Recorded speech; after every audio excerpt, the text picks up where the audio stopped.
A dark tunnel entrance appears within Tyros' dungeon, leading deep underground where danger quietly waits ahead. The ground trembles as distant sounds echo, signaling movement below while tension rises inside the dungeon. The Lich emerges, floating above, summoning dark orbs while adventurers face the overwhelming undead presence. The Lich continuously summons minions, overwhelming forces, while the group realizes endless enemies threaten survival. Princess Yuika commands attack relentlessly, directing allies forward as they attempt breaking the Lich's defense together. Yuika charges forward alone, her hair flowing as she prepares a desperate final strike. The Lich confronts her power, while Yuika is revealed as the Black Princess attacking fiercely. The dungeon's rocky interior shows harsh terrain, emphasizing danger surrounding those who venture deeper inside.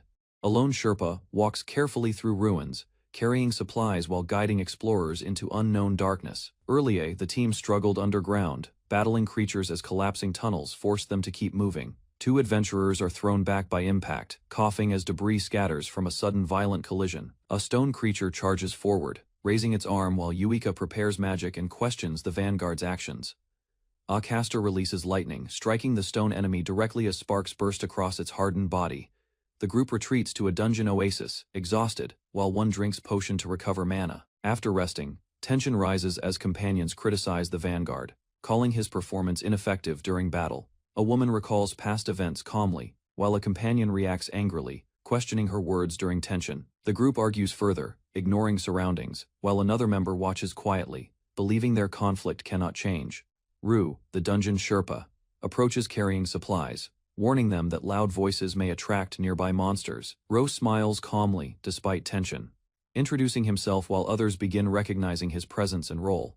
He explains his task involves gathering herbs, while others mock his role as non-combat support. The woman defends Ro, explaining his importance calmly, while another mocks his role as easy income. Ru offers potions to the group, suggesting support if they run out during exploration. He displays multiple potions, explaining their high quality and undiluted nature to the surprised group, presents prices and effects, Ru offering healing and stamina recovery, while confirming they are not free. Tension rises as one member grabs Ru angrily, accusing him of unfair pricing inside dungeon. Ru explains dangers calmly, stating fighting is unavoidable and buying supplies now saves future losses. The leader argues over price, but others insist high-quality items are necessary for survival. Ru smiles politely, completing the transaction, while the leader angrily declares he will not rehire him. The story shifts to Tyros Town, a settlement built around the dungeon for adventurers' activities. Ru returns home briefly, then heads to the Sherpa Guild, continuing his work supporting dungeon explorers. Ru meets a guild worker, discussing veteran adventurers and the current status of the rowdy gang. The worker evaluates the group's strength, suggesting Ru join them despite their rough behavior. Ru leaves the guild, mentioning responsibilities, planning to submit reports while going to pick his sister.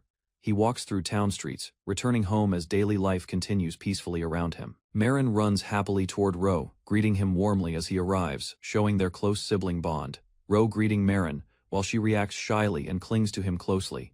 He thanks Mora for caring for Marin, speaking briefly before preparing to leave together. Ru holds Marin's hand, deciding to go home, while Marin quietly stays close beside him. Walking through town, Ru suggests gathering fruits and planning a simple picnic with Marin. Marin happily agrees, smiling brightly, while narration explains Sherpas support adventurers without directly fighting monsters. The dungeon's darkness shows danger, while narration explains risks and Ru's responsibility for his sister. Next day, Ru arrives at guild, submitting reports while starting another routine workday inside town. A big man suddenly appears before Ru, surprising him as she states she has been waiting. The guild master enthusiastically greets Ru, loudly presenting an important and promising new job opportunity. Ru reacts cautiously, realizing difficult work ahead, especially involving a request connected to the royal capital. The guild master explains the employer is from the royal capital, making this request unusually important. A confident woman enters, identified as member of Twilight Sword, Princess Yuika, drawing attention from everyone present. Ru observes her closely, recognizing her reputation, while others confirm she belongs to that famous party. The group's strength is described, showing powerful teamwork and achievements across many dangerous dungeon explorations. Ru realizes the leader matches rumors, understanding this request involves a young yet highly capable figure. Yuika introduces herself, declaring her goal to conquer Tyros dungeon while asking Ru for assistance. The guild explains dungeon depth, emphasizing unknown floors and difficulty, while Ru listens carefully. Ru accepts guiding duty, understanding responsibility of leading adventurers into dangerous, unexplored dungeon depths. Yuika and Ru face each other, formally recognizing their roles as adventurer and dungeon Sherpa. Their meeting marks beginning of journey, unaware of challenges and significant events awaiting them ahead. Deep within Tyros dungeon, terrifying monsters gather, representing true darkness lurking beyond unexplored dangerous depths ahead. Yuika requests Ru guide her party into deepest dungeon areas, explaining mission importance clearly. Ru politely refuses the request, acknowledging honor but prioritizing personal responsibilities over dangerous long expedition. He explains he cannot leave long worrying about his sister while guild leader pressures him. Others point out Ru's goal to support his sister, reminding him why he works hard.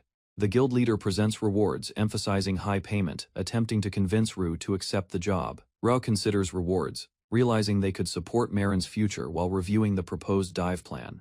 Yuika explains her party operates independently, noting absence of additional members within their current team. Ru listens as Yuika describes risks, explaining other groups' increased danger, despite typical cooperative exploration. Yuika states her party's strength rivals top groups, emphasizing their consistent success, clearing dangerous dungeons alone.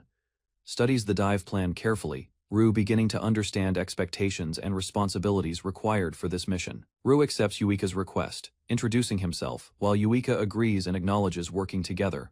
Formally, Yuika smiles gently, responding warmly, confirming their partnership while maintaining her composed, confident demeanor. She requests supplies, asking Ru to guide her to shops while he reacts to her change.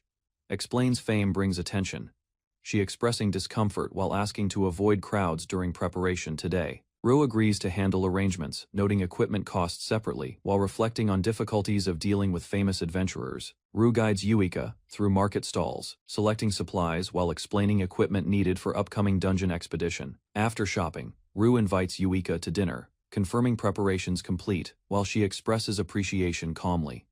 Yuika meets Marin, observing the young girl introducing herself politely, while Ru watches closely nearby. Ru explains Marin is his sister, clarifying their relationship while Yuika processes their age difference quietly. Yuika greets Marin kindly, introducing herself and stating she will be working together with Ru.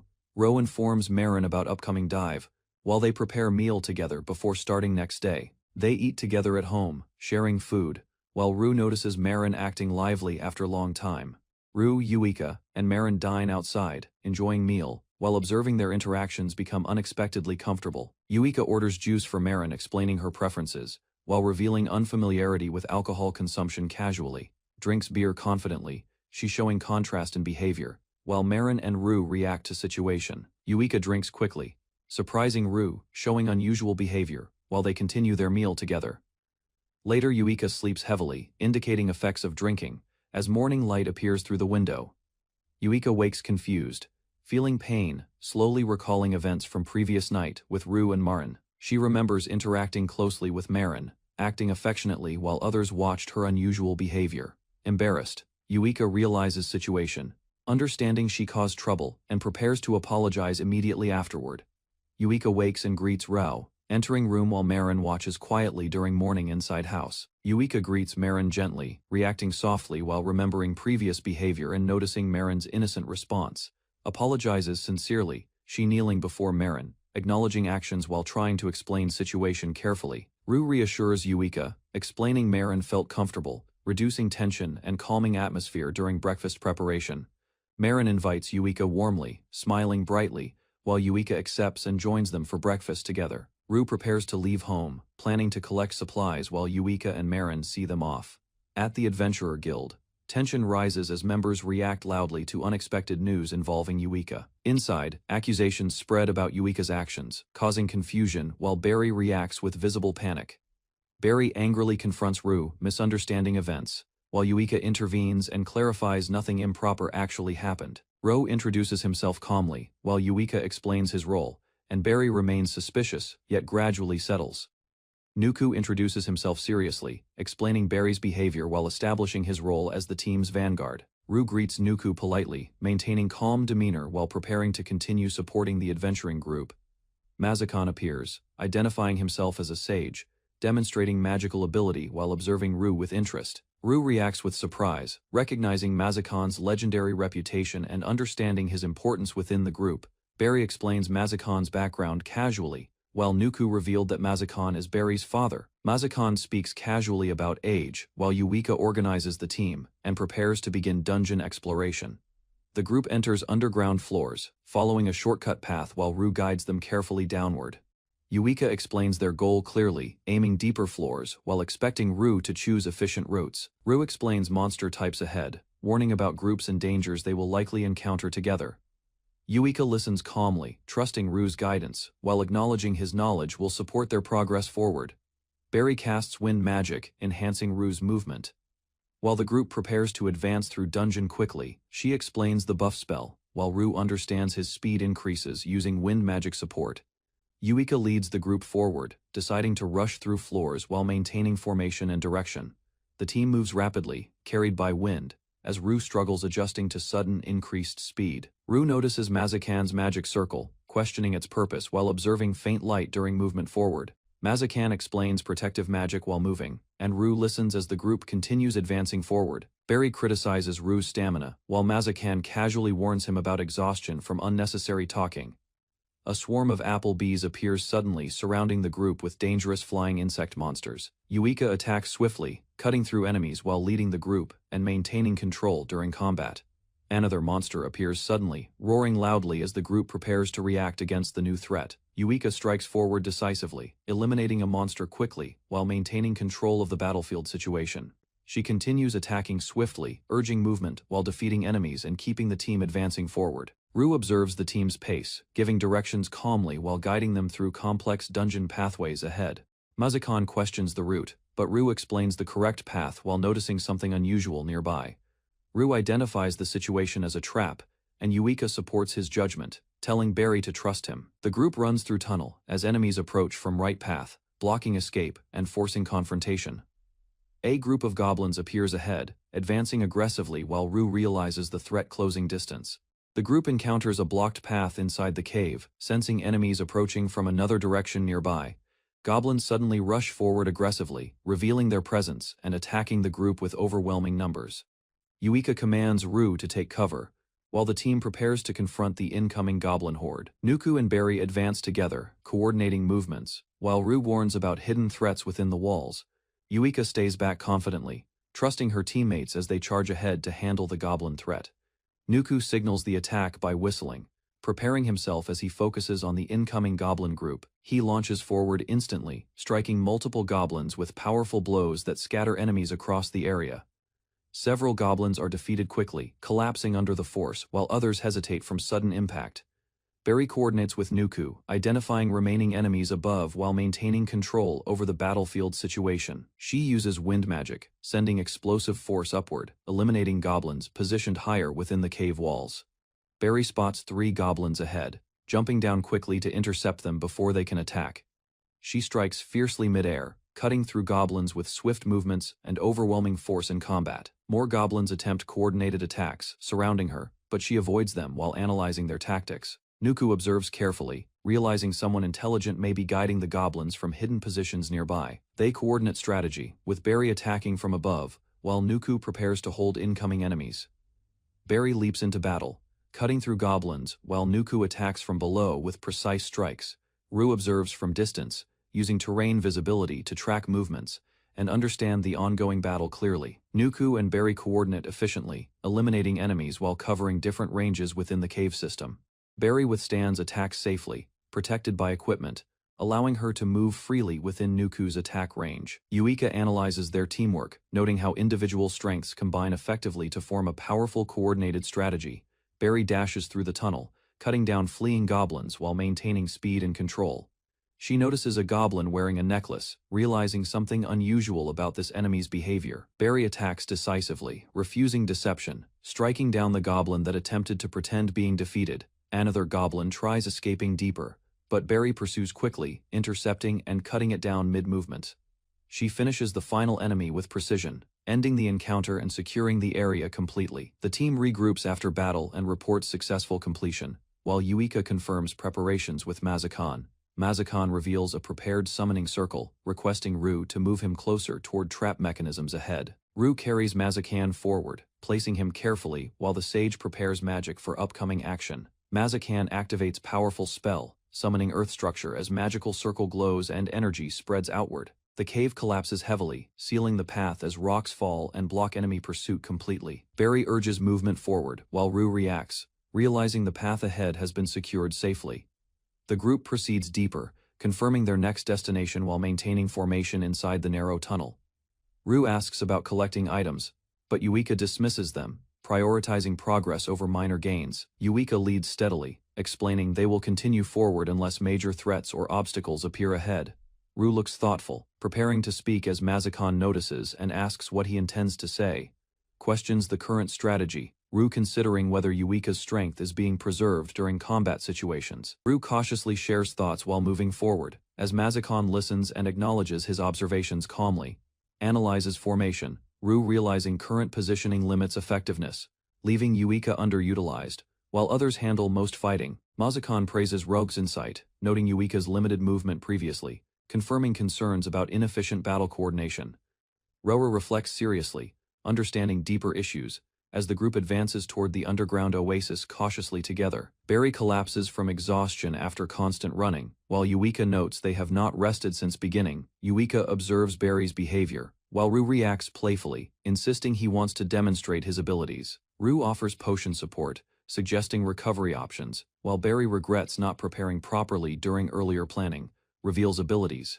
Rue explaining special gift, allowing perception, while Mazakan acknowledges and comments on its usefulness. Yuika calmly asks Rue about his gift, noting such information is usually private but important now. Rue reveals his single gift, explaining stamina restoration while others listen and consider its unusual nature. He explains further, stating his ability reduces fatigue buildup, making continuous movement easier during long expeditions. Barry reacts enthusiastically, praising usefulness, while Yuika questions simplicity and evaluates its importance for team stability.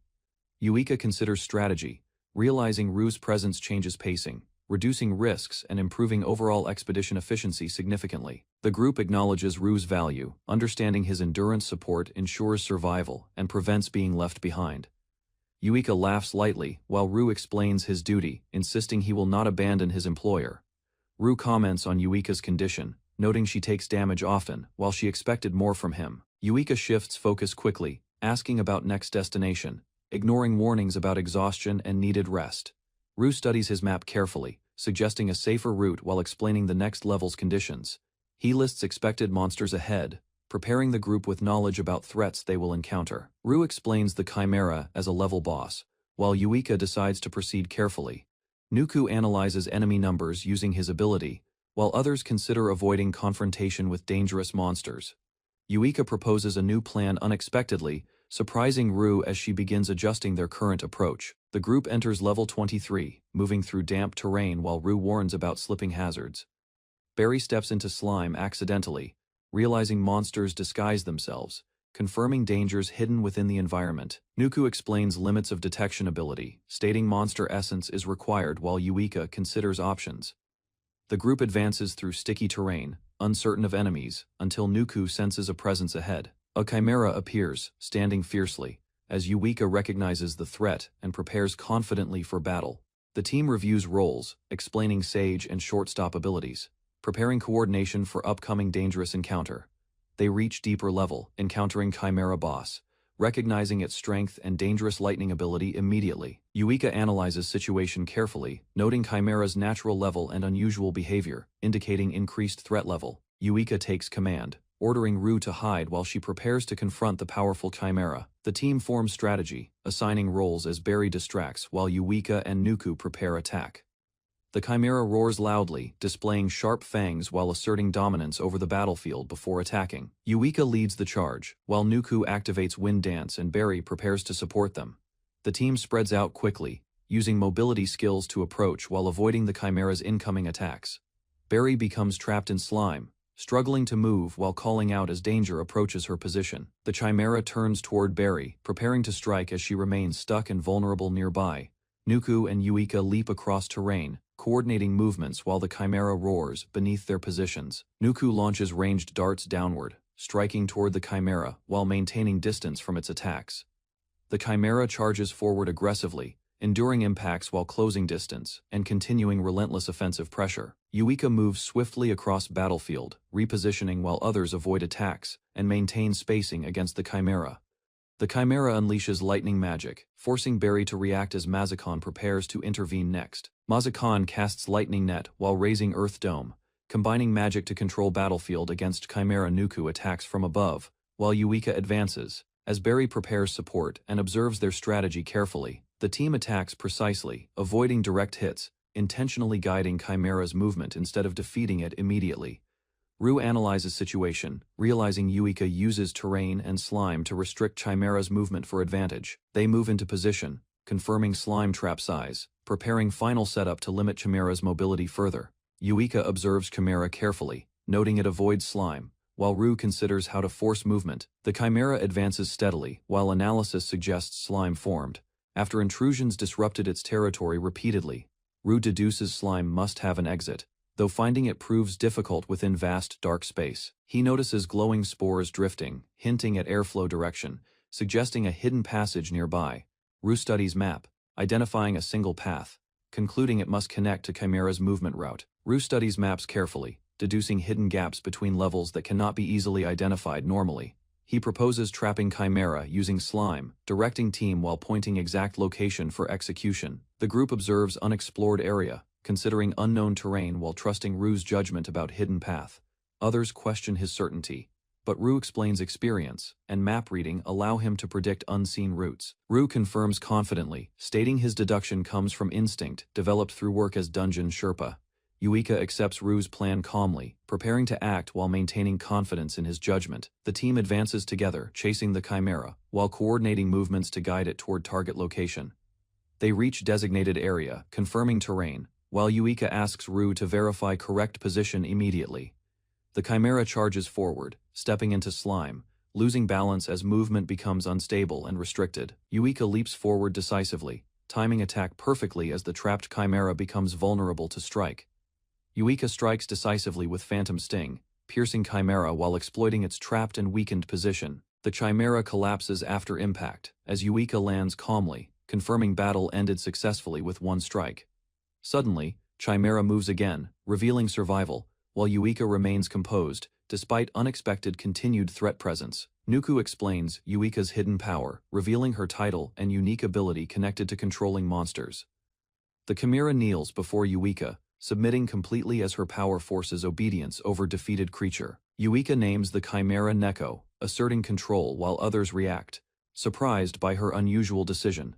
With Chimera subdued, Yuika declares it an ally, strengthening their group as they prepare advancing forward. The party resumes exploration, asking Rue for directions while continuing deeper toward their current objective level. They advance steadily, using Chimera's strength overcoming enemies, while adding useful monsters to their growing force.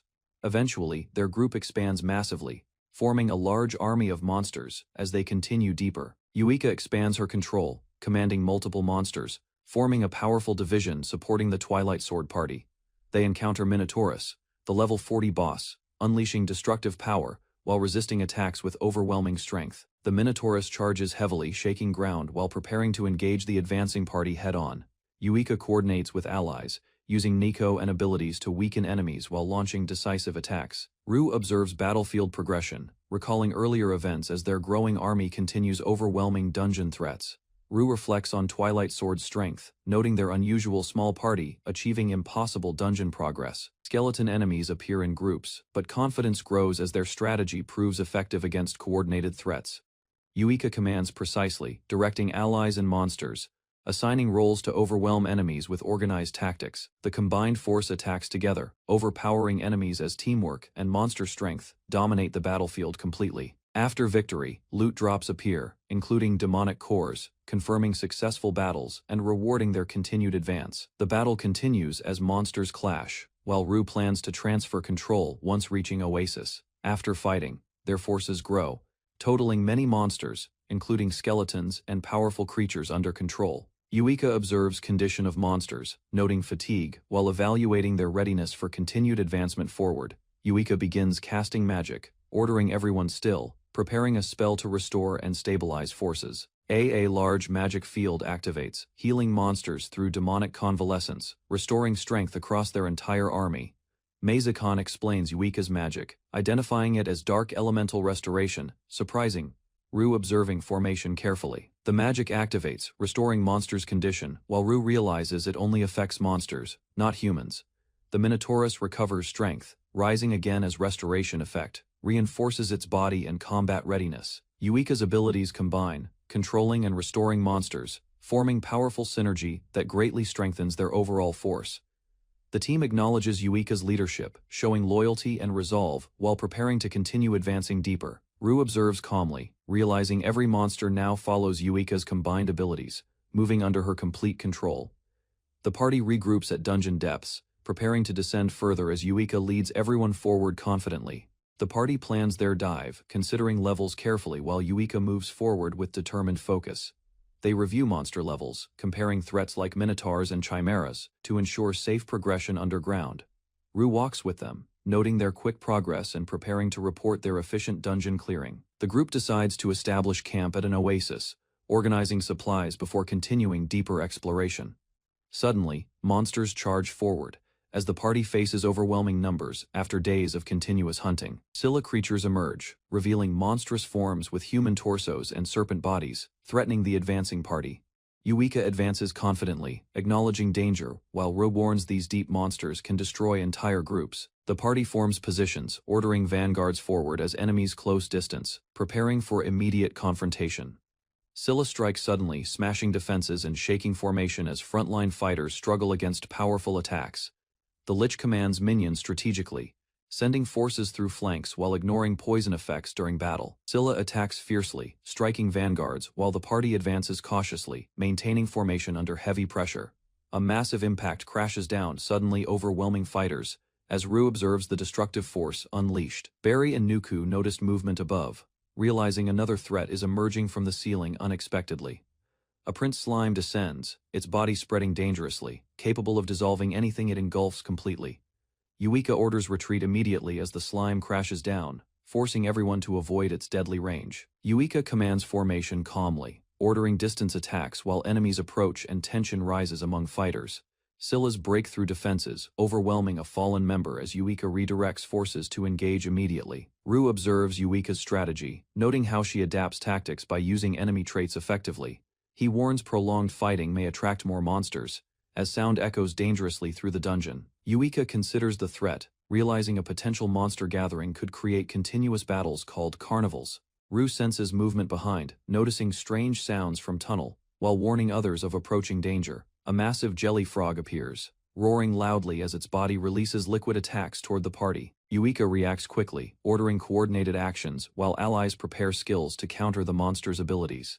A spell strikes the frog, paralyzing it as electric energy surges through its large body. Yuika confirms strategy effectiveness, explaining electric magic counters water monsters, while the defeated frog twitches. Yuika calls Minoran, with urgency, preparing him for battle. Minoran appears, stepping forward. Minoran swings heavily, crushing enemies together with immense force, breaking multiple targets in one strike. More enemies arrive suddenly, increasing pressure as the group realizes the situation is becoming dangerous. Yuika analyzes quickly, noting enemies can coordinate, forming stronger units that reduce weaknesses in combat. The team launches a combined attack, releasing powerful force together to eliminate approaching threats immediately. Sudden freezing magic spreads, immobilizing monsters while the party reacts to the unexpected environmental change. Ru notices new arrivals, recognizing a dangerous gathering as enemies emerge deeper within the tunnel. Armored demons advance aggressively, revealing organized garrison forces equipped for combat in deeper dungeon levels. Yuika observes calmly, identifying a skilled magic user among enemies while preparing countermeasures for battle. She issues orders quickly, sending allies to handle threats while organizing responses against multiple enemy groups. Yuika warns about venom while Barry prepares, asking for support if injured during upcoming fight. Charges forward, Yuika coordinating allies and monsters together, pushing enemies while executing her battle strategy. After battle, the group regroups at the oasis, recovering while reflecting on the intense recent conflict. Yuika explains results calmly, highlighting teamwork effectiveness, while others begin understanding Ru's support role better. She eats calmly, stating stronger enemies benefit growth, reinforcing her strategy of controlled dangerous encounters. Ru calmly enjoys soup, showing his cooking skills while Yuika acknowledges his helpful abilities warmly. The group rests, eating together, as Ru notes their fast pace and importance of proper nourishment. Ru serves hot tea carefully, supporting recovery, while maintaining group condition during their break inside dungeon. Yuika reflects on exhaustion, while Ru evaluates progress, noting their team has defeated many monsters already. He prepares food ingredients, slicing meat, ensuring the group receives proper meals to maintain strength. Ru offers prepared food to Yuika, explaining simple meals can still maintain flavor and nourishment. Yuika recalls earlier moments, accepting the food while recognizing Ru's consistent effort supporting the group. She reacts positively, remembering past experiences, while appreciating familiar taste and comfort provided by Ru. Mentions Marin's enjoyment, encouraging Yuika, who responds warmly while showing visible happiness during the meal. Nearby, Barry observes silently, questioning Yuika's reaction, while the calm moment contrasts their earlier tension. After eating, Mazakon asked Ru to preparing to collect items while ensuring the group maintains efficiency. Loot from defeated monsters is scattered across the ground, showing valuable resources gathered during battles. The group observes collected items, recognizing deeper floors provide greater rewards compared to earlier levels. Ru calmly handles collected materials, efficiently preparing them, while others acknowledge his continuous support efforts. He explains his role collecting items and cores, highlighting how these resources contribute to overall progression. Ruju examines collected loot, identifying useful materials while noting many items have specific crafting purposes. He explains cursed equipment drawbacks, showing examples while warning such items harm users over time. Ru describes darksmiths, who craft powerful items from dungeon materials, though many carry dangerous effects. Yuika listens calmly, acknowledging items' limitations, while monsters nearby react defensively to their discussion. Suddenly, danger appears behind Yuika, prompting immediate warning as the group prepares for another unexpected threat. A hidden enemy appears behind Yuika, speaking calmly while threatening her with a blade unexpectedly. The group reacts in shock, rushing forward as Yuika is suddenly restrained in the open area. The Lich reveals itself, holding Yuika hostage, declaring monsters value discarded items and hunt adventurers. Barry shouts angrily at intruders, while a sinister figure crouches nearby, grinning with unsettling intent. She confronts the group with weapon drawn, as Nuku and others stand ready, tension rising quickly. Yuika prepares cautiously while the strange figure approaches, asking attention as it begins addressing them directly. The figure reveals itself as the Darksmith, claiming identity calmly while advancing toward the group confidently. The creature removes its mask, exposing skeletal face, expressing delight at finally encountering humans again. Ru observes the speaking monster, realizing its behavior contradicts known knowledge about ordinary creatures. He recalls records explaining monsters lack speech, making this encounter unusual and increasingly concerning situation. The team gathers around Yuika, discussing the figure while noting absence of demonic energy detection. The strange figure questions them casually, moving freely while addressing their origin and purpose inside dungeon. Yuika commands capture immediately, ordering soldiers forward as they rush toward the mysterious figure together. The Darksmith dodges attacks easily, avoiding soldiers' strikes while moving swiftly across the battlefield. Ru notices unusual footsteps, observing carefully as the enemy moves unpredictably across the ground. The enemy suddenly disappears, confusing the group as attacks miss and positions become uncertain. Yuika reacts quickly, identifying teleportation, striking the enemy as it reappears near her position. She confronts the Darksmith directly, realizing it controls others, confirming it as the main threat. The Darksmith evades attacks playfully, while the group senses intense killing intent and growing danger. He approaches calmly, speaking casually, while Yuika remains cautious and prepared for sudden movement. The creature pats Ru, proposing friendship, noticing Ru has not shown hostility during encounter. Ru responds politely, engaging conversation, while the Darksmith shows interest in Ru's unusual demeanor. Declines further interaction, Ru stating duties remain, while the Darksmith withdraws, leaving situation unresolved. The Darksmith disappears, warning them about deeper dangers, leaving the group confused and cautious afterward. Ru recalls the creature's words, realizing its interest in humans, and unusual behavior remains unsettling. The group regathers, checking injuries, while confirming the monster lacked demonic energy, unlike known enemies. Ru and Yuika discuss the unknown threat, noting no records exist about such abilities or creatures. The party concludes Tyros Dungeon holds unknown dangers, recognizing deeper exploration will be increasingly risky. The group acknowledges rising danger while Yuika considers the situation as a test of resolve. Yuika becomes determined, viewing recent discoveries and the hidden path as opportunity for deeper exploration. She declares new plan, deciding to descend further, surprising Ru with sudden change in direction. Despite objections, Yuika insists continuing, while Mazakon observes calmly, noting her stubborn determination after encounter. Ru warns about unknown risks below, explaining lack of information and uncharted floors, increasing danger significantly. Yuika ignores Ru's advice, insisting on continuing forward, despite recommendation to resupply, before deeper exploration. The team stands ready, showing strength, while Yuika questions whether their power is sufficient. Ru analyzes the group, noting their strong formation, but observes Mazakon has not used magic. He admits their strength, realizing they still hold hidden abilities, making their overall power uncertain. Yuika, believing Ru will support her decision, while Ru reacts with quiet hesitation. Yuika smiles, confidently dismissing concerns, while Ru observes her determination and realizes she will proceed regardless. Barry loudly supports Yuika, showing blind confidence, while Ru reacts awkwardly to her exaggerated enthusiasm. Ru accepts the decision, deciding to follow Yuika's lead, as she commands moving forward into danger. The group reaches the 48th floor, encountering unfamiliar terrain filled with dense magical energy and large creatures. The party advances carefully, noting unstable ground conditions, as Ru warns about difficult footing ahead. Barry mocks Rogue's usefulness, while Ru remains calm, unable to act immediately within the situation. Ru begins mapping carefully, explaining Sherpas rely on observation and experience when entering unexplored territory. The group identifies an oasis ahead, regrouping, while Ru advises them to observe surroundings carefully. They proceed deeper through rocky terrain, moving cautiously as the environment becomes darker and more dangerous. The group halts suddenly after spotting movement ahead, realizing a monster is approaching from above. The group discovers a massive plant monster towering above, identifying it as a dangerous cannon vine. Despite reaching safely, the area feels unusually quiet, raising suspicion about the lack of monsters nearby. Ru considers the situation carefully, suggesting retreat, while others question if their objective is already complete. Barry proposes attacking the plant, explaining its valuable seeds can be sold or used medicinally. Questions its presence, Ru noting such monsters belong higher floors, making this encounter highly unusual. Ru realizes differences in the plant, warning others it is not a normal cannon vine. Barry attacks regardless, striking the plant, but its structure reacts strangely, instead of breaking.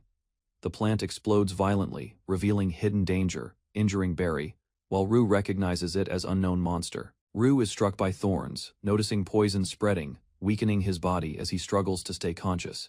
He collapses slowly, worrying about others, while his vision fades and the situation becomes critical. Yuika struggles alone among scattered remains, injured and exhausted, as the battlefield falls silent and the consequences of their reckless decision become clear.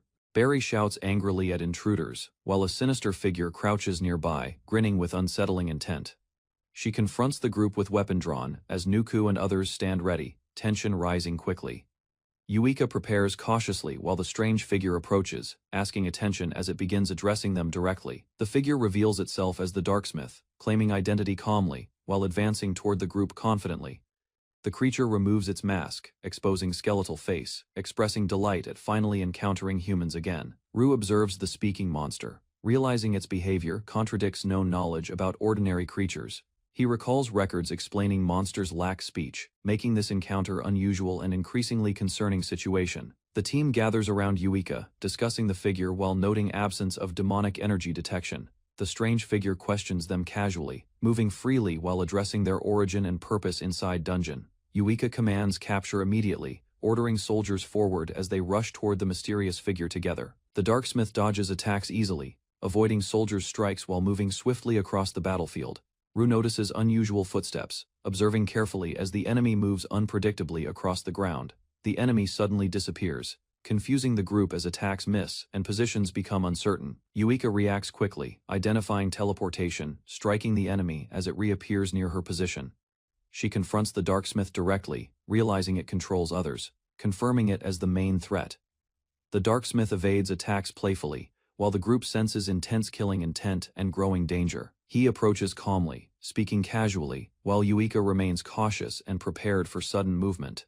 The creature pats, Ru proposing friendship, noticing Ru has not shown hostility during encounter. Ru responds politely, engaging conversation, while the Darksmith shows interest in Ru's unusual demeanor.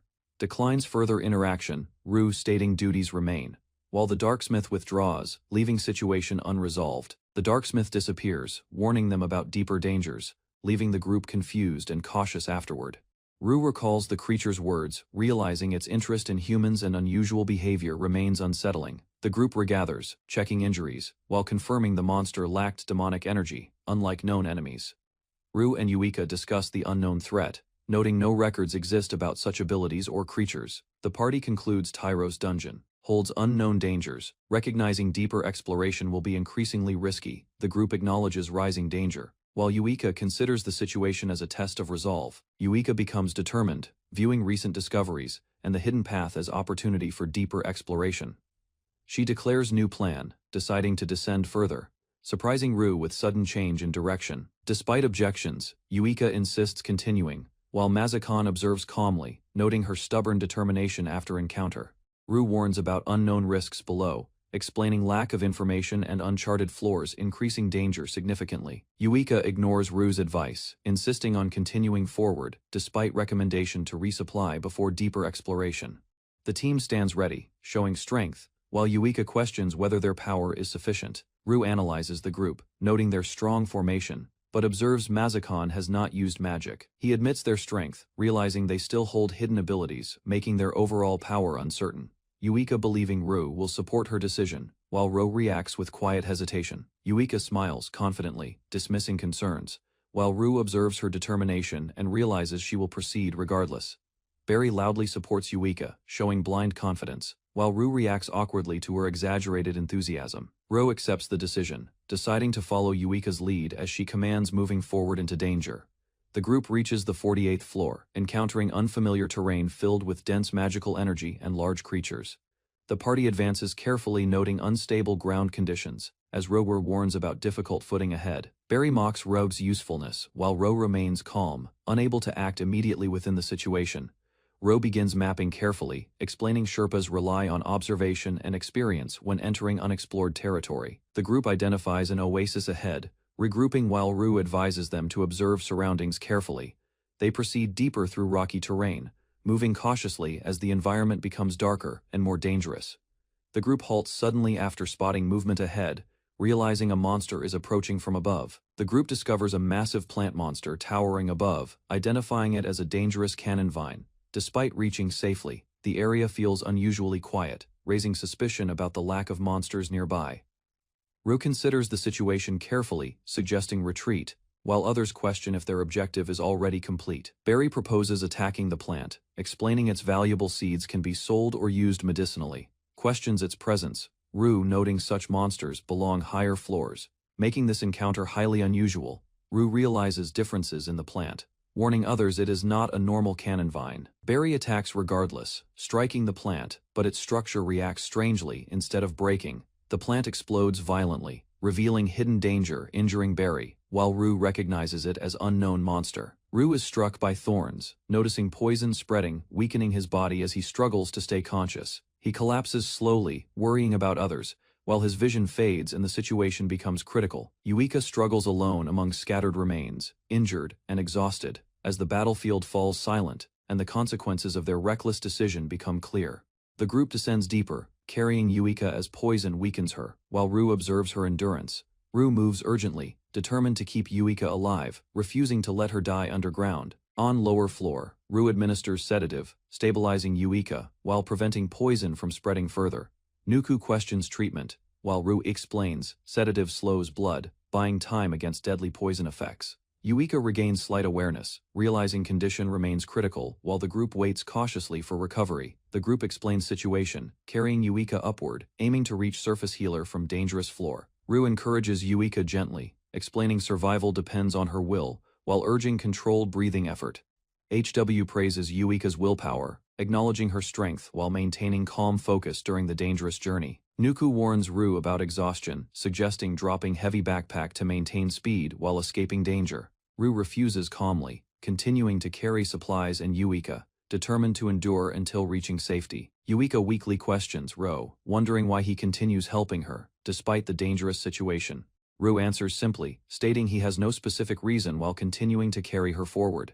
He explains calmly that helping someone he likes needs no reason, maintaining steady movement forward. Yuika reacts with surprise, struggling to process Ru's words while remaining physically weakened from poison. Barry becomes angry, shouting at Ru, believing his words inappropriate, given the critical situation. The group continues moving, with Ru urging them forward, while ensuring everyone maintains enough stamina. Suddenly, Yuika awakens inside a clinic, confused by the unfamiliar surroundings after losing consciousness. The doctor reacts angrily to her confusion, insisting she recognize the clinic where she was treated. Yuika apologizes politely for intrusion, thanking the doctor while Mazakan remains uncertain about the situation.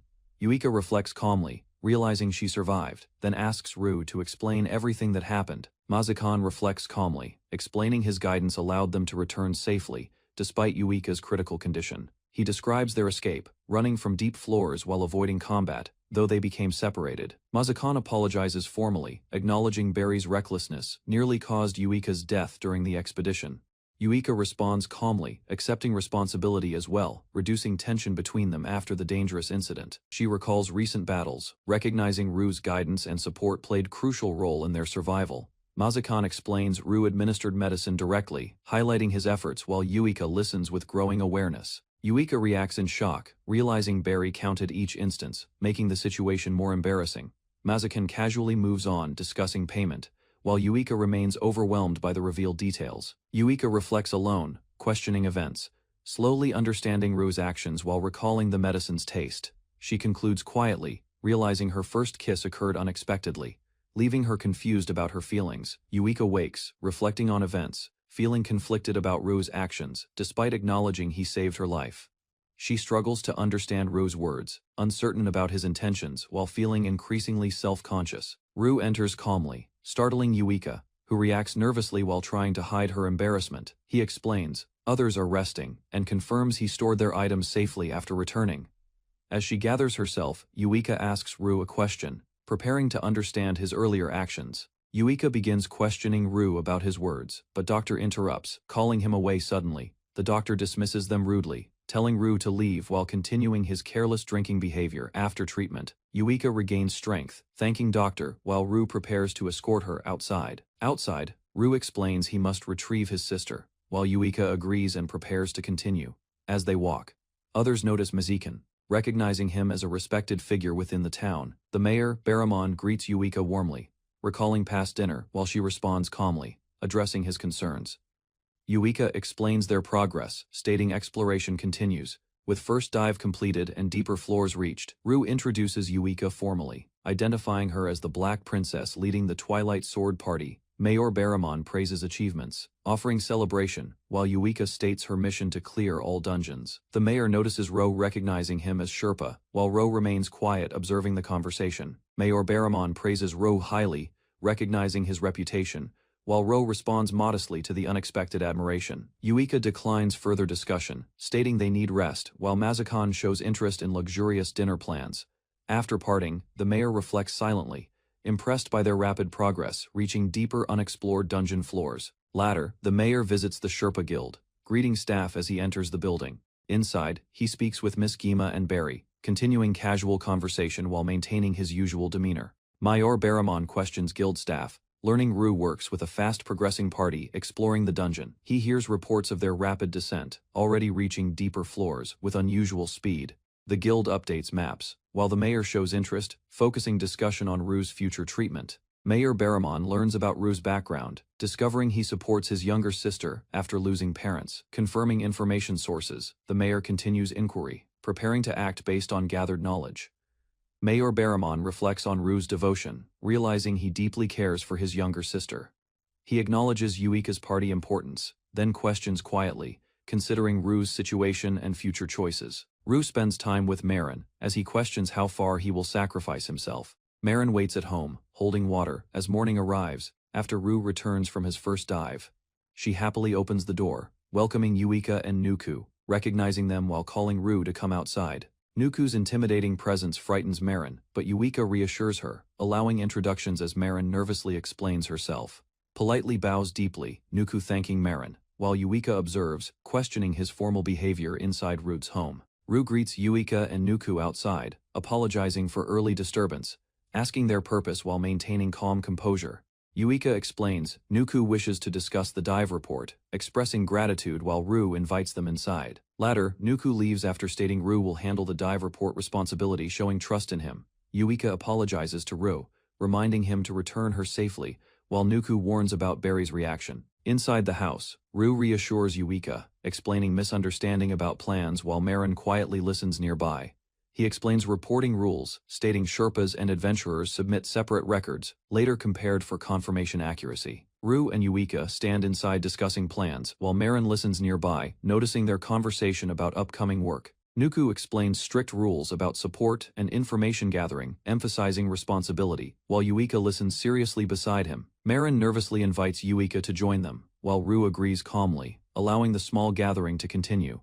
She happily thanks Yuika, showing excitement, while Ru observes, noting Marin's eagerness to spend time together. They walk into the forest, gathering fruits, while Marin runs ahead excitedly as Ru carefully guides them. Marin explains selling goods carefully, while Yuika listens, learning simple survival knowledge from her cheerful guidance. Yuika grows serious hearing Marin's words, while Ru reflects quietly, realizing her influence shapes Marin's understanding deeply. They rest together on a blanket, as Yuika and Marin fall asleep peacefully while Ru watches nearby. Mazakan explains Yuika's condition, revealing she stayed awake during the dive, forcing her to avoid longer expeditions. Later, Yuika recalls questioning Ru's kindness, wondering why he helps her so much without clear reason. Ru reflects on his words, believing he gave Yuika strength, though realizing other things could have been said. He watches Yuika sleeping peacefully, quietly admiring her beauty while sitting nearby under the calm forest shade. Ruko observes Yuika with Marin, noticing her kindness toward children, and recalling her efficient, serious behavior during missions. He understands Yuika's strong willpower, remembering her determination in the dungeon, finally grasping her true character clearly. Ru accepts his feelings, smiling softly while carrying Yuika, believing his words came naturally from his honest heart. Ru realizing they were genuine as he begins understanding his own feelings. But suddenly someone confronts him. It was Yuika, asking for truth, showing determination while closing distance between them during emotional moment. Ru nervously confirms his feelings, while Yuika processes his response, recognizing his words as a sincere confession. Yuika confidently declares they are now a couple, despite inexperience, taking control of the situation with firm resolve. Ru smiles uncertainly, sensing major changes ahead, realizing his life and relationship with Yuika will move forward. Yuika begins telling her past while sitting with Ru and Marin, describing life before becoming the Black Princess. She recalls her servant Tay, who advised her about relationships, encouraging understanding before accepting feelings and commitments. Yuika explains her upbringing in the capital, serving as a priestess connected to the goddess Galatica. Ru listens as Yuika mentions her rare features, explaining why people call her the Black Princess. Yuika describes receiving a divine revelation where priests declared her blessed, shaping her destiny and responsibilities. Yuika explains prophecy about her birth, describing duty to restore harmony and eliminate evil threatening the land, reveals dungeon cores have limits, explaining deeper structures, and their eventual collapse threatening the world. She describes disasters from destroyed cores, showing ruined lands where life vanished after magical contamination spread. Yuika states their mission clearly, explaining destroying dungeon cores before limits is necessary to protect the land. Ru understands divine purpose, realizing blessings grant people power, connecting Yuika's mission with greater responsibility ahead. Yuika recalls accepting her role as priestess, taking expectations seriously while beginning her path toward becoming adventurer. After learning about dangerous dungeon, Yuika decides she cannot remain passive, choosing to act despite risks. Yuika explains consequences clearly, stating destruction threatens entire land, while Ru listens beside Marin during quiet discussion, expresses calm determination. Yuika accepting burden of saving world, while Ru reacts, realizing scale of responsibility ahead. Yuika smiles warmly, explaining meeting Ru and Marin gave her stronger reasons to continue protecting the world. Ru reflects on Yuika's feelings, surprised someone saving the world could genuinely care about him personally. Days later, Ru reassures Yuika of support, strengthening their bond while Marin rests nearby during peaceful moment. News spreads across town about discoveries, drawing attention as adventurers gather to discuss important report findings together. Guild members celebrate updated information, anticipating increased requests, while leaders acknowledge success of recent expedition achievements proudly. The crowd cheers enthusiastically, spreading excitement as everyone prepares for future challenges influenced by new discoveries and updates. Ru considers Yuika's mission, realizing success could bring profit, yet failure risks leaving the town vulnerable. Adventurers surround Rue excitedly, questioning his connection to Twilight, expressing admiration while overwhelming him with curiosity. Guild members explain selection criteria, stating Rue uniquely qualified. While discussing how Twilight carefully chose their Sherpa, others discuss Twilight's reputation, noting secrecy and calm leadership, explaining their discreet arrival to avoid attention. Guild Master questions Rue, seriously, warning upcoming dive will cause major attention, testing his confidence and resolve. She questions Rue about Eastern heroes, asking if they can conquer the dangerous dungeon in town. Rue responds calmly, stating the Twilight Party is most capable, based on his experience observing many adventurers. Guildmaster accepts Rue's answer silently, while others celebrate loudly, praising Twilight and raising excitement among townspeople. Sudden silence spreads afterward, creating tension as Rue notices uneasy atmosphere forming among gathered people nearby. Rue senses something wrong, recalling a name, feeling uneasy as a strange premonition quietly forms within him. Rue reflects quietly outside his home, unable to understand the old woman's warning, despite growing unease inside. Rue arrives at Murao House, knocking door while Barry follows quietly carrying small belongings behind him. Rue apologizes for lateness, offers food, while Guardian scolds gently, and Barry reaches curiously toward bag. Inside, family already eating dinner, inviting Rue and Barry to join, despite arriving noticeably late together. Rue greets Dashi politely, hearing news about Eastern heroes requesting him, while family listens during meal. He explains receiving biggest payment, sharing success proudly as family gathers around table, continuing warm dinner together.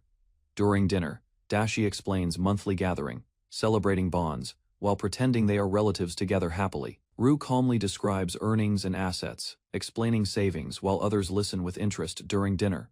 Family continues eating, reacting to Rue's explanation. While Barry and others express appreciation for meal, Rue thanks them sincerely, explaining their care for his sister allows him working peacefully without worries. Dashi laughs warmly, dismissing gratitude, while Rue smiles and Barry watches quietly beside him nearby. Discussion reveals caring for children without orphanage is heavy responsibility for everyone involved. Rue reflects quietly, noticing poor food quality, yet continues eating while thinking about obligations seriously. He recalls agreement about Marin's future, realizing he cannot abandon them despite difficult conditions surrounding them. Rue explains secretly saving money, trusting others with Marin's care while preparing for her future stability. After meal ends, Marin smiles innocently, while Rue notices detail, finishing dinner and expressing gratitude calmly.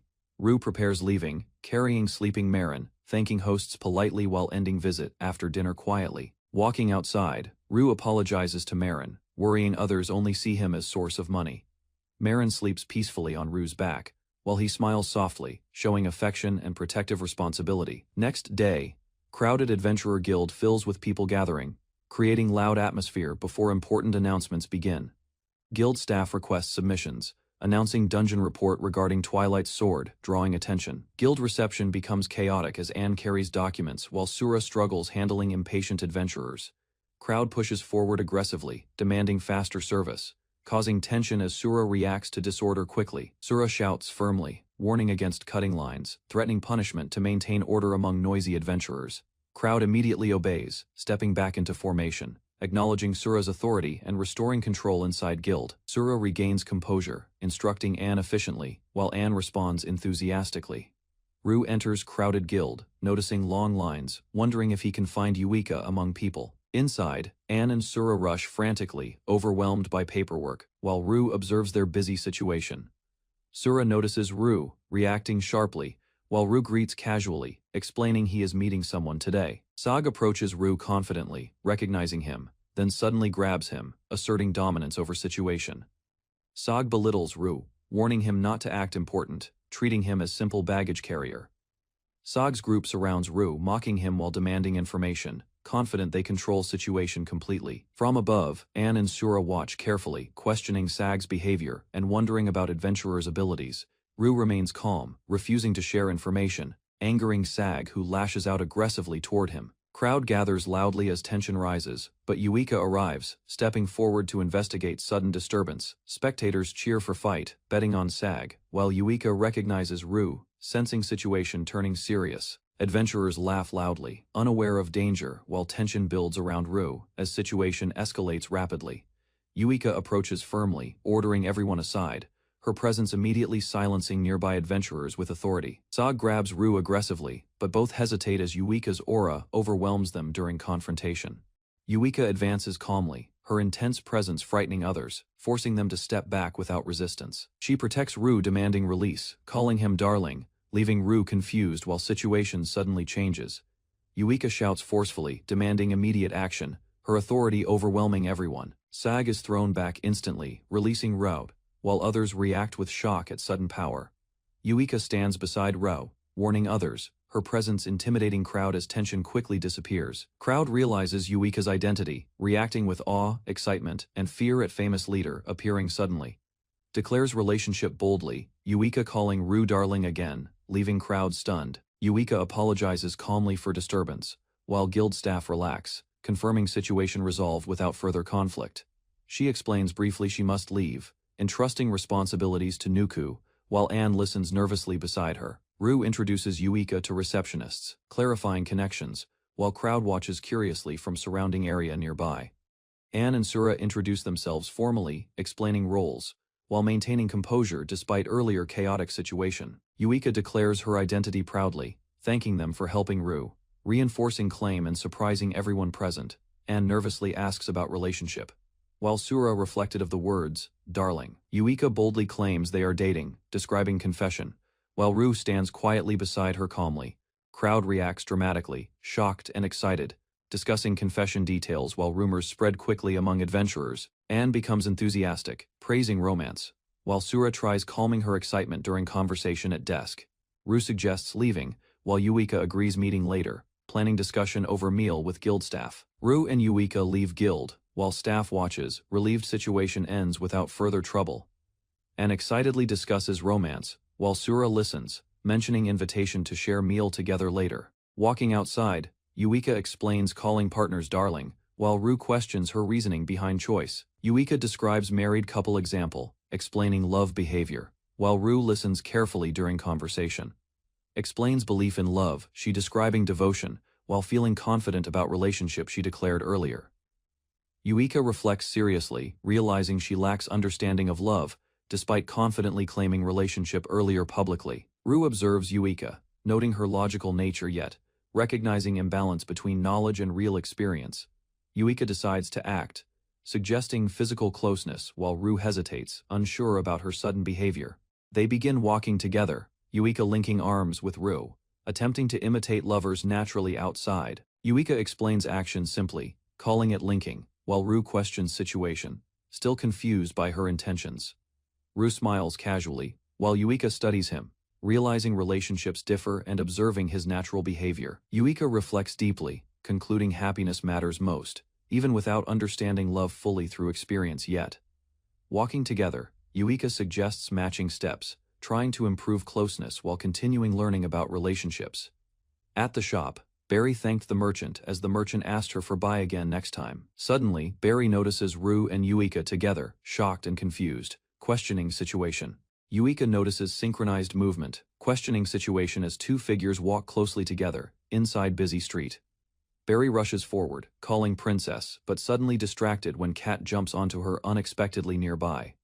Barry loses sight of targets, holding Cat awkwardly while apologizing, realizing she failed following them. Ru arrives at house, knocking door, explaining visit while Yuika stands behind observing quietly outside. Inside, Doctor lies unconscious surrounded by bottles, while Yuika realizes situation, urging him wake immediately. Yuika and Ru find Doctor unconscious, requesting help while room appears messy. Doctor awakens slightly, confused, while Yuika remains composed and Ru explains situation calmly beside him. Yuika requests medicine, insisting firmly, while Ru offers gift, trying to secure cooperation from Doctor. Doctor agrees, providing recipe reluctantly, while mentioning conditions about alcohol, showing his questionable habits clearly. Outside, Yuika learns antidote purpose, understanding it counters poison from monster called bomb vine discovered earlier. Ru explains Doctor's analysis ability, while Yuika listens, understanding antidote depends on poison source collected. They discuss Doctor's behavior, noting flaws, yet Yuika acknowledges his skill and decides trusting him.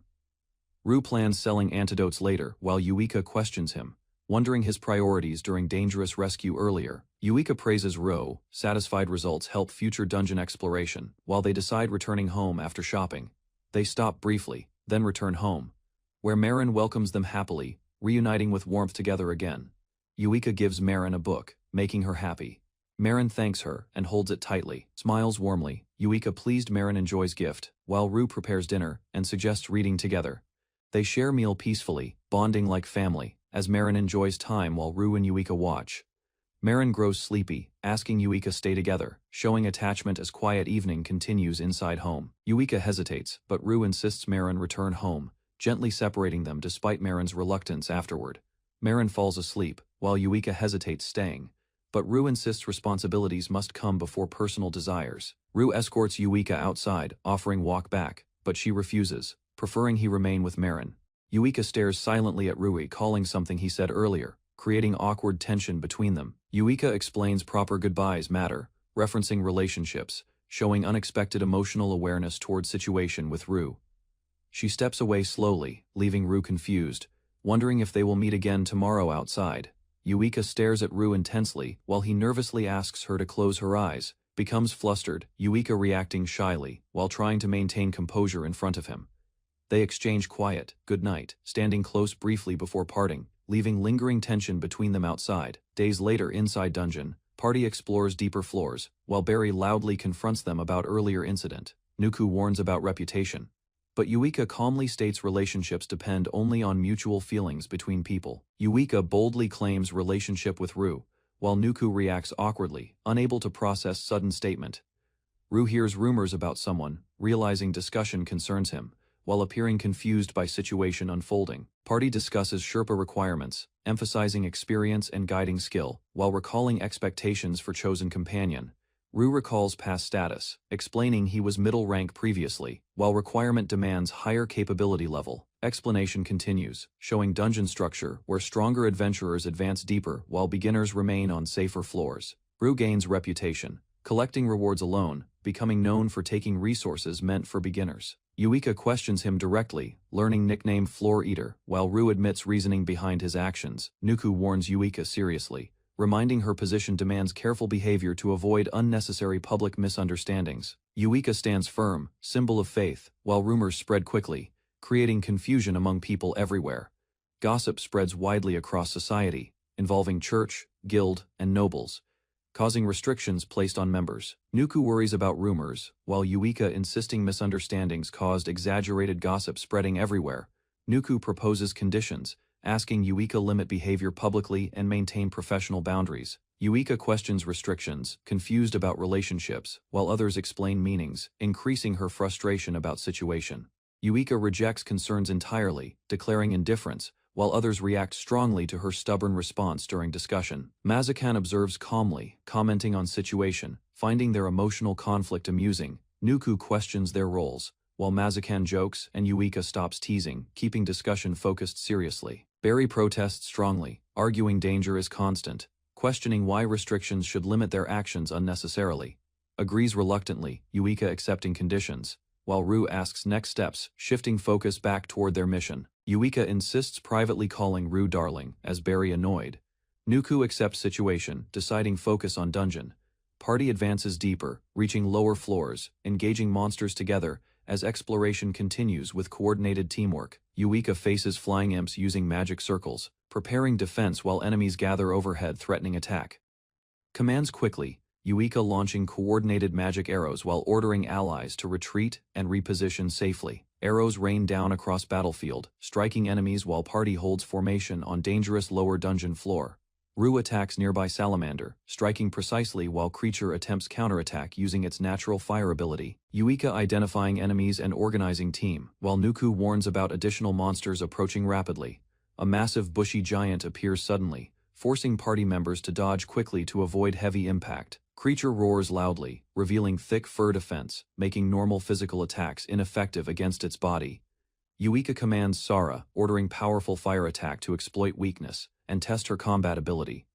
Fire attack strikes giant directly, engulfing its body, overcoming fur defense, and dealing significant damage. Yuika praises Sarah's success, instructing precision, while Sarah responds confidently after executing effective attacks successfully.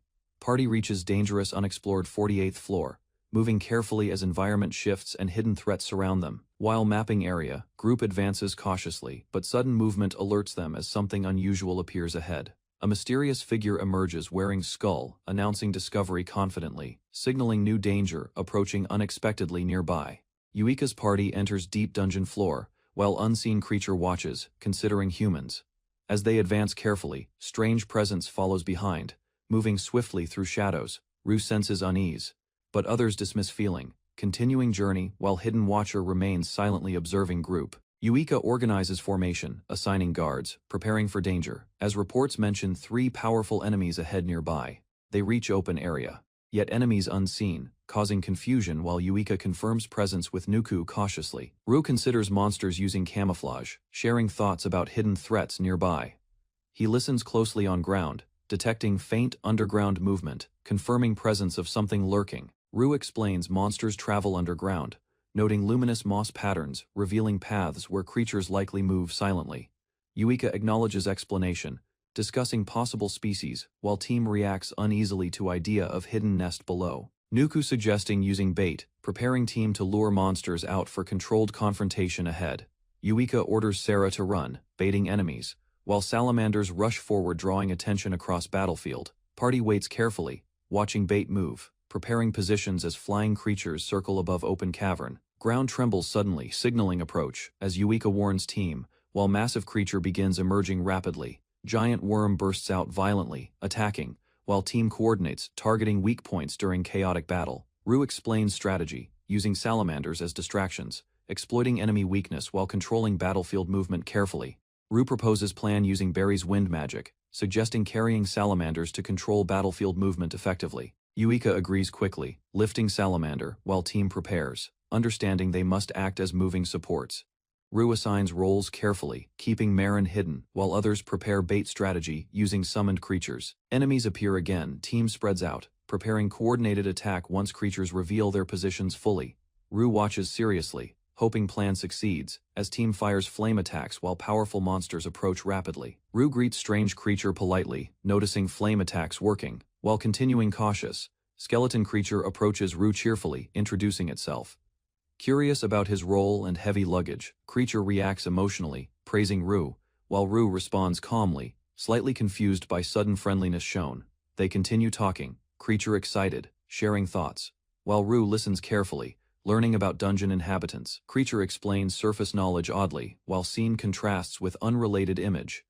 Rue recalls strict receptionist, realizing creature's knowledge is outdated, while reacting cautiously to strange conversation. Creature reveals magical dagger, claiming it shows memories, proudly presenting dangerous ability to Rue nearby. He admits following them, hoping for deaths, explaining fascination with memories from fallen adventurers inside dungeon. Rue questions origin, learning weapon comes from deeper workshop, raising suspicion about dungeon operations secretly. He explains role simply, delivering items while others manufacture them, hinting at organized system below. Rue learns about multiple dark smiths, realizing importance of item mastery among them during journey. He analyzes dungeon structure, deducing lower floors and workshop locations, understanding path. Skeleton creature continues talking, while Rue observes carefully, trying to gather useful information without trusting it. Rue reflects seriously, considering future conflict with Dark Smith when sudden movement interrupts their thoughts nearby. Allies return safely, regrouping together, while Rue signals Marin, preparing to continue mission deeper inside dungeon. Barry knew the skeleton from before, as Nuku recalls teleportability and prepares to avoid repeated mistake. Group confronts creature, demanding explanation, while Rue reveals he previously encountered it hiding nearby earlier. Yuika questions creature, while Rue explains its knowledge of lower floors, confirming usefulness for navigation ahead. Rue negotiates calmly, asking creature for safer route, attempting cooperation instead of direct confrontation approach. Creature agrees guiding them, but sets condition, leaving Rue thinking carefully about required exchange terms ahead. Rue suggests shortcut toward Oasis, proposing strategy while monsters gather, showing confidence and endurance during travel. Barry and Nuku, discussing teleportation and danger, doubting plan while analyzing risks carefully together. Rue asks Nuku about demonic energy, confirming suspicion about creatures' hidden abilities during their encounter. Rue reveals pendant, explaining isolation effect concealing energy, proving creature's trustworthiness and unusual behavior here. Creature reacts nervously, while Rue inspects boots, realizing teleportation ability and evaluating their usefulness carefully. Yuika confirms information, while Mazakan inspects boots, explaining enchantment, reducing concern about creature escaping freely. Rue smiles, realizing creature seeks conversation, deciding cooperation may reveal deeper secrets about dungeon structure. Team discusses strategy, considering using creature without force, trusting Rue's judgment while evaluating possible risks carefully. Yuika agrees with Rue's plan, deciding to proceed, placing trust in his decision and experience. Barry questions decision cautiously, while Yuika remain uncertain, wondering if allowing creature freedom may backfire later. Yuika warns against celebrating, accepting creature cautiously, while stating she will eliminate it if needed. Sets condition, she ordering creature obey her commands first before continuing any further cooperation ahead. ADD's strict rules. Yuika, forbidding lies and interference, ensuring creature cannot manipulate monsters or party members. Creature accepts terms, receiving name, as group prepares moving forward toward Oasis with renewed direction. Nuku and Mazakan observe Ro, questioning his judgment regarding trusting dangerous creature nearby. Ru smiles calmly, recognizing creature's potential threat, yet believing understanding it could become crucial later. Yuika's party prepares entering dungeon, wary of strange monster ally, marking unprecedented situation for adventurers. Yuika orders movement toward Oasis, trusting Rue's guidance, while party cautiously follows unusual companion forward. Inside cavern, Rue analyzes terrain, explaining misleading passage while directing group safely across dangerous ground. Skull-masked monster explains looping floor, warning about Owen traces, revealing complexity of dungeon structure. Ro identifies hidden path within crevice, guiding party carefully, while others acknowledge danger surrounding first exploration. Party enters narrow tunnel carefully, following monster guide, while Yuika and Rue remain cautious inside cramped passage. Rue studies structure, noting unusual dungeon design, sending Sarah ahead while group struggles moving through tight space. Rue explains path danger, warning even monsters avoid it, ordering slow entry while sensing orcs trapped ahead. Group proceeds step by step, spotting exit ahead as guide signals direction and confirms safe route forward. They emerge successfully, discussing Oasis distance, while Rue suddenly reacts, sensing unexpected situation approaching nearby. Party exits cramped passage, as Barry struggling because Rue's luggage blocks path, finally emerging outside with effort. They discover massive cliff ahead. Shocking group as Yuika reacts while others gather near dangerous edge. Monster insists path continues, pointing across gap, while Yuika questions situation and doubts explanation seriously. Rue examines narrow ledge across cliff, realizing crossing difficulty, questioning how such path is possible. Monster demonstrates solution using special boots, explaining method confidently while Rue observes strange ability carefully. Party considers crossing plan, discussing using Pluto creatures to carry them safely across dangerous cliff. Yuika listens cautiously as Monster speaks strangely, while Rue questions knowledge, creating slight tension within group. Rue realizes path impossible. Normally, while monsters prepare to transport group across gap, using coordinated effort, creatures lift members steadily, forming floating movement across ravine while others watch uncertainly from edge. While crossing above, they notice deadly creatures below, increasing danger as group continues, moving carefully forward. Party continues crossing carefully, ensuring Barry's safety while others urge caution and avoid looking below. After crossing, Yuika organizes movement, ordering monsters lifted, while group regroups and prepares to continue forward. They advance deeper, discovering multiple branching tunnels, raising concern about navigation within confusing dungeon structure. Rue analyzes paths, noting complexity, while others praise his guidance and acknowledge difficulty exploring without knowledge. Yuika observes Rue seriously, recognizing his ability, quietly acknowledging his value, while maintaining composed expression outwardly. Party reaches Oasis entrance, seeing vast space ahead, confirming destination after difficult journey through dungeon. They descend carefully, deciding to rest, while Rue happily accepts gift, strengthening bond with companions. Group gathers near water, observing surroundings, while monsters remain nearby as they prepare brief rest together. Rue prepares tea calmly, boiling water, while others relax, recovering energy after crossing dangerous terrain. Yuika shares food with Barry, while Rue serves tea, creating peaceful moment after tense exploration. Party shares food together, including Monster. As atmosphere relaxes and group begins interacting more openly. Skull Mask examines food curiously while Rue kindly offers more, strengthening trust between humans and monsters. Yuika observes quietly, then shifts focus, urging group to stop relaxing and prepare next course carefully. Discussion resumes, confirming location floor, while Yuika organizes members and ensures everyone remains alert together. Yuika outlines objective clearly, planning to find path and return, while Rue listens attentively beside her.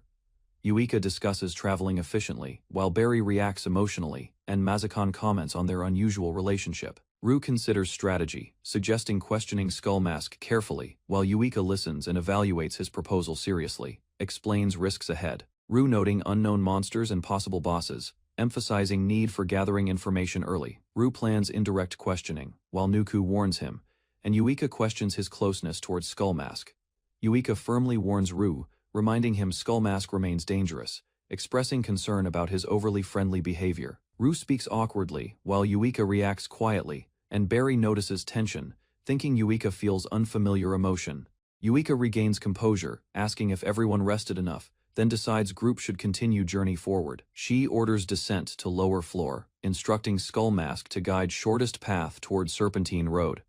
Rue agrees cheerfully, encouraging pace, while casually asking about snacks, maintaining relaxed attitude during travel. Group follows tunnel again, spotting possible trap, while Skull Mask chats excitedly, and Rue observes surroundings carefully.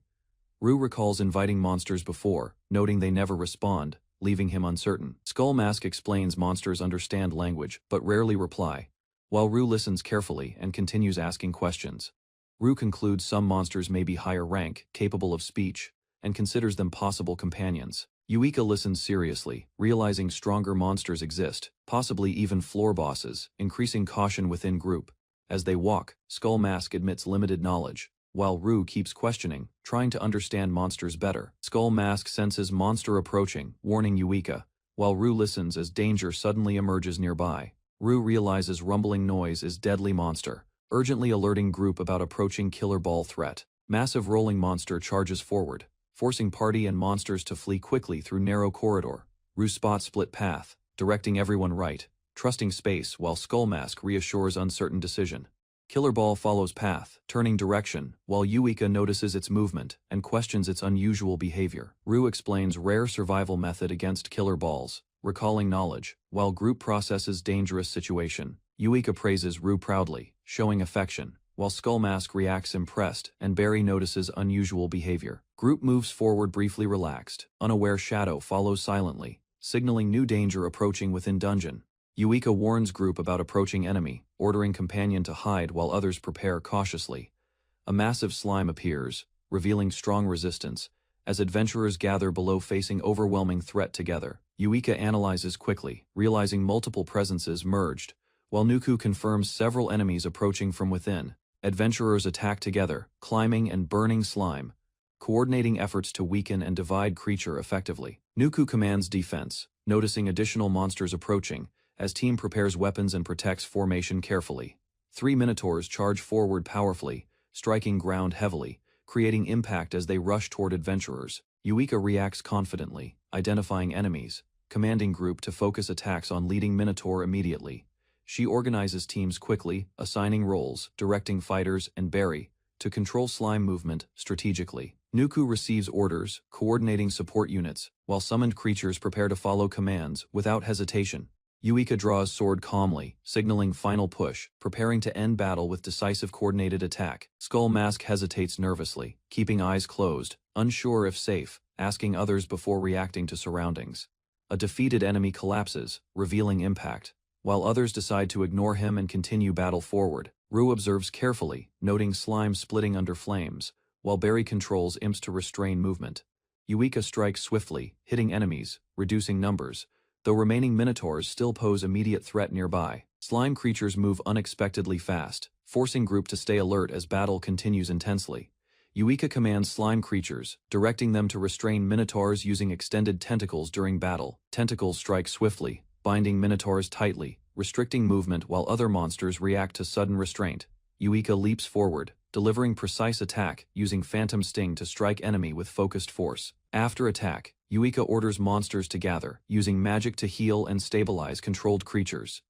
Rue analyzes battlefield, identifying monster types, understanding strengths and weaknesses as situation becomes controlled. Yuika reflects calmly, realizing their offensive strength is insufficient. Despite controlling monsters during battle situation, team regroups, carrying unconscious member, while Yuika orders continuation and others question recent strange incident. They proceed deeper, delaying rest until reaching Oasis, while companions remain energetic and continue moving forward. At Oasis, team rests, taking breaks, recovering strength with potions while maintaining formation and preparing next move. They gain new forces, including skeleton knights, strengthening group as Rue evaluates their growing combat capability. The party reaches 50th floor, gathering cautiously at cavern entrance after long journey through dungeon depths. Rue studies information carefully, realizing current floor difficulty exceeds expected level, raising concern about dangerous situation. Yuika discusses strategy, planning rest and recovery, while warning enemies continue increasing despite careful resource management. Skullmask senses familiarity, questioning surroundings, suggesting possible memory connection while others consider being lost inside dungeon. He explains calmly, recalling teleporting nearby before, hinting area may have unusual properties affecting navigation. Skullmask explains his friend, describing similarities, while Yuika listens carefully and considers possible nearby presence. The group reaches clearing, finding area empty, while Skullmask notes this location where he usually meets them. Rue notices hoof sounds approaching, sensing danger, while others realize visibility is limited in dark surroundings. Skullmask panics, revealing enemies approaching, explaining they are hostile, while Rue prepares for incoming confrontation. He fears for his hair, recalling past encounter, while tension rises as enemies draw closer. Skullmask flees quickly, returning belongings, warning others, while enemies approach, leaving group to face danger alone.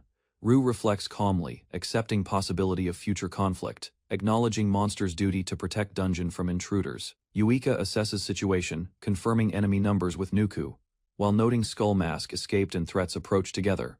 Orders formation, Yuika arranging slime creatures defensively, positioning team behind them to prepare against incoming enemies. Slimes combine into larger mass, while Yuika assigns roles, commanding allies to defend, attack, and protect positions. Hoof sounds echo loudly as monstrous beasts approach rapidly, causing group to brace themselves for sudden confrontation. A herd of bicorns charges forward aggressively, kicking dust, their leader advancing fiercely toward waiting adventurers. Rue warns others about bicorn attacks, explaining danger of horns, urging immediate caution against their strikes. Yuika commands slimes forward, forming barrier, intercepting bicorns mid-charge to protect team from impact damage. Slimes stretch and engulf charging bicorns, trapping them inside, preventing movement while team observes successful defensive maneuver. Trapped bicorn struggles violently inside slime, unable to escape as creature compresses and restrains its movement completely.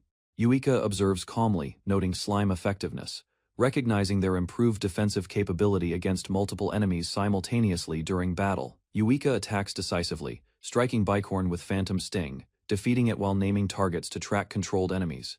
Remaining bicorns regroup under command, but Nuku warns others as new enemies begin approaching from darkness nearby. Skeletal enemies emerge suddenly, creating new threat, forcing team to prepare for continuous combat without rest.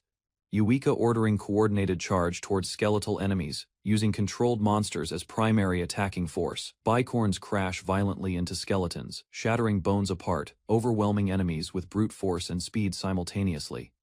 More skeletons appear, but Yuika remains confident, observing battle while Nuku reports increasing enemy numbers nearby. Rue questions situation, while bicorns continue attacking, smashing skeletons efficiently, despite lacking weapons or defensive armor. Additional skeletons emerge from darkness, forming larger wave, signaling prolonged battle as enemies continue arriving endlessly. Yuika commands bicorns relentlessly, smashing skeletons apart, maintaining pressure. Bicorns trample remaining skeletons, crushing bones easily, while more enemies appear, forcing continuous combat without pause. Yuika notices strange pattern, realizing enemies charge mindlessly, questioning unusual behavior. A magic circle appears overhead, alarming group, signaling new threat descending toward battlefield from above rapidly. Yuika reacts instantly, ordering slimes to shield everyone, as massive force descends, preparing to withstand incoming impact. A sudden loud noise echoes, startling Rue, as pressure builds and tension spreads across. Roaring sound intensifies, affecting everyone, causing pain and confusion while Yuika urgently orders goats to retreat. The goats vanish instantly, leaving empty ground behind, shocking Yuika as controlled monsters suddenly disappear. Dark presence slithers nearby, drawing attention upward, as fear spreads among group sensing overwhelming danger approaching. A hand emerges from darkness, releasing crushing pressure, overwhelming minds and bodies. A terrifying presence emerges from darkness, opening an underworld gate, spreading overwhelming fear that paralyzes everyone nearby instantly. A powerful lich appears, commanding undead forces, as Rue realizes highest-rank monster threatens their survival completely. A dark warning appears as a hand emerges ominously, signaling danger approaching while humans unknowingly face fear. Within the dungeon depths, Rao, Yuika, Barry and Nuku confront the 48th floor boss, a terrifying lich. As tension rises among the gathered adventurers, Mazakon secretly constructs a magic circle while Rue prepares an attack, signaling coordinated effort against the lich threatening everyone nearby. A powerful strike launches toward the lich, cutting through enemies as Rue advances, while surrounding adventurers witness the unfolding battle. The lich counters using a silent barrier, blocking attacks completely, revealing its overwhelming power and forcing the group into a dangerous situation. Mazakon realizes the lich barrier repels magic attacks, understanding their disadvantage while observing the failed strike and preparing next actions carefully. Yuika signals the start of combat as an explosion erupts, marking the decisive moment when the group begins coordinated attacks. Nuku advances forward while Barry follows, both moving quickly to engage enemies and protect their allies during the chaotic battlefield. Large skeletal beasts appear as additional threats, forcing the group to divide roles while supporting creatures push forward toward the lich. Rue throws mana potions toward Mazakon, ensuring continued magic support as the team pushes deeper toward the lich's position. Mazakon steps forward confidently, eager to fight, declaring his intent to take the front line, while gripping his staff firmly. Yuika organizes the team, ordering reserves back while planning an opening, as Rue urges caution and supports the coordinated strategy. Yuika leads the charge with Nuku and Barry, advancing quickly toward enemies, signaling a unified assault against the lich's forces. The group battles large skeletal creatures, striking them down while maintaining formation, pushing forward despite heavy resistance across the battlefield. The lich summons dark portals, releasing more undead, escalating the threat, and forcing the group into a prolonged and dangerous fight. The lich summons more skeletons, overwhelming the battlefield as Yuika commands allies to cut them down and push forward. Rue strikes through skeletons with force, clearing a path while enemies collapse under his attacks during the intense advance. Nuku swings his chained weapon powerfully, crushing skeletons apart, maintaining control while supporting the team's forward momentum in battle. Explosions erupt as the group breaks through enemy lines, advancing closer toward the lich, despite continuous resistance and incoming attacks.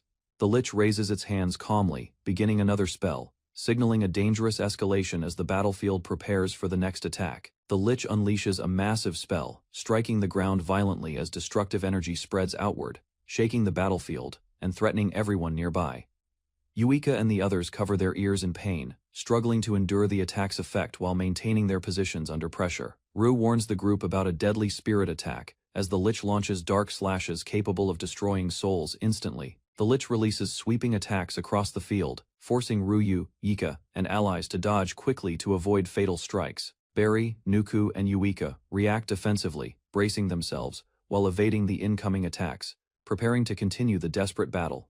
Yuika warns Barry of an approaching attack as a dark slash sweeps past, forcing Barry to react quickly under pressure. Barry strikes a skeleton behind her, narrowly avoiding danger while maintaining focus, despite being surrounded by enemies during the battle. Sarah rushes forward to assist Barry, intercepting another skeleton and preventing a direct hit while the fight continues intensely. Sarah unleashes a powerful attack, creating a swirling impact that destroys nearby enemies and clears space around Barry. Momentarily, Barry thanks Yuika and commands Sarah, preparing another attack as enemies collapse nearby, and the group continues advancing forward. Yuika commands the group to focus attacks on the lich's arms, forming a clear strategy while the team prepares immediately. Rue analyzes the situation, realizing distance attacks are dangerous because combined magic could instantly destroy everything within the targeted area. The lich stands protected by endless skeletons, preventing direct approach while the group searches desperately for an opening to strike.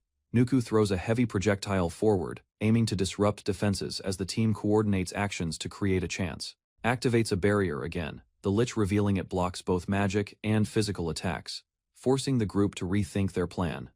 The lich rises again, with multiple arms while Nuku prepares himself, tightening his grip and focusing on the next coordinated strike. Barry commands her familiar salamander, preparing a powerful flame attack, while positioning carefully to support the group's plan.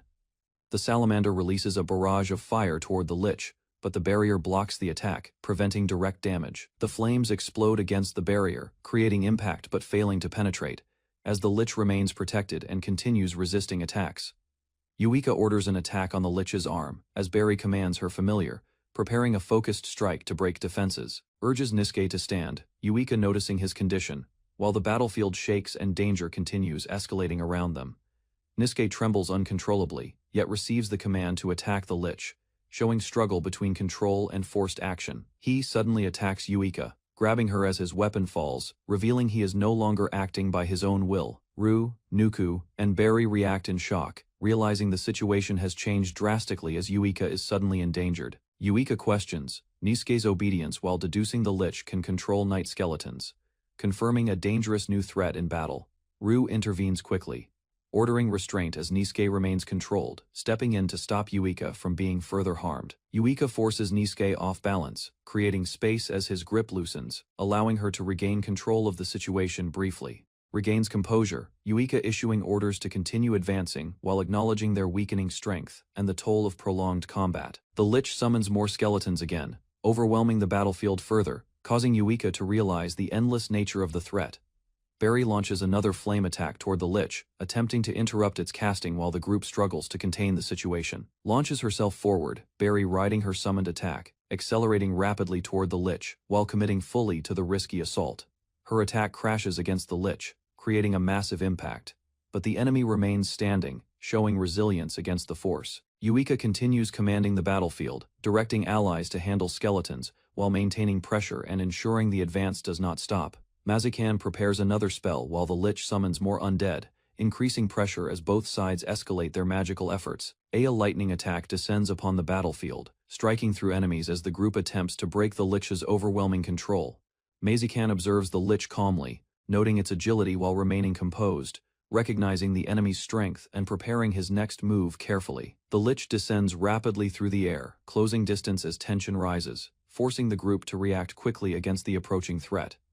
Yuika warns the team as another shockwave erupts, spreading destructive force outward while the lich continues unleashing powerful attacks. The battle continues dragging on, exhausting the group, while Ru develops a sudden idea based on his observations and intuition.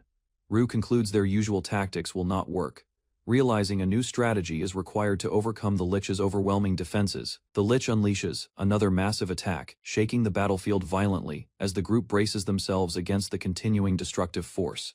The party enters a dark arena where a six-armed lich prepares attacks, combining sword techniques and magic, creating overwhelming pressure. Yuika analyzes the situation, quickly identifying the extra arms as the main threat and orders the team to reduce them immediately. Nuku advances, forcefully blocking the lich's casting, while others support from distance, disrupting its attacks and preventing further magic activation. Coordinated strikes land successfully as weapons hit repeatedly, breaking multiple arms, while the team maintains formation and pressure against the lich. The lich recoils as damaged arms dissolve, releasing energy, while the party gains advantage and prepares to continue the battle decisively. Ru notices magic circles forming as Barry prepares a flame attack, while the lich regains position and begins another countermeasure. Barry releases the flame cannon, striking the lich directly, causing a strong explosion that interrupts its movement and damages its body.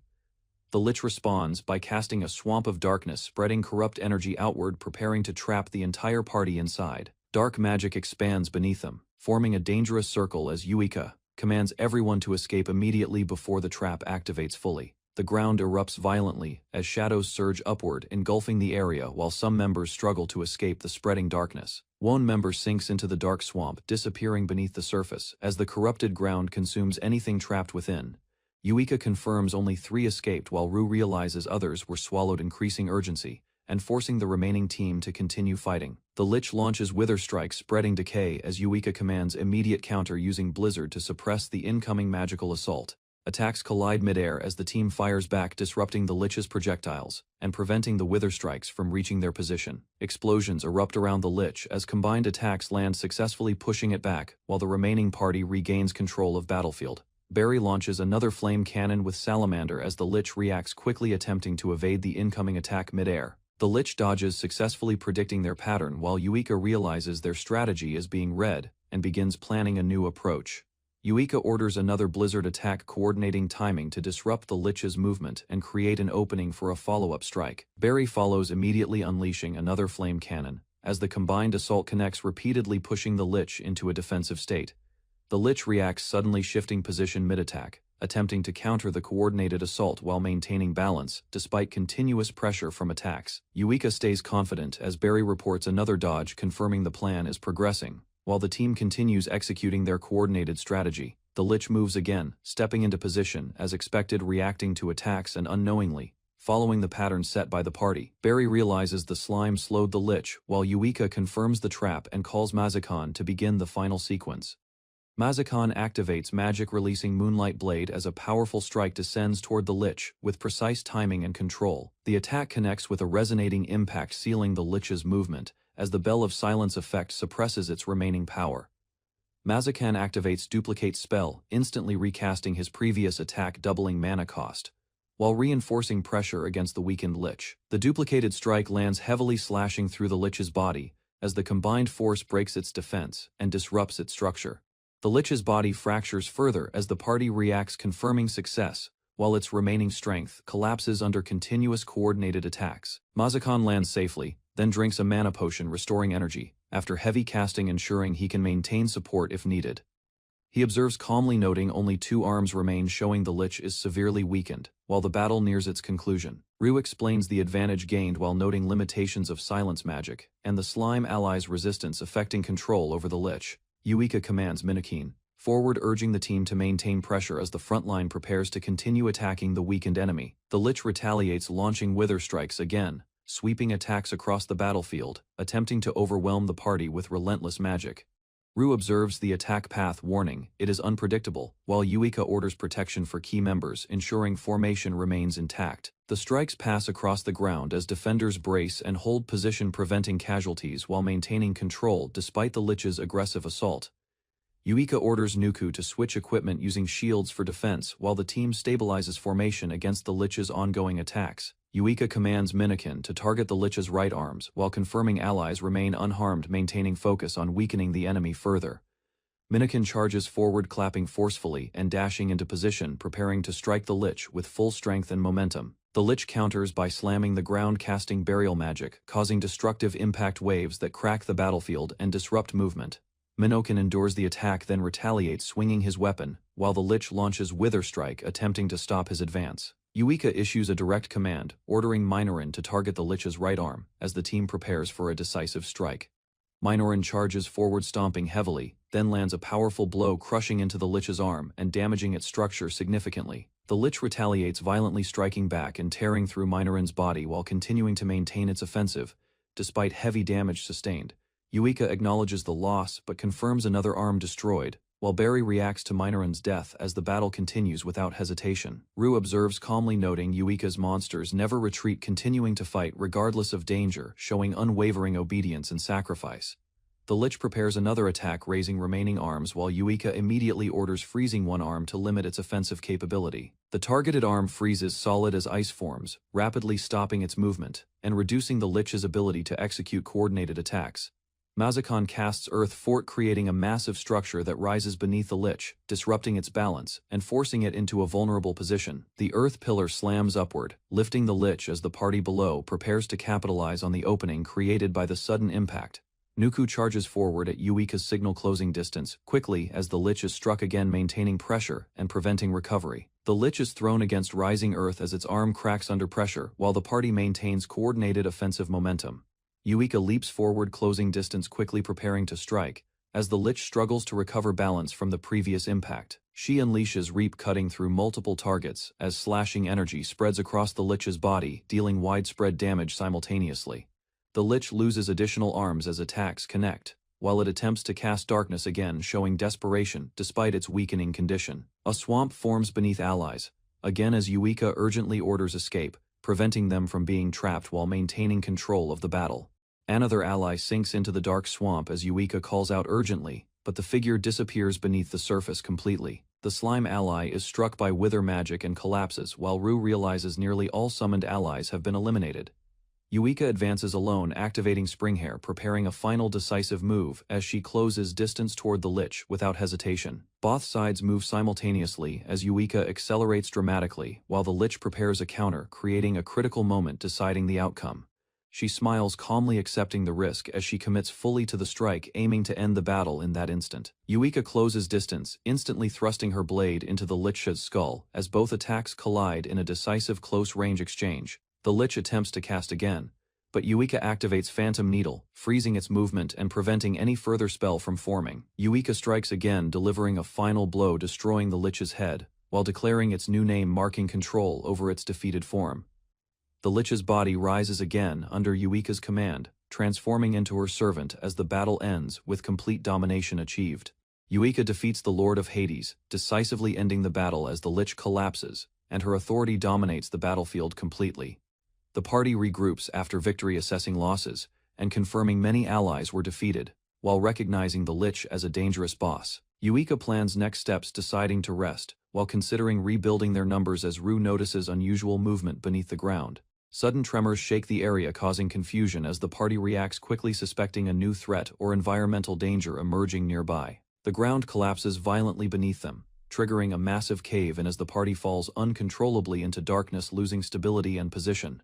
The ground collapses further as Yuika warns the team to stay close, while cracks spread rapidly, threatening to split everyone apart. Yuika rushes forward, attempting to rescue Barry as the terrain shifts violently, but falling debris and movement disrupt her approach.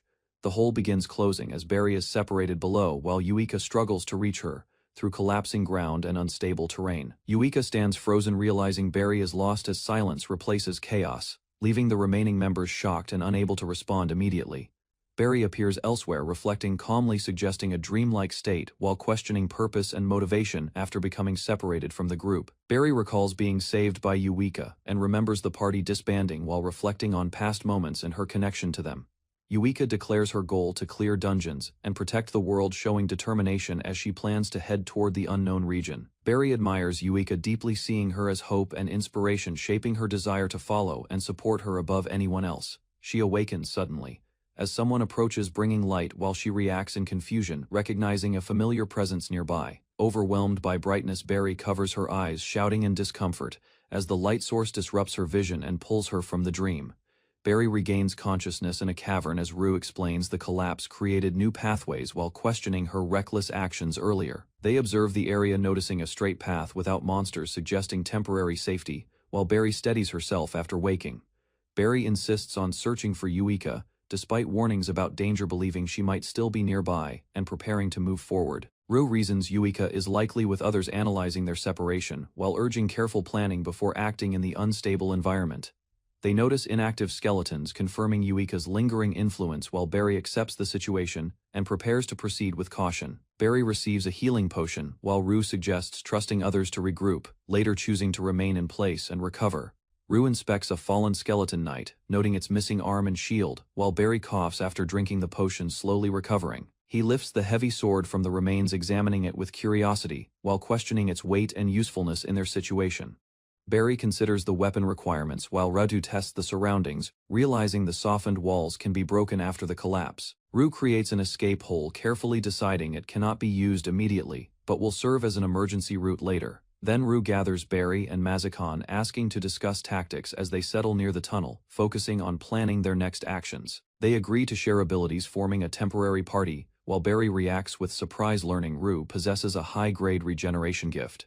Rue asks Barry to keep his ability secret, explaining its rarity while she processes the information and acknowledges its unusual classification. He explains his growth strategy, showing his strength level and how his choices allow him to rival higher-ranked adventurers. Rue asks about Barry's abilities while she feels overwhelmed, realizing the gap between them, and begins reconsidering her own capabilities seriously. Barry resolves to survive and reunite with Yuika, despite fear, while Rue considers a plan, knowing direct combat would be difficult. Rue proposes using Wind Dance to boost his strength, allowing him to handle the heavy sword, despite not meeting requirements. Barry casts Endurance Recovery, supporting Rue while warning about strain as he prepares to fight using enhanced strength and stamina. Rue assigns roles, acting as frontline while Barry supports from behind, trusting her timing and placing his life in her hands. Barry accepts the responsibility, realizing their survival depends on cooperation, and prepares mentally to support Rue in the upcoming battle. Heavy footsteps echo as Rue and Barry notice a new presence approaching quickly from the darkness, signaling an incoming threat. A minotaur appears glaring at them, aggressively establishing immediate danger, while both prepare themselves for an unavoidable confrontation.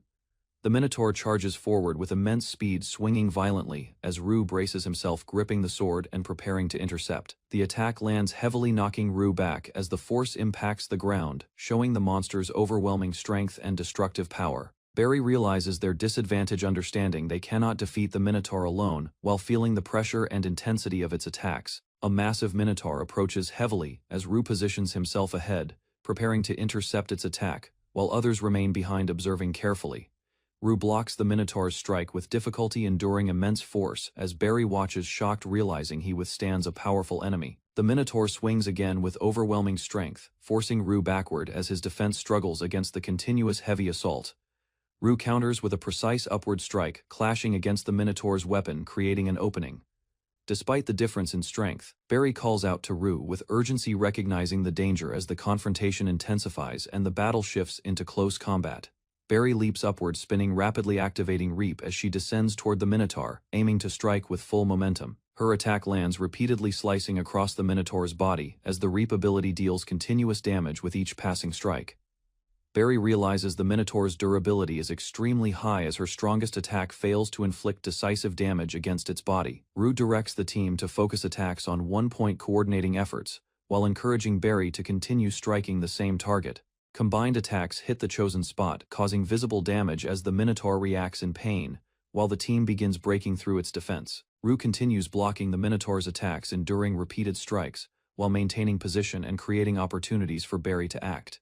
Barry attacks again, using Reap as Rue signals timing, allowing her to strike the same weakened area with improved precision. She confirms deeper damage this time, showing their focused strategy is working as the minotaur's defense begins to weaken gradually. Rue maintains pressure while Barry repositions as their coordination improves, steadily allowing smoother transitions between defense and attack phases. The battle continues as a prolonged struggle with both sides enduring damage, while the team slowly gains advantage through consistent focused attacks. Rue's weapon breaks under pressure as the minotaur roars loudly, while Barry reacts quickly, realizing their defense has been compromised. The minotaur unleashes a powerful strike, causing a large explosion, forcing Barry to retreat as Rue remains exposed without his weapon. Rue blocks desperately against continuous swings while the minotaur presses aggressively, attempting to overwhelm him with relentless attacks and strength. Barry rushes forward, deciding to re-engage despite danger, while Rue notices her movement, preparing to support her next attack attempt. She strikes the minotaur again, using Reap alongside Rue's support, targeting the weakened area to continue breaking its defense further.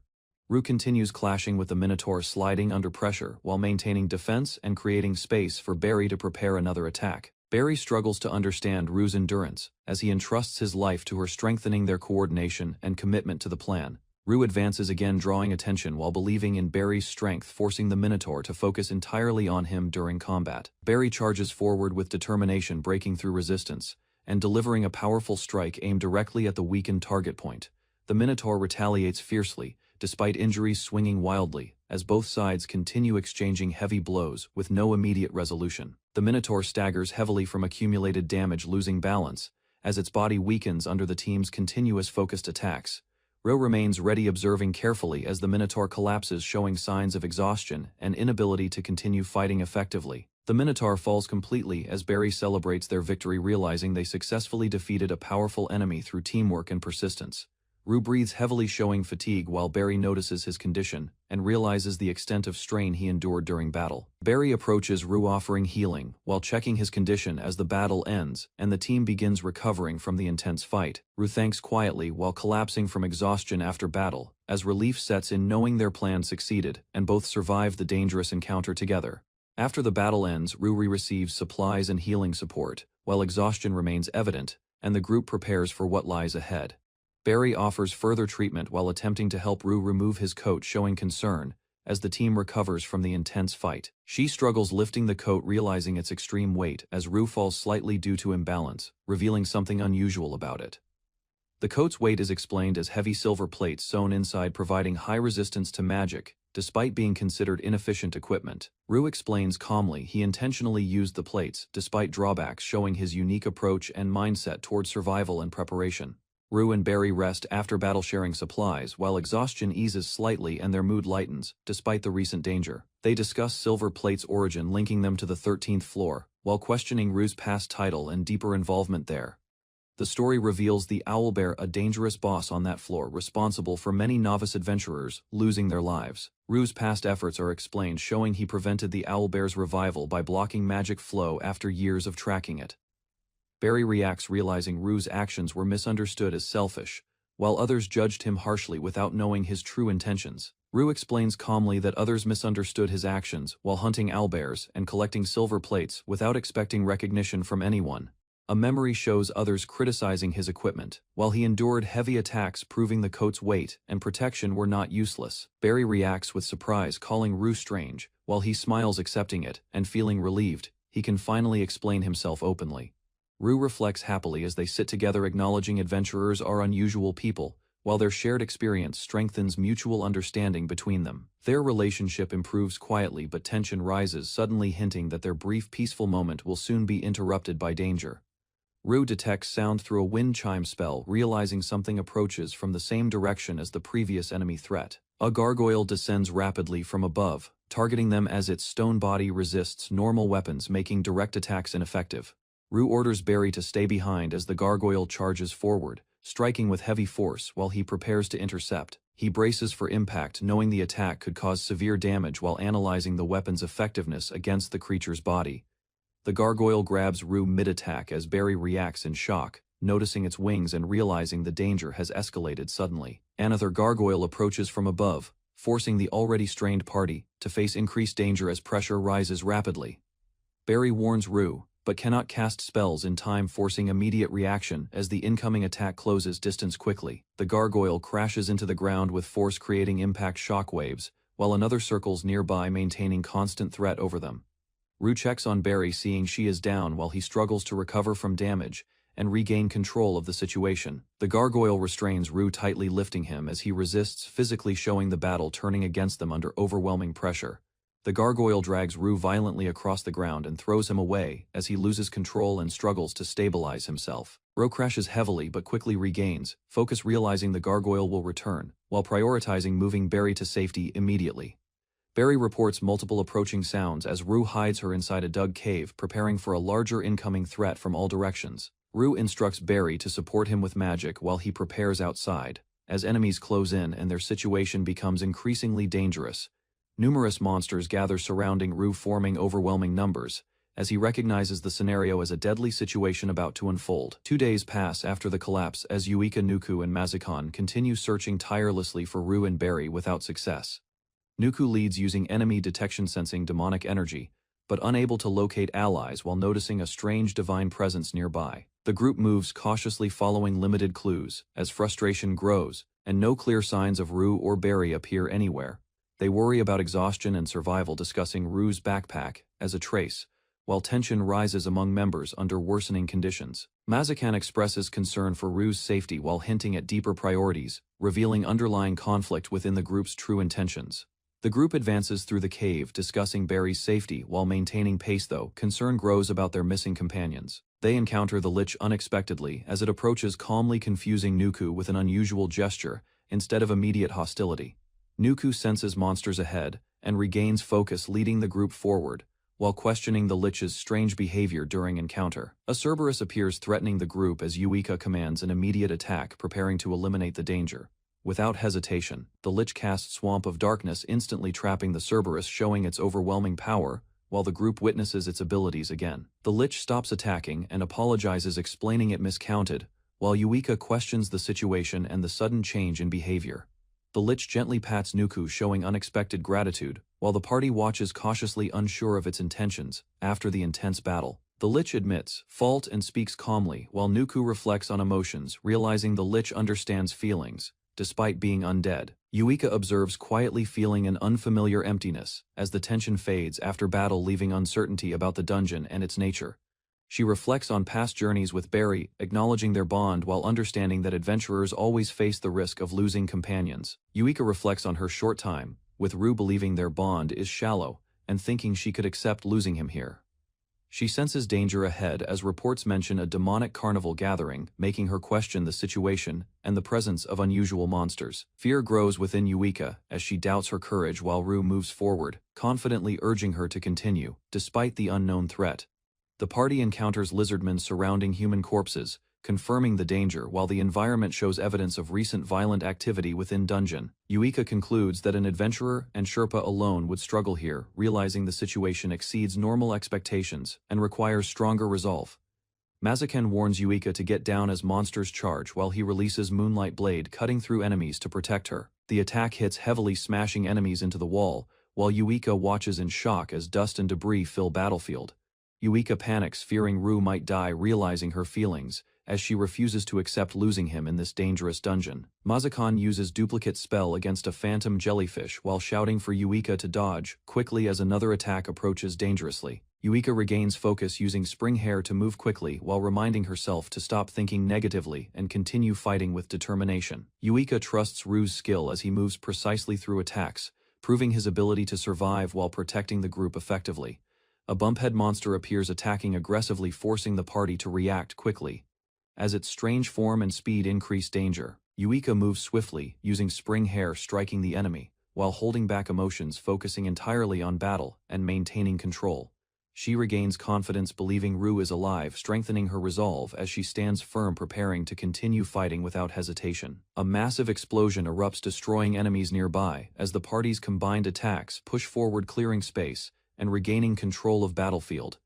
Yuika charges forward using spring hair, striking a bighorn monster, while calling Rue, showing urgency and determination during the intense fight. She follows with Phantom Sting, attacking relentlessly, while remembering Rue's words as she continues fighting and pushes deeper into the battlefield alone. Yuika reaches a cave and finds Rue standing wounded but still alive, facing enemies alone, continuing to fight despite heavy damage. She reacts in shock, seeing Rue's condition as he prepares another attack, showing his resolve while enduring severe injuries without retreating. Yuika observes Rue's damaged equipment and body, realizing he endured multiple spells alone, confirming his effort to survive and protect others. Rue stands barely conscious, covered in blood, yet still guarding as his body moves despite exhaustion, showing unwavering determination to survive. Yuika breaks down crying, realizing her feelings were real, admitting she cannot accept losing Rue, regardless of how short their time together. She approaches Rue, declaring her feelings strong, despite little time, while he staggers toward her. Still trying to remain standing, Yuika embraces Rue, assuring him the fight is over, expressing her love and relief while holding his injured body carefully. Rue weakly responds, warning about Barry inside the cave, revealing her injuries and danger, while after the battle ends, Rue receives supplies and healing support, while exhaustion remains evident, and the group prepares for what lies ahead.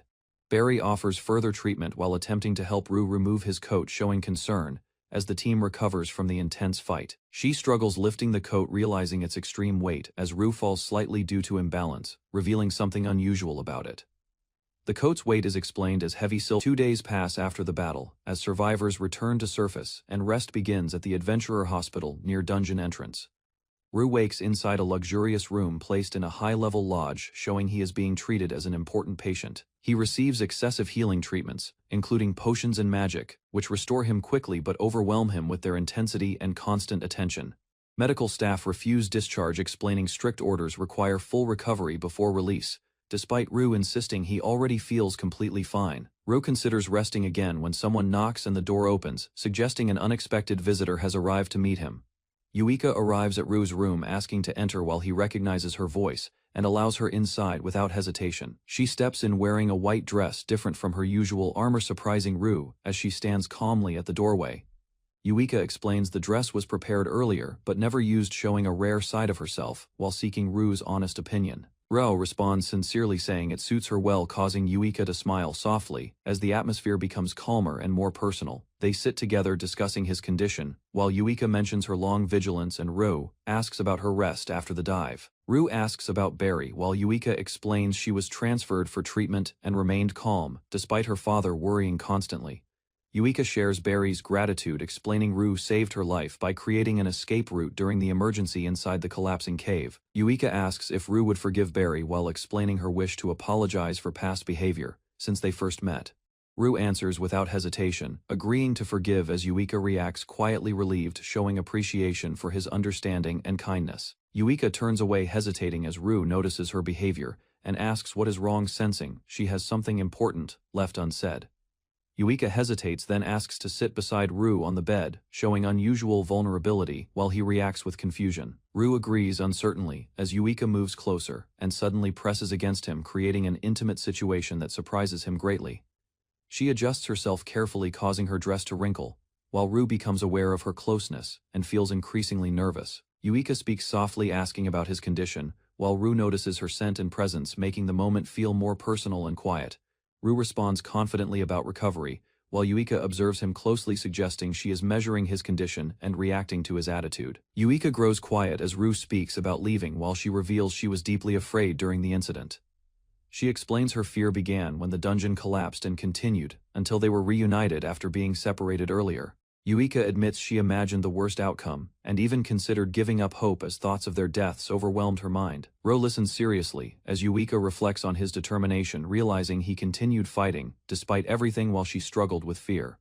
Yuika apologizes, sincerely admitting she should have trusted him more, while expressing regret for doubting his survival during the ordeal. Rue observes her quietly, recognizing her honesty and strong will behind her actions as Yuika lowers her head, feeling ashamed. He gently places his arm around Yuika, explaining his values and expressing admiration for her choices and the way she thinks. Continues speaking calmly, he saying he believes in her deeply, even if their thoughts differ from what their feelings might suggest. Rue reassures Yuika she does not need to change anything and accepts her completely as she is now without hesitation. Yuika reacts emotionally, becoming flustered and overwhelmed as she processes his words, showing vulnerability while placing her hand on him. Next morning, Yuika rushed ahead as pulled Rue with her, she questioning his silent behavior about before. Rue explains awkwardly, but Yuika reacts strongly, grabbing him and denying his explanation, showing frustration and embarrassment over her actions. Yuika becomes overwhelmed, insisting her embarrassment was extreme, while Rue admits he was also confused and embarrassed by the situation. Rue suggests keeping the moment secret, but Yuika grows more flustered, warning him to take responsibility for what happened between them. Yuika reflects on her actions, feeling embarrassed, while narration shifts toward future dives, suggesting their journey will continue despite uncertainties ahead. Reflects on her feelings, Yuika deciding she does not want regrets as she acknowledges her growing emotions toward Rue seriously. She recalls the moment she saw him again, realizing his determination moved her and strengthened her feelings during the dangerous situation. Yuika admits she fell for him again, but accepts their duties may prevent them from staying together, despite their feelings. They walk together, holding hands briefly, as Rue speaks casually about directions, while Yuika reacts surprised by the sudden normal interaction. Marin appears nearby, suggesting a new situation requiring attention, as their personal moment ends and responsibility returns, quickly. Yuika recognizes Marin holding a damaged book as Rue follows quickly, while they approach the crying child to understand situation. Marin cries heavily, apologizing, repeatedly showing distress and guilt, while unable to clearly explain what caused the problem with the book.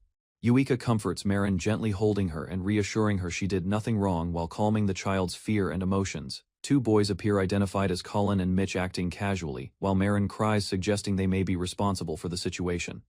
Yuika questions them firmly as they panic and run away, confirming suspicion, while she holds Marin and prepares to respond. Marin explains how Colin and Mitch took her book, while Rue listens silently, understanding the situation and recognizing their wrongdoing clearly. Mrs. Murao appears, dismissing Marin's crying, showing indifference toward the child's distress. She insists children's words should not be trusted, refusing responsibility and dismissing the issue without concern for fairness. Rue calmly responds, presenting facts and offering money, while requesting Marin not be hurt again and asking her to address her sons properly. Mrs. Murrah leaves angrily as Rue reassures Marin and Yuika, questions his actions while he prepares to explain everything calmly later. Rue comforts Marin, gently holding her, and decides to take her home while Yuika observes his kindness and reaction. At home, Rue checks the book, confirming minimal damage, while Yuika argues the boys should take responsibility for their actions. Rue explains the book can be repaired later, calming Marin, who smiles again, relieved, while the situation becomes less serious. Yuika questions Marin's living situation, concerned about her family and whether she should remain under such conditions safely. Marin explains her situation while Rue reflects on the town lacking proper support systems, highlighting a deeper issue beyond this incident. Rue explains the harsh reality for abandoned children, while holding Marin, showing concern and understanding of the dangers she faces. Yuika reacts, emotionally struggling with the idea of Marin returning to that environment, while considering what choice should be made. She blames herself, thinking her request caused the situation, while reflecting on the risks of deeper dungeon exploration and responsibility. Rue reassures Yuika, calmly saying he accepted the request and wishes to continue working together, while shifting responsibility away from her. He firmly states the issue is his responsibility alone, causing Yuika to react with surprise at his resolve and personal decision. Rue reveals he already planned to relocate, while Yuika realizes his actions were meant to protect her from responsibility. He explains he saved money to move cities and provide Marin with better education and a safer environment for her future. Yuika considers his reasoning and offers support, but recognizes Rue's independence and determination to achieve his goal through his own efforts. Rue smiles calmly with Marin, while Yuika acknowledges their relationship, yet understands he will not accept help without proper reason. Yuika observes, quietly realizing Rue has already decided to take responsibility for Marin and will act according to his own judgment. Yuika reflects on Rue's future, with Marin realizing she is not part of the life he plans to build moving forward. She acknowledges their connection, but concludes she is only his lover, not family, deciding she should not interfere in his responsibilities. Yuika becomes angry, feeling excluded, interpreting his decision as rejection, and resolves to confront him directly about her place beside him. She suddenly stands, declaring her feelings with determination, shocking Rue, as she takes control of the situation without hesitation. Yuika boldly proposes to Rue, openly expressing her commitment and refusing to remain distant any longer despite the circumstances. She declares she will share Rue's burdens from now on, while Rue reacts with shock, realizing her sudden proposal. The next morning at the guild, Rue is tied up, confused, as others question him about his situation and recent actions. The map management team blocks him, demanding his dive report, while flexing intimidatingly, preventing Rue from leaving until requirements are completed. Rue apologizes, promising to finish, later explaining Marin came to his home, causing delays, while the staff continues pressuring him strongly. A large man intervenes, reassuring Rue, then offers access to another room, allowing him temporary escape from the strict report submission demands. Marin happily eats with others, as narration explains. Rue often brings her to the guild, where she spends time enjoying food. Marin is warmly surrounded by guild members who offer food and attention, showing she is welcomed and cared for kindly. The guild master reacts loudly as others gather around Marin, while Rue is scolded and told to close the door. Rue is brought to the table, where maps are prepared, as the team demands a full report of his recent dungeon exploration. Later at the central church, a calm atmosphere appears as someone approaches while time passes toward midday in Tyros. Barry smiles, happily after leveling up, feeling satisfied as she gains a new attack ability following the recent battle experience. Rue notices the guildmaster nearby, while Barry plans to show her new ability, reacting with excitement upon recognizing him. Barry suddenly hides as her body reacts instinctively, while observing Rue walking with others near a quiet residential building outside. She identifies the guildmaster and questions the situation, noticing a child with Rue, while sensing something unusual about the meeting. Follows cautiously, she deciding to approach them, sensing suspicious activity, while Rue and the guildmaster continue toward their destination. They arrive at a large house where someone welcomes them inside, while Barry remains wary, sensing the situation may not be normal. Rue follows the guildmaster inside, while Barry uses Whisperer to listen carefully, deciding to stay hidden and gather information. Barry hears discussions about the mayor meeting Balamone, realizing an important conversation is happening upstairs involving Rue and guild officials. She observes quietly, concluding the delay was related to map updates and recent dives, confirming the situation connects to their expedition. Inside, Rue is seated as Balamone questions him about Twilight Blade, while presenting food, maintaining a calm yet controlled atmosphere. Barry grows more suspicious, questioning why the mayor investigates them secretly, realizing the situation may involve hidden intentions beyond simple discussion. Barry observes, calmly praising Rue's actions, while analyzing Yuika's ability, noting she can command multiple monsters without clear limits. Inside, Rue is questioned carefully about the dungeon as he withholds details, while the mayor probes for weaknesses and control limits. Barry listens outside, realizing Rue is lying, skillfully protecting information while continuing to monitor the conversation without revealing her presence. The mayor shifts topic, mentioning Ru's family situation, suggesting he should not risk his life unless he has a greater purpose. The mayor pressures Ru, further encouraging him to seize opportunity, implying his abilities could be valuable now while maintaining a persuasive tone.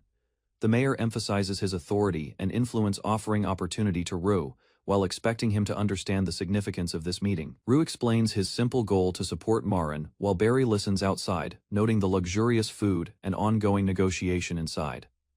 The mayor comments on Ru's attitude toward money, recognizing his different values while continuing to guide the conversation toward his proposal. The mayor recalls a past incident involving a dangerous owlbear, explaining how adventurers failed and the situation required decisive intervention.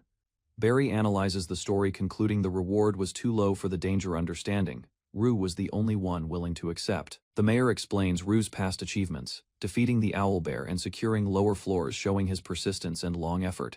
He reveals Ru gained a bad reputation as others misunderstood his actions, while the guild concealed details to protect its image. The mayor concludes Ru accepts any task for money, shaping his reputation, while Ru listens silently without reacting to the claims. Ru understands the implication, realizing the mayor wants a discreet job, and directly questions if another dangerous task is being offered. The mayor confirms, calmly raising his glass, approving Ru's response, and prepares to negotiate details while insisting the matter remains confidential.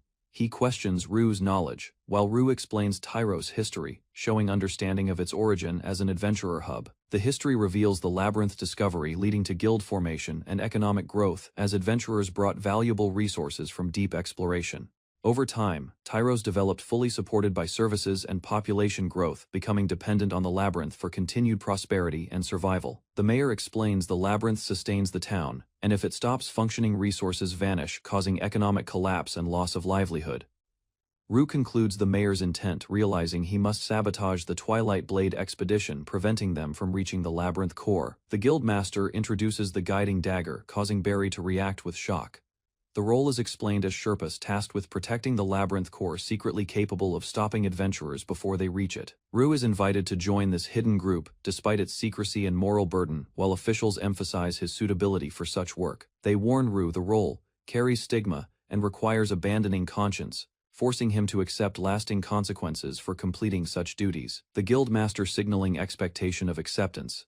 As the proposal reaches its decisive moment, he references Marin, reminding Ru of someone he must protect, reinforcing emotional pressure to influence his decision. They highlight Ru's history of prioritizing profit over honor, suggesting he is suited for morally questionable tasks without hesitation.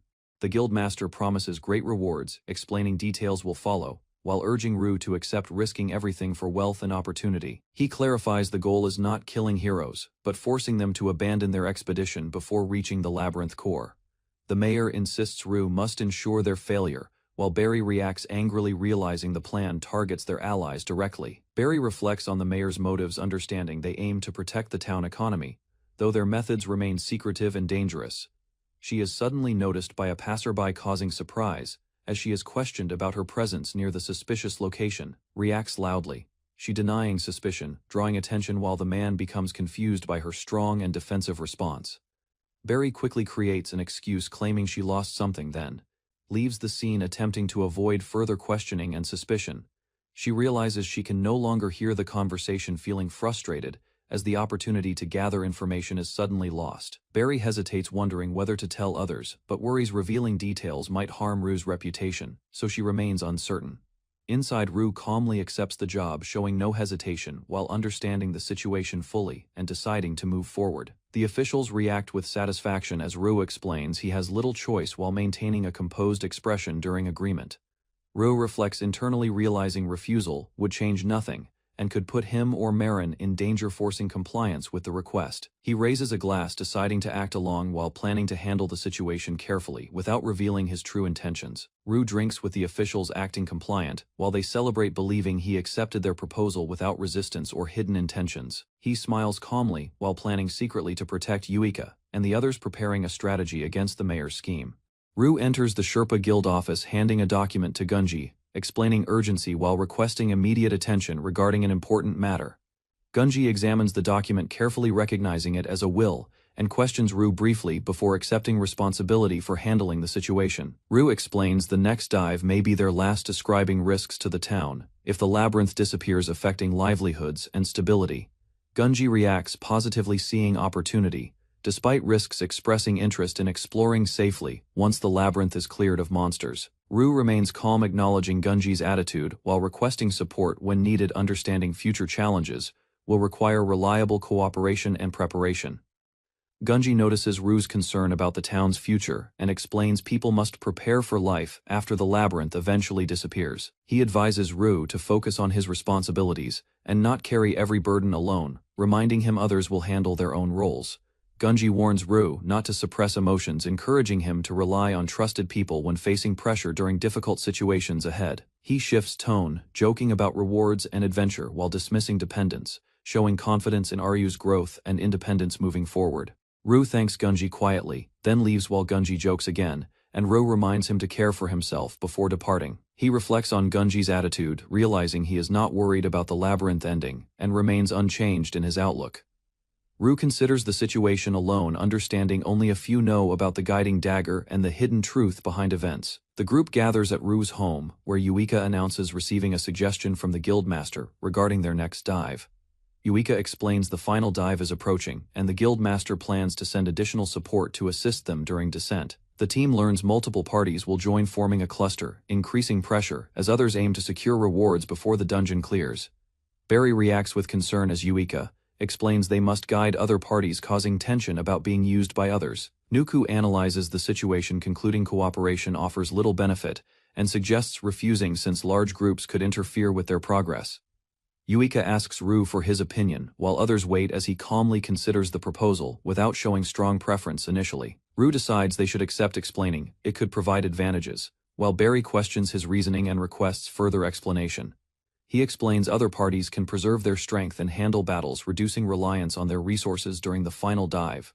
Rue explains limiting cooperation to lower floors, reducing risk, while allowing others to challenge deeper levels and conserve their resources. Barry and Nuku respond cautiously, acknowledging logic, but still questioning safety, while evaluating whether cooperation truly benefits their party overall. Despite doubts, Yuika decides to accept the offer, while others trust Rue, though concerns remain about hidden intentions behind the request. Rue warns adding their members into another group could create confusion since roles and plans were already established beforehand. He proposes independent coordination under Yuika's command, ensuring teamwork remains stable, while adapting strategy alongside the larger group during battle. Rue outlines final conditions, ensuring separate inventory management and camp duties, maintaining order, while Barry reacts with concern about the arrangement. The day of the third dive arrives as multiple adventurer groups gather, forming a large assembly within the dungeon's oasis area. Several parties, including Mud Raptors and Starry Vanquishers, appear, showcasing strength as experienced adventurers prepare for the joint expedition ahead. Additional groups join, increasing total numbers significantly, while Sherpas organize logistics, ensuring each party is prepared for the upcoming descent. Party leaders introduce themselves to Twilight Blade, expressing cooperation intentions as the alliance forms, preparing to begin the final coordinated dive. Yuika firmly states their objective is reaching the core, while another party questions their independent approach and intentions during the joint expedition. A party leader responds, acknowledging their stance, but emphasizes trust and cooperation, suggesting fighting together is essential for survival in dangerous situations. Yuika remains cautious, analyzing his words, while he reassures they can still cooperate in battles, despite operating separately as teams. Challenges them, Yuika directly proposing they observe her party's methods first, before judging their effectiveness within the labyrinth exploration. The opposing leaders agree, confidently deciding to watch Twilight Blade in action, showing interest in their abilities and overall combat strategy. The gathered adventurers agree to proceed, while acknowledging Twilight Blade's conditions, establishing a tense but cooperative alliance before entering the labyrinth. Yuika warns others to keep pace and not slow them down, reinforcing her leadership, while the group prepares for descent together. The dive begins as all parties move forward simultaneously, entering the labyrinth knowing the mission will be far more dangerous than before. Other adventurers express excitement and confidence, praising Twilight Blade, while preparing themselves to witness their strength during the upcoming battles. Rival parties push forward, competitively determined not to be outperformed, showing rising tension as multiple groups begin advancing deeper into the dungeon. The combined groups advance through the tunnel, while Rao observes their distance and reports enemy presence ahead to Yuika. The party encounters horned cat monsters and eliminates them quickly with coordinated attacks, maintaining speed without breaking formation or momentum. Other adventurers watch closely, impressed as Twilight Blade defeats enemies, efficiently proving their skill while continuing forward without hesitation. Yuika reminds others to move quickly and not delay for rewards, emphasizing strict pace, as weaker members struggle to keep up behind. Ahead, hidden monsters are detected, despite silence, as the ground suddenly breaks open, signaling an ambush, waiting within the tunnel. Massive stone golems emerge, blocking the tunnel. As Rue explains, normal weapons are ineffective, creating immediate danger for the advancing group. Yuika quickly decides to ignore the golems, ordering everyone to continue forward, prioritizing speed and their objective over unnecessary confrontation. The parties flee as golems pursue from behind, forcing everyone to run faster through the narrow path to avoid being crushed. Other adventurers panic, while leaders try maintaining order, ensuring their groups keep moving, without losing sight of Twilight Blade ahead. Yuika leads decisively, directing the route toward a stairway ahead while maintaining pace as the entire force escapes the pursuing golems. Exhausted adventurers struggle to keep up, questioning how Rue survived previous dives, while realizing the current pace and danger exceed expectations. The group reaches the 19th floor oasis, collapsing from fatigue as many adventurers fall to the ground, unable to continue immediately. Yuika orders a short break, instructing everyone to rehydrate quickly, while preparing to resume the dive without allowing extended recovery time. A member protests, weakly unable to handle the pace, while Yuika remains firm, emphasizing, "This is how dungeon exploration must be handled." Rue interacts calmly with Yuika, receiving acknowledgement, as another Sherpa named Gamio asked Rue to have a little talk. Gamio approached, requesting discussion, creating tension as Twilight Blade prepares to respond to their concerns and intentions. Groups gather circling Rue, exchanging serious looks, while Barry questions the situation, sensing disagreement forming among the assembled adventurers.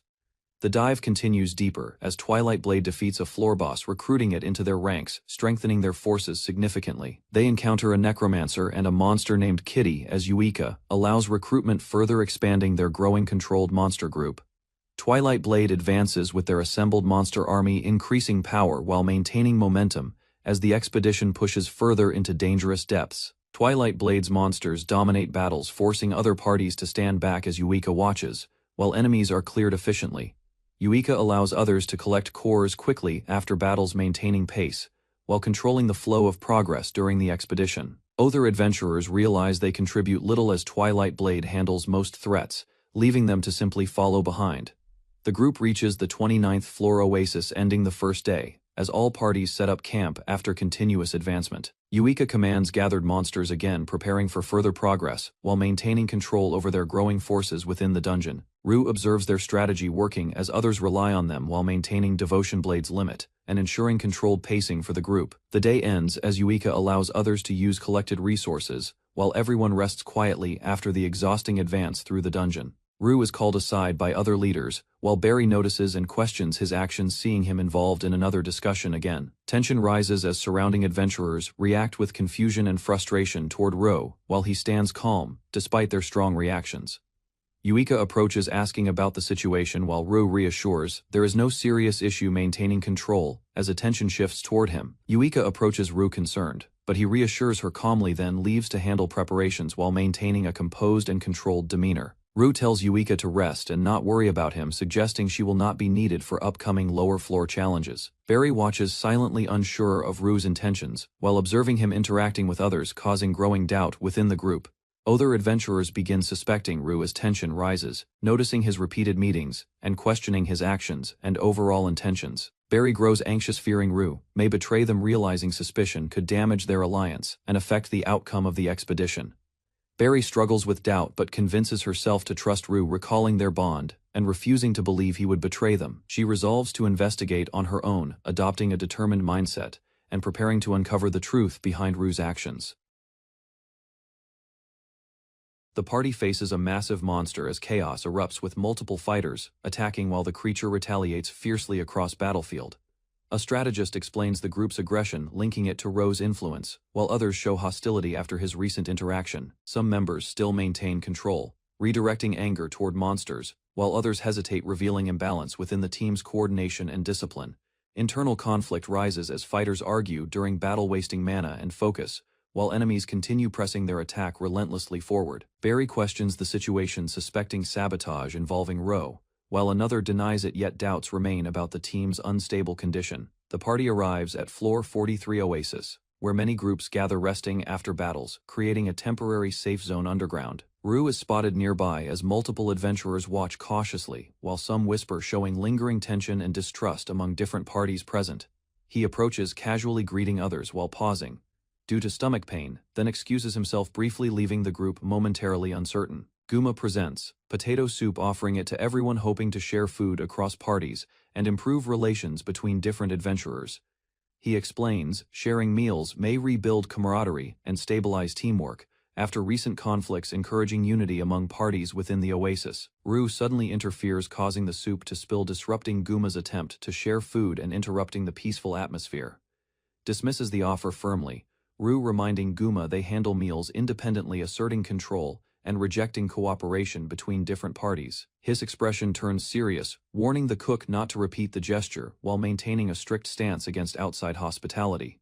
The group reacts with confusion as Ro leaves, while Yuika observes, quietly sensing deeper intent behind his unusual behavior. Others try to downplay the incident, but unease remains as the party questions Ro's motives and the effect on group unity. Barry suddenly runs off as others question her actions, while Ro remains seated, creating concern about her unusual reaction. She quickly excuses herself, claiming a simple reason while approaching the cook, showing urgency and a desire to resolve earlier tension.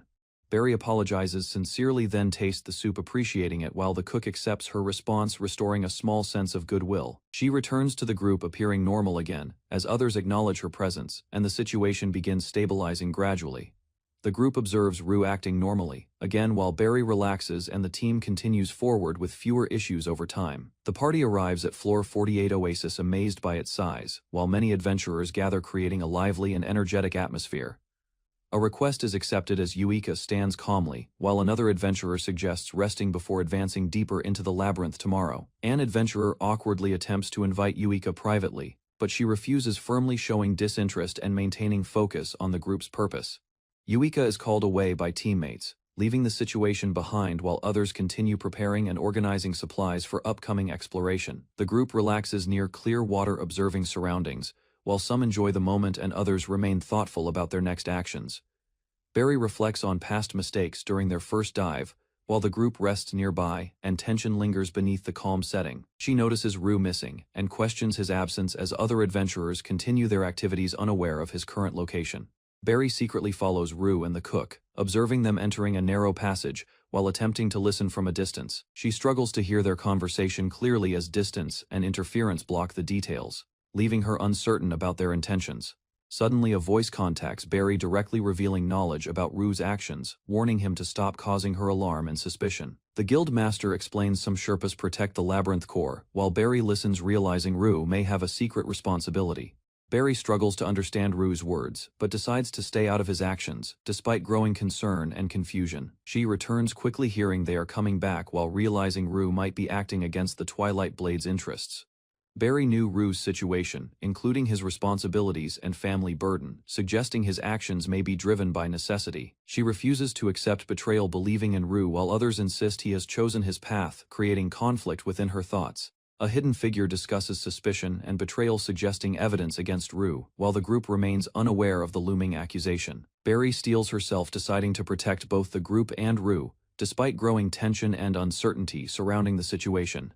Rue appears injured, but smiles calmly, dismissing concern, while others notice something unusual and begin questioning his condition and behavior. Barry approaches, offering drinks, while observing Rue closely, realizing his condition may not match his explanation and suspecting hidden damage. She accepts the drink cautiously as Rue warns about bitterness, maintaining composure, while the group remains unaware of the deeper issue. Barry inspects the drink carefully, while others watch as she hands it to Rue, testing his reaction and confirming her suspicion. Rue examines the contents closely, recognizing signs of poison, as his expression changes, revealing the seriousness of the situation immediately. Barry accuses Rue of betrayal, revealing what she witnessed, causing tension as the group reacts to the sudden and direct accusation.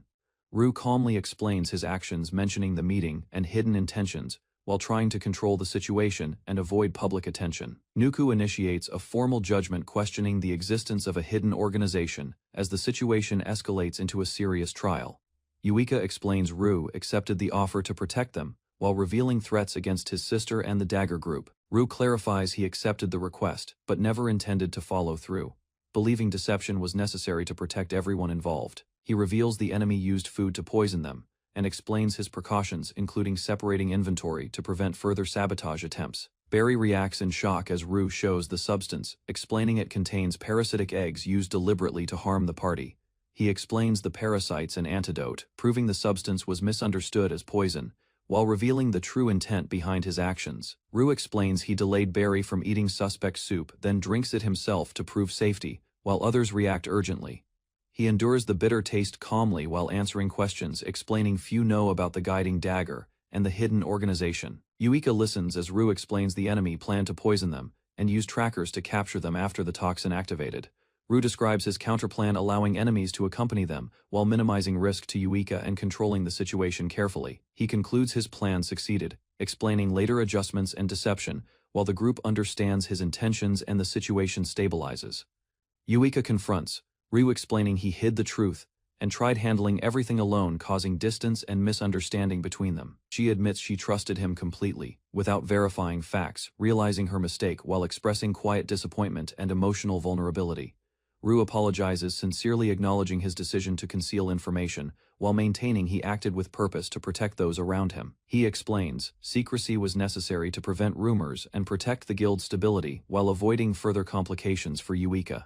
Yuika stunned as her darling admitting he wanted to protect her, too, showing emotional connection. Yuika apologizes sincerely for misunderstanding Rue, and reassures him she never intended to hate him despite the situation and confusion. She thanks Rue and promises support, asking him to rely on her in the future, strengthening their trust and partnership. Nuku interrupts, calmly signaling the discussion should move forward, while Rue acknowledges him and the group regains composure.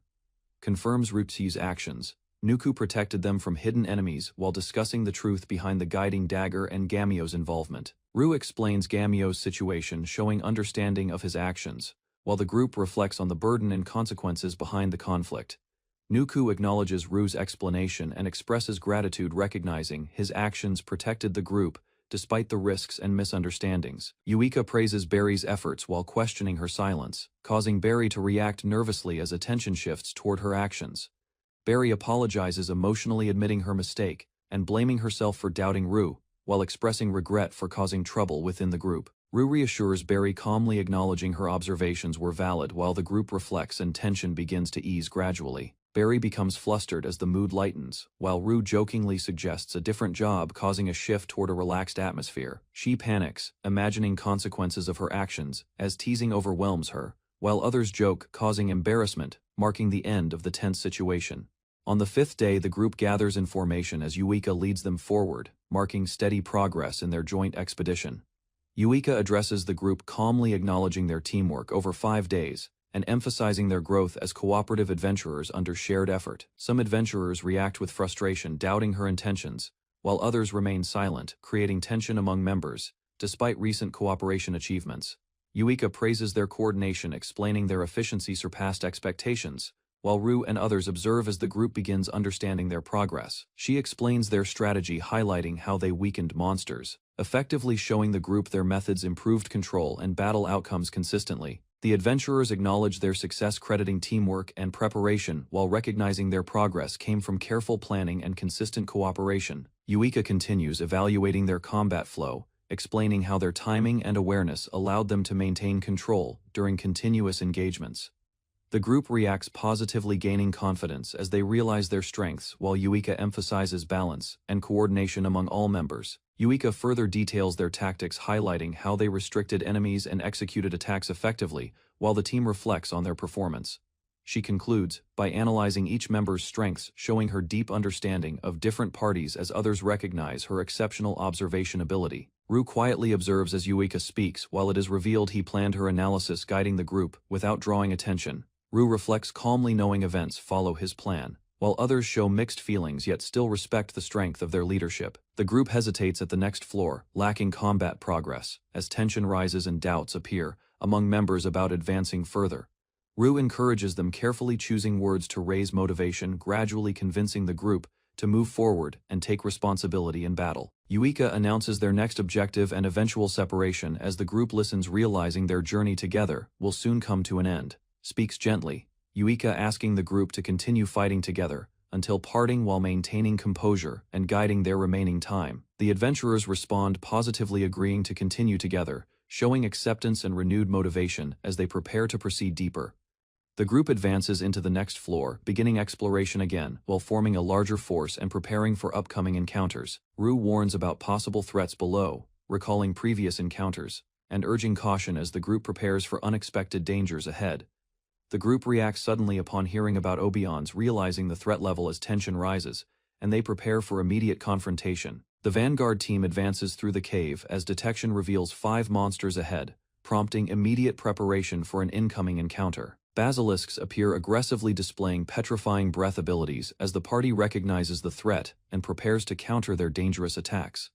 The team charges forward following orders while support remains ready to treat petrification, ensuring formation stays stable during the engagement. A frontline fighter executes a ground slam, striking a basilisk, directly disrupting its movement while others prepare to follow up attacks. A powerful shockwave attack lands, sending enemies backward, as the team maintains momentum and begins overwhelming the basilisks with coordinated strikes. A frontline fighter charges forward, smashing the ground forcefully, taking control of the battlefield, while others prepare to support his advance.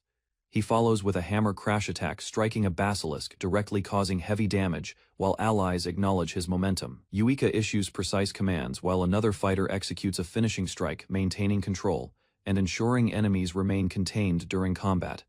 Ice spikes rise, suddenly trapping a basilisk in place, as the team confirms containment and prepares to eliminate the immobilized target. A fast attack launches across the field as Yuika monitors the situation, asking about Barry, while maintaining oversight of the ongoing battle. Barry launches a flame cannon from above, striking the basilisk directly, while maintaining aerial position to control the battlefield flow. A teammate follows with a sheer strike, cutting into the basilisk, while Barry lands and repositions quickly to avoid retaliation. Yuika warns Barry about incoming snake tails, as the basilisk counterattacks, forcing Barry into a dangerous midair situation. Barry reacts, swiftly evading the strike, while countering the tail with precise movement, preventing herself from being captured or injured. She unleashes leg slash, striking downward, with force, delivering a decisive blow and demonstrating her newly acquired attack ability effectively. The monster collapses heavily as one member defeats it, while others observe from distance, confirming the immediate threat has been neutralized. Companions discuss the fight, acknowledging Yuika's skill, while reflecting on her strength compared to others within the expedition team. 2 members rest together, planning to regroup later, while considering future encounters and preparing to submit updated maps after exploration continues. The expedition resumes as terrain changes drastically, forcing them to adapt navigation, while continuing deeper and eventually reaching the 50th floor. The group gathers near an oasis, deciding to return and camp while reflecting on their objective to explore the dungeon floors. The group prepares to part ways as members exchange remarks, while one leader explains his behavior and reflects on temporary companionship. Another member expresses gratitude for the journey, while others agree they will likely meet again, despite the uncertain nature of exploration. Yuika suddenly declares her intention to marry Rue, surprising him, as she holds him closely, causing confusion among nearby companions. She explains they proposed before the expedition, stating their relationship improved during the journey while maintaining a confident and satisfied expression. Other members react with surprise as the announcement spreads, while Yuika calmly affirms her decision to marry with Rue. The group falls silent after Yuika's declaration as everyone observes her and Rue standing closely. Rue questions Yuika, while explaining the labyrinth jinx, warning that couples who promise happiness during dives often fail to fulfill them. Yuika remains calm, acknowledging the warning while understanding the risks associated with declaring marriage within the dangerous labyrinth environment. She dismisses the superstition, confidently stating their bond surpasses any curse, while maintaining unwavering belief in their relationship with Ro. The surrounding adventurers react with admiration, recognizing Yuika's bravery as her resolve impresses even experienced individuals within the exploration group. The group reacts loudly as Yuika receives congratulations, while others shout toward Rue, creating a lively and chaotic atmosphere among companions. Several members crowd Rue, teasing him aggressively about the marriage while he struggles to respond under pressure from their overwhelming reactions. Guma approaches, calmly observing Rue, while nearby members notice his presence, shifting attention toward their interaction within the group. Yuika smiles confidently while Guma understands her influence, realizing Rue's actions were guided by his connection with her during the journey. Guma expresses happiness for Rue sincerely, while Rue responds calmly, showing acceptance as the group settles after the earlier commotion. Rue receives a request to protect Yuika as Guma prepare to separate, while he accepts responsibility calmly before departure begins. The group parts ways at the cave entrance, waving goodbye as Nuku, tensed, questions the situation about their marriage. Nuku confronts Yuika about her declaration emphasizing responsibilities and imposed conditions regarding her relationship with Ru inside the labyrinth. Yuika recalls prior rules about maintaining professionalism and avoiding public displays while acknowledging the conditions placed on their partnership earlier. Yuika confidently dismisses previous restrictions, stating their engagement changes everything, while others react with concern toward her sudden firm decision. Barry sits exhausted, overwhelmed by recent events, while Ru remains nearby as she struggles to process everything that has happened. Nuku panics about delaying decisions until returning, while Ru receives congratulations from Mazakan, expresses gratitude despite the ongoing confusion. Yuika regains momentum, encouraging the team to continue deeper into the dungeon, while asserting the true challenge has only begun. A bracelet detects nearby adventurers, guiding movement as they navigate the labyrinth and approach the workshop area on the 52nd floor. A hidden figure observes them closely, preparing for conflict, while acknowledging their arrival and anticipating an unavoidable confrontation ahead. Barry discovers Elu crystals inside dungeon, pointing them out excitedly, while noting their value as rare materials useful for crafting. The party reaches deeper floor, surrounded by powerful monsters as mana density increases, creating dangerous environment and accelerating unusual crystal growth. They notice a mana vortex forming nearby, realizing accumulated energy is concentrating dangerously, signaling potential threat that could create powerful hostile entity. Yuika commands an ogre brute to destroy obstructing rock, demonstrating control over monsters while clearing path toward unstable mana concentration area. Ru explains accumulated mana forms, cores that create monsters, as ogre strikes violently, triggering reaction and escalating danger. Stagnant mana must be removed, linking dungeon core emissions to growth, suggesting imbalance creates dangerous accumulations within environment. A giant cyclops appears, attacking violently as Ru and allies engage, demonstrating how deeper levels produce stronger humanoid monsters. A flame fiend emerges, controlling fire while Yuika counters, with precise strike, showing escalating threats and need for coordinated combat. Yuika confidently states progress will continue quickly, emphasizing team strength and readiness as they advance deeper toward next dungeon level. Nuku detects multiple monsters ahead while Ru studies surroundings, preparing strategy as team advances cautiously into increasingly dangerous territory. The party enters a vast lava chamber, observing unusual calm surroundings while sensing hidden danger within the seemingly peaceful dungeon environment. A voice welcomes Ru and companions, revealing the chamber as a workshop, confirming someone powerful has been expecting their arrival. The group approaches cautiously, acknowledging invitation while preparing themselves, aware that meeting likely involves confrontation rather than simple negotiation. A masked figure appears, revealing monstrous identity and hostile intent, indicating direct conflict as it challenges the party confidently. Yuika declares enemies, explaining opposing goals between humans and monsters, solidifying inevitable battle as both sides prepare for confrontation. The masked enemy signals readiness, prompting Ru and allies to recognize imminent threat as tension rises and confrontation becomes unavoidable. A dungeon garrison swarm appears behind barriers, revealing organized forces under Skull Mask, greatly increasing danger and scale of battle. Armed soldiers prepare attacks from behind defenses, while Ru identifies them as Skull Mask's companions, confirming coordinated enemy presence. Further analysis reveals multiple darksmiths among enemies, indicating strong support units and reinforcing idea of structured, intelligent opposition within dungeon. Skull Mask declares humans' intentions clearly, opposing them by protecting dungeon, establishing ideological conflict as both sides prepare for decisive battle. Skull Mask questions the concept of an ending, claiming its timing is uncertain, attempting to weaken their resolve and determination. Ru listens carefully, understanding the argument, yet recognizing delay only prolongs danger, reinforcing need to act despite uncertain future outcomes. Yuika reflects on human limits, acknowledging shorter lifespans, strengthening her resolve to advance, rather than hesitate within dangerous dungeon conditions. Skull Mask challenges their ambition, suggesting abandoning conquest, attempting to persuade them that pursuing such goals is unnecessary and reckless. Ru rejects hesitation, stating clearly they will fight, confirming commitment to their path and solidifying decision to confront enemies directly. Skull Mask stares intensely, acknowledging situation seriously, showing awareness of conflict while preparing mentally for unavoidable clash between both opposing sides.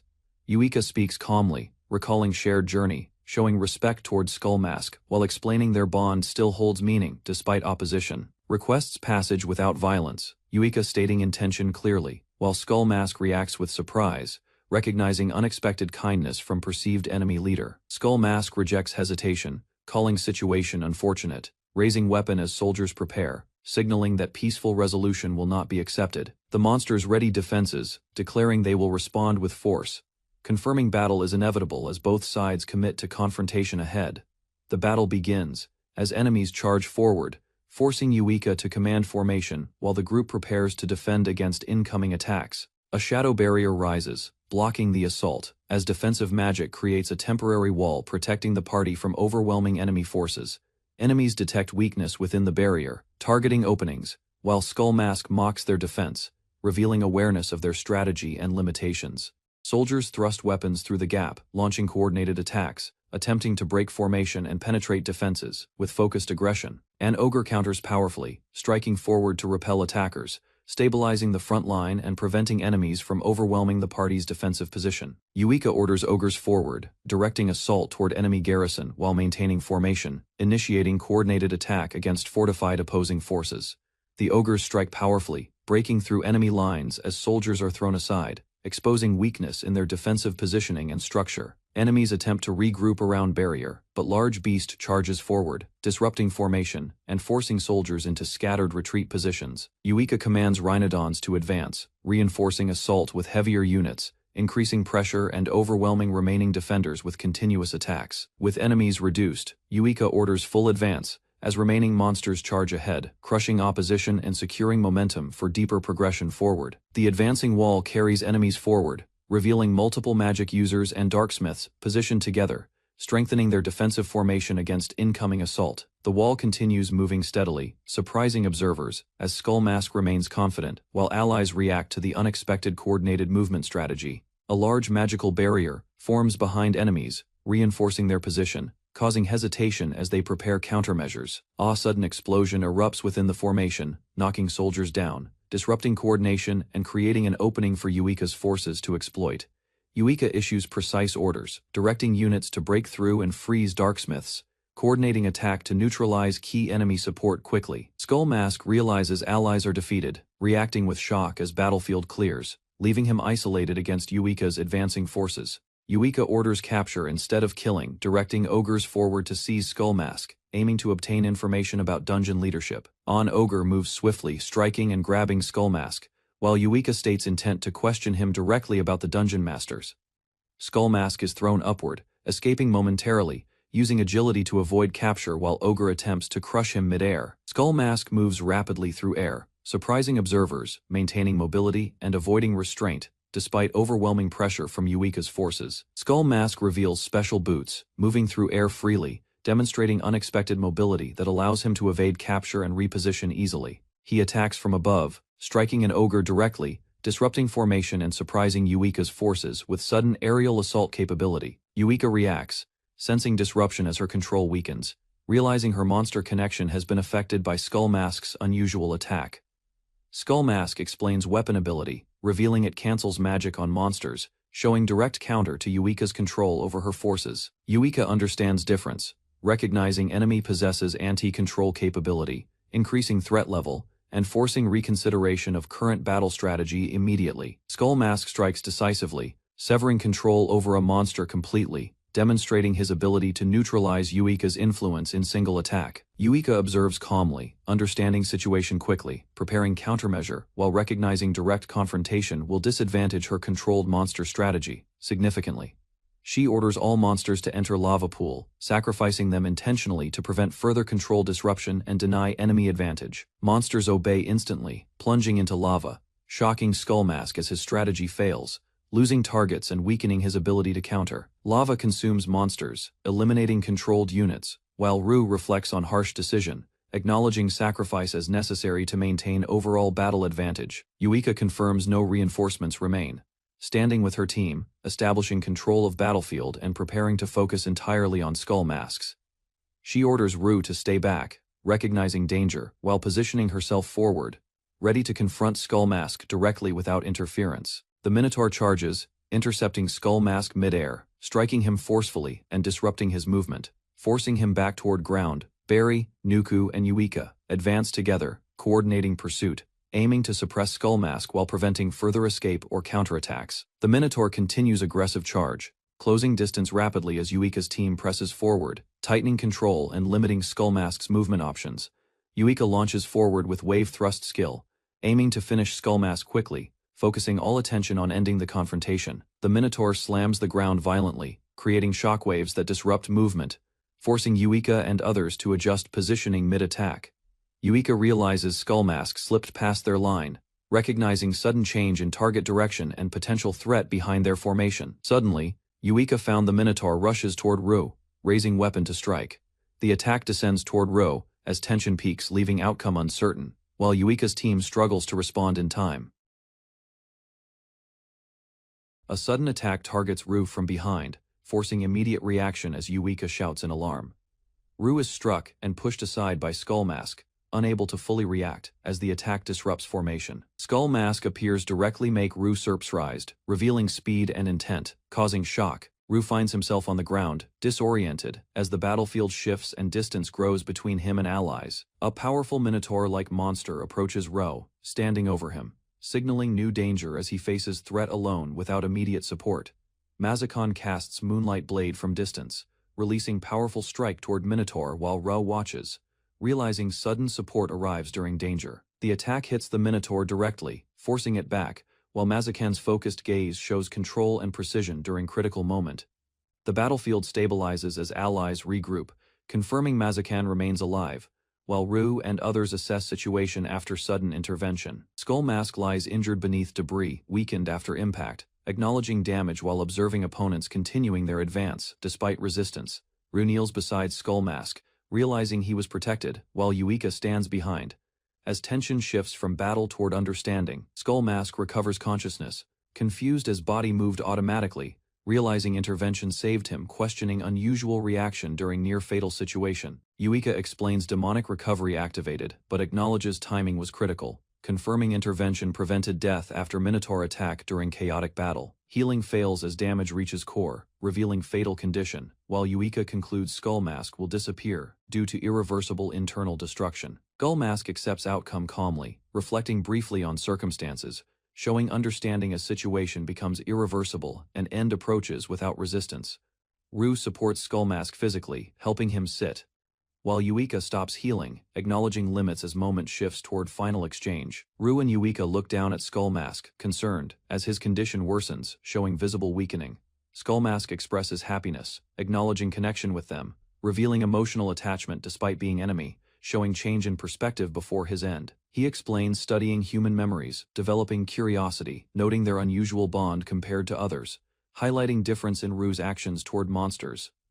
Skull Mask warns them about Dungeon Lord, explaining danger ahead, revealing motive behind opposition was to protect them from certain death. He questions human fear of death, speaking calmly, as Ru listens closely, recognizing meaning behind his final words before disappearance. Ru listens silently, as Skull Mask calls him his first human friend, showing emotional weight as he processes unexpected bond formed. Skull Mask expresses concern for Ru, wishing to spare him from painful memories, revealing protective intent.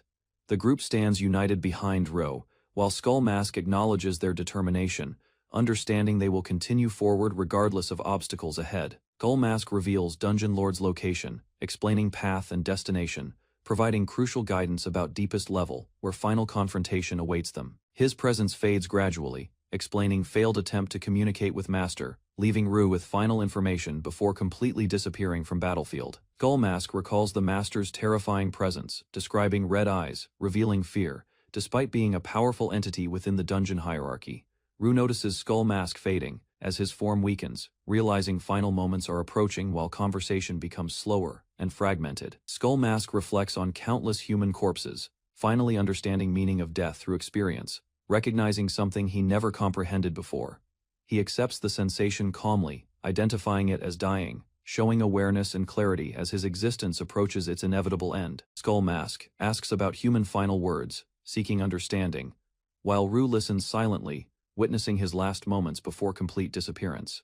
Ru reaches forward as Skull Mask speaks final words, expressing gratitude, signaling unexpected emotional farewell. Skull Mask's body collapses, reflecting on life with satisfaction, showing acceptance of defeat while maintaining pride in experiences shared during journey. The battlefield quiets as enemies disappear, leaving the party standing among remains, marking end of confrontation and transition after intense battle. Yuika observes the fallen armor, recognizing familiar sandals inside, realizing connection between Skull Mask and their past interaction with him. Rue acknowledges the memory, deciding to keep the sandals as proof of friendship, preserving connection despite battle and tragic outcome. Nuku and Barry reflect on Skull Mask's belongings, realizing he treasured them deeply. Yuika evaluates the workshop items, explaining most are designed for monsters, while identifying a few potentially useful objects. Rue equips the items, revealing powerful gear meant for him, including weapons and artifacts that enhance abilities while carrying unique detection functions. Rue questions why the equipment suits him, while explanation reveals cursed nature prevents normal adventurers from safely using these specialized items. Wearing the mask, Rue learns curses affect performance, limiting magic reliability, suggesting trade-off between power gained and unstable magical effectiveness in combat. Rue tests the greatsword and accessories, learning their weight and magic cost, understanding normal humans cannot handle such equipment effectively. He confirms the cursed items do not affect him, realizing his condition allows him to use powerful equipment. Rue and Yuika discuss preparations, recognizing uncertainty ahead, while identifying items as useful tools for reaching deeper dungeon levels safely. He notices reduced burden while carrying equipment, realizing the mask enhances his ability, improving endurance and efficiency during long expeditions. The group regathers and prepares to move forward, with Yuika giving direction, signaling continuation of their journey deeper into the dungeon. A quiet memory echoes as farewell words linger, while Rue reflects on brief bond formed during their shared journey. The sword and sandals remain behind, symbolizing connection, while Twilight Blade records defeated monsters, indicating lingering effects from recent battle. The party advances and reaches the 53rd level, approaching the Dungeon Master's domain. Rue senses overwhelming mana density, struggling to remain conscious, recognizing extreme danger as magical pressure intensifies deeper within the dungeon. The group pauses while observing environment, considering past dungeon masters, questioning their strength, and preparing mentally for unknown enemy awaiting them. Yuika explains dungeon masters lack cores and resist tracking tools, showing intelligence by blocking paths, making navigation and prediction extremely difficult. Nuku confirms strategy while Yuika states they must continue fighting, reinforcing determination as the group accepts prolonged battle against unknown opponent. Yuika assigns roles, relying on Mazakon's offensive magic, emphasizing need for strong attacks to overcome Dungeon Master's defenses and unpredictable abilities. Barry prepares supplies while Mazakon readies potions, ensuring resources are available, though concerns remain about facing a difficult and resilient enemy. Yuika commands preparation as allied monsters assemble, forming a battle force, showing readiness to engage in large-scale confrontation ahead. The group shows confidence and unity, strengthening resolve as determination grows, signaling mental readiness to face the Dungeon Master without hesitation. Yuika explains dungeon rules, stating the Master guards the core, and defeating it opens the final passage deeper inside.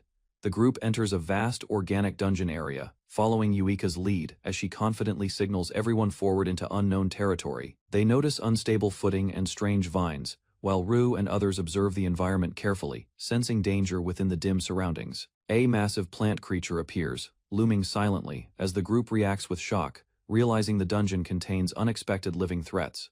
The plant speaks with authority, declaring its mission, while Nuku and others prepare themselves, recognizing they must confront this powerful guardian. Yuika declares their identity as Twilight Blade adventurers, stepping forward confidently, while confronting the dungeon entity without hesitation or fear.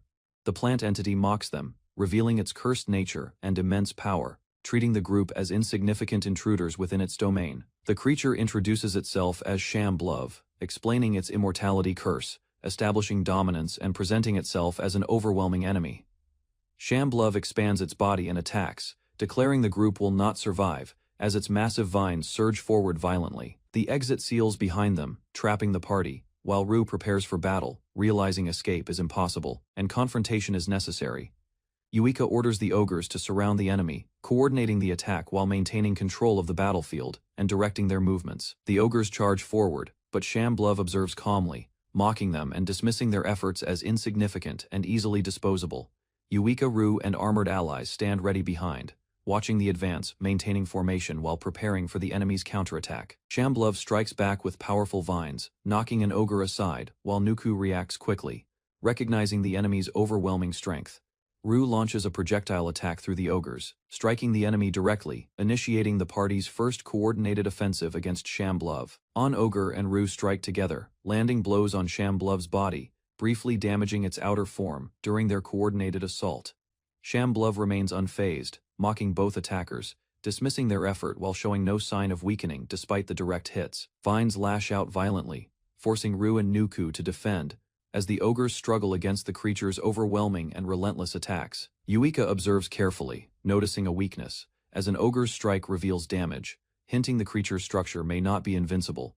The enemy regenerates rapidly, absorbing damage, while a dark projectile forms nearby, signaling a dangerous counterattack aimed at the group. Rue analyzes the previous attack, identifying it as a projectile technique commonly used by plant monsters, explaining its structure and function. Yuika studies the vines carefully, noticing color differences, and concludes each type serves distinct roles in the enemy's coordinated attacks. Yuika issues new orders, directing allies to clear vines and strike the main body, reorganizing their strategy for an effective assault. Shamblov counters immediately, spreading vines across the ground, blocking movement and disrupting the team's coordinated advance toward its core. Explosions erupt around Shamblov as attacks land, shaking the battlefield, while the creature remains standing, resisting the concentrated assault. Rue leaps forward while allies attack, launching projectiles and closing distance, continuing coordinated pressure against Shamblov's exposed main body. Rue explains the attack mechanics, noting seeds cause strong impact, and avoiding blue vines prevents capture during the ongoing battle. Shamblov retaliates with multiple projectiles and vines, striking across the battlefield, forcing the party to maintain distance and adapt quickly. The team analyzes further, identifying green vines as traps, blue for capture, and red for attacks, refining their understanding mid-fight.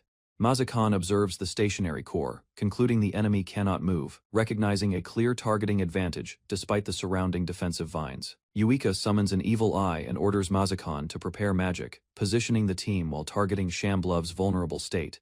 The evil eye approaches Shamblov, and Yuika commands the attack, timing the move precisely to create an opening opportunity. A beam from the evil eye strikes Shamblov, paralyzing it briefly, limiting its movement and interrupting its defensive reactions.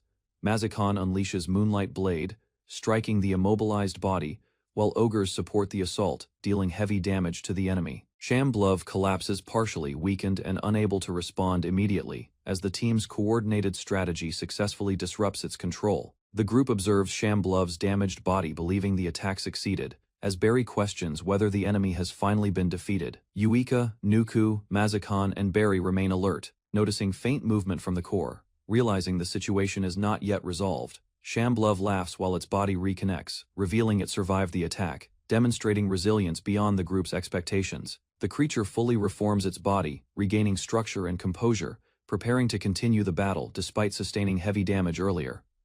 Yuika recognizes the regeneration ability, warning the team as they understand defeating Shamblov will require a different strategy. The group discusses regeneration, explaining such monsters possess high vitality, making them difficult to defeat through normal attacks alone. Yuika explains standard methods, suggesting burning the enemy entirely or destroying its magic core to stop regeneration effectively. Mazakan notes the enemy lacks a visible core and the team cannot use fire magic, limiting their available strategies significantly. He prepares a dark spell despite uncertainty, deciding to test its effect, gathering energy while maintaining focus on the target. Mazakan unleashes Blight Gate towards Shamblov, releasing destructive energy, attempting to overcome regeneration through a powerful alternative attack. Blight Gate engulfs Shamblov, corroding its body violently, as the creature screams while its structure begins breaking apart. The attack spreads across the battlefield, destroying vines and damaging the area, while allies watch as the enemy's form collapses again.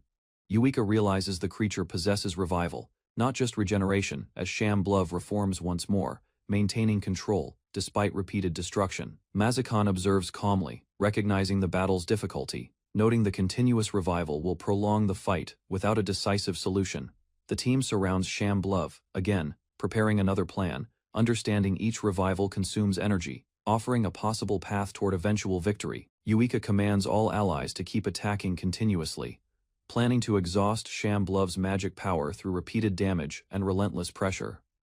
Yuika advances with Mazakan, joining the front line, while Ru supports as the team intensifies their coordinated assault against the enemy. Shamblov declares itself immortal, mocking their efforts, asserting dominance while maintaining confidence, despite the ongoing attacks from all sides. The creature attacks again with spreading vines, striking aggressively, attempting to overwhelm the team and disrupt their continuous offensive strategy. Ru analyzes the situation, noting stamina limits, and considers the enemy's core, believing greater power indicates a larger hidden weakness. He questions Shamblov's strength, realizing it lacks a visible core, raising doubts about what truly sustains its power. Ru reflects silently, recalling knowledge that the dungeon master only guards the core, suggesting the true source lies elsewhere. He remembers that monsters are born from condensed magic-forming cores, linking this principle to the dungeon's structure and origin. Ru concludes the true master is the dungeon core itself, not Shamblov, identifying the real target behind the situation. Understanding deepens as Ru connects memories and observations. Realizing knowledge from others reveals how monsters and dungeons truly function. Ru concludes, destroying the dungeon core will defeat the master, but locating it remains difficult within the complex dungeon structure. Yuika recalls that defeating the dungeon master opens the path, explaining why access to the core has remained sealed. Ru questions that logic, suggesting real conditions differ, implying the dungeon may not follow standard rules completely in practice.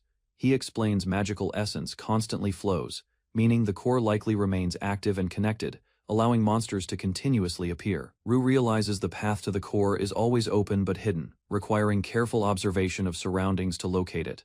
Examining the environment, he detects clues in walls and ground, concluding the dungeon core must be nearby behind concealed structures. Mazikon unleashes Landmine Blast, striking Shamblov directly, causing a powerful explosion that damages its body and disrupts its structure. Yuika observes the result calmly, counting the repeated attacks. Noting this marks the 17th successful strike against the regenerating enemy. Nuku launches a projectile with his weapon, hitting the creature again, continuing pressure while preventing Shamblov from stabilizing its form. Barry rushes forward, using Wind Dance, cutting through vines and striking the enemy, maintaining offensive momentum against the weakened body. Yuika casts Blizzard, freezing the area around Shamblov, limiting movement further, while supporting the team's coordinated continuous assault strategy. Barry launches forward through the air, evading attacks, while closing distance, preparing to strike Shamblov with precise timing. Nuku throws a projectile toward Shamblov, supporting the assault as the frontline fighter advances directly toward the enemy's core. Barry unleashes Legblade, striking the main body forcefully, attempting to break through defenses and damage the creature's structure. Shamblov responds with sweeping vines, disrupting movement, forcing the attacker to react quickly while maintaining pressure in close combat. She continues advancing despite resistance, pushing through attacks, preparing another strike while enduring the enemy's continuous counterattacks. Barry signals Minoran to advance, coordinating movement as an ogre charges forward, preparing another direct assault against Shamblov. The ogre leaps and strikes downward, but Shamblov counters with force, launching the attacker back while maintaining defensive control. Yuika gives Barry a potion, ensuring recovery, while another ally moves quickly across the battlefield to maintain support and positioning. Yuika observes changes, noting reduced vines and slower revival, concluding the enemy's magic power is gradually weakening under constant attacks. Despite progress, the team suffers losses, with only a few monsters remaining, showing their strength is decreasing alongside the prolonged battle. Yuika orders a full assault during the next revival, coordinating all allies to strike simultaneously and overwhelm Shamblov's regeneration cycle. A sharp structure rises from the ground as Shamblov revives again, declaring its invincibility while the team prepares cautiously. Yuika and Barry notice changes in the revival pattern, realizing the enemy's behavior is shifting and may indicate a new threat. Shamblov transforms, expanding its form and power, asserting dominance while its presence grows larger and more dangerous than before. The team observes the transformation, recognizing a new attack form, understanding the battle has entered a more dangerous phase. Shamblov launches a powerful seed attack, forcing Yuika to warn Barry urgently as the projectile forms and rushes forward quickly. The explosion spreads across the battlefield, pushing fighters back as they dodge, while the blast wave tears through the ground violently. Mazikon observes calmly and counters, creating a dark barrier that absorbs the incoming attack and stabilizes the battlefield again. Another explosion erupts near Shamblov, showing the team's counterattack landing successfully as debris scatters across the battlefield rapidly. The team regroups and watches closely, confirming the seed exploded while Shamblov remains standing, preparing for the next phase. A powerful projectile strikes Shamblov's body, exploding on impact while Ru advances forward, maintaining pressure during the ongoing assault. Another blast follows, hitting the flower core directly as the creature's head recoils slightly, showing the attack is beginning to connect. The team appears exhausted and injured, yet Shamblove remains intact, mocking them while their efforts fail to produce decisive damage. Mazakon struggles, but focuses observing the battlefield and the enemy's position, preparing to act despite fatigue and the dangerous situation. Shamblove unleashes earth magic, raising massive walls around the battlefield, attempting to block attacks and isolate the party completely. Yuika observes the battlefield, realizing Shamblove has raised a wall of earth, blocking movement and dividing the chamber completely. Nuku and Barry move along the terrain, using cover, planning to approach secretly and target the red vine controlling attacks directly. Mazakan drinks a potion to restore mana, steadying himself, preparing for another offensive while managing exhaustion from continuous battle pressure. Yuika regains focus and resolves to continue, reaffirming their goal to defeat the Dungeon Master, despite the difficult and dangerous situation. Shamblove senses their movement and prepares a destructive attack, deciding to strike everything, attempting to eliminate the hidden party entirely. Shamblove launches widespread attacks across the chamber, causing destruction everywhere, while Rue observes carefully, noting the strikes avoid damaging the core. He studies the attack patterns, realizing they reveal the hidden path as explosions guide him toward the dungeon core's concealed location. Yuika and Nuku advance through the chaos, attacking while moving forward, coordinating strikes as the enemy continues launching projectiles across the battlefield. Mazakon and Barry launch attacks together, striking forward, maintaining pressure while pushing deeper. Following the path revealed through calculated enemy patterns, Shamblove stands dominant over the battlefield, while fallen bodies surround it, showing the party's struggle against its overwhelming and destructive power. Shamblove stands unharmed, declaring only one enemy remains, while Yuika, injured and exhausted, struggles to stay standing before the overwhelming foe. Yuika collapses onto the ground, wounded and unable to fight properly, as Shamblove observes, stating her chances of victory are extremely low. Yuika launched Lapping Rabbit, increasing her strength, forcing herself forward despite injuries, preparing one final attempt to strike the enemy directly. She lunges forward and attacks Shamblove, landing a direct hit, but the creature remains unaffected, dismissing the effort as meaningless damage. Shamblove retaliates immediately, striking Yuika with force, knocking her back violently, ending her desperate attempt and leaving her vulnerable. Yuika struggles on the ground, refusing to give up while Shamblove approaches, believing her already defeated and unable to continue fighting. Forces herself up, she declaring her resolve, activating Leaping Rabbit again, pushing her body beyond limits to continue the battle. She charges forward at high speed, closing distance toward Shamblove, determined to find a way to fight despite overwhelming odds. Shamblove counters with a powerful projectile, striking Yuika mid-charge, disrupting her movement and dealing heavy damage once again. Despite injuries, she forcing herself forward, refusing to stop, relying on determination to keep advancing toward the enemy. Yuika continues charging through explosions, refusing to stop moving forward, knowing hesitation will lead to defeat against Shamblove's relentless attacks. Her body collapses from strain, legs failing completely, as repeated use of her ability leaves her unable to stand or continue advancing. Shamblove prepares another projectile, mocking her efforts, as a powerful attack forms, ready to strike the already weakened Yuika. Yuika struggles on the ground, barely moving, realizing only her arms still respond, while she searches desperately for a final action. The enemy focuses forward, its core exposed briefly, as the battlefield quiets, creating a small opening amid the overwhelming destruction. Yuika lies broken on the ground, barely conscious, struggling to breathe, while Shamblove stands above her, preparing to finish her. A vine wraps tightly around Yuika, lifting her body, as Shamblove begins strangling her, intending to end the battle completely. Yuika fades, her vision blurring, sensing someone approaching faintly, while her body weakens further under the enemy's crushing grip. In her fading thoughts, Yuika recalls Rue, expressing regret, as her consciousness drifts while held helplessly by the enemy. Her memories show a peaceful life she desired, wishing to stay together. As darkness closes in and her strength finally disappears, Rue rushes forward at high speed, charging toward Shamblove, closing distance rapidly while the enemy notices his sudden approach. He identifies the hidden passage location, realizing the enemy's attack pattern reveals a blind spot near the dungeon core's position. Rue breaks through the vines with force, pushing past defenses, as Shamblove reacts with anger, recognizing his plan to reach deeper. Finally reaches the dungeon core, Rue, observing its structure and energy, confirming the true target that determines victory within the battle. Rue locates the dungeon core, a dark sphere ahead, as the battlefield opens, revealing the true objective beyond Shamblov's defenses. Shamblov launches multiple projectiles toward the core area, attempting to stop Ru's advance while maintaining pressure across the battlefield. Ru charges forward and strikes the core, but the attack barely damages it, showing the core's extreme durability and resistance. He notices a strange sound from the core, reacting immediately as the sphere emits energy, signaling an incoming dangerous countermeasure. Shamblov moves to intercept Ro, unleashing attacks to protect the core, while Ro prepares to push through the final defense.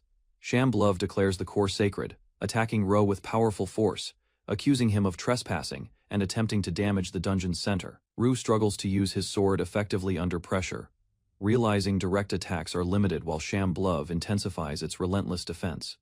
He shifts tactics and moves closer to the core, preparing a new approach despite Shamblov's continued attempts to stop him. Ru warns others to stay back, focusing alone on the objective, as he commits fully to reaching and interacting with the core. He reaches the core and makes contact, triggering a reaction as energy surges outward, signaling a critical turning point in battle. Ru receives overwhelming experience energy from the core, his body reacting intensely as power floods him while he maintains position.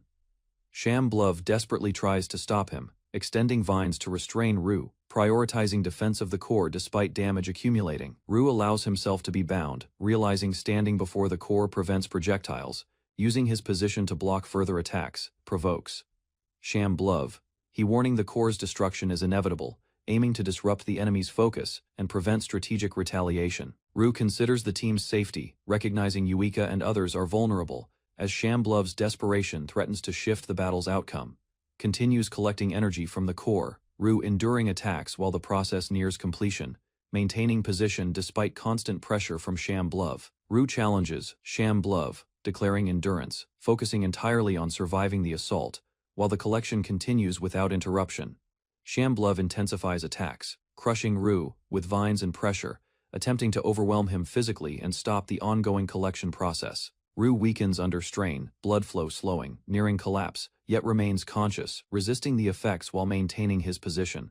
Despite extreme damage, Ru forces himself to endure, recalling determination, continuing to withstand the assault until the process fully completes. Ru recalls memories of Yuika and Marin, strengthening his resolve, focusing his will while enduring pain and continuing the collection process.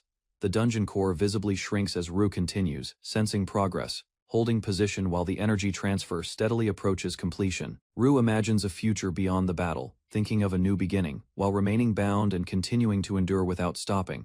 Shamblov declares its immortal nature, tightening its grip, attempting to overpower Ru and prevent the core's complete depletion. Despite its claim, Shamblov weakens, its body deteriorating, as the core's power fades, signaling the approaching end of the battle.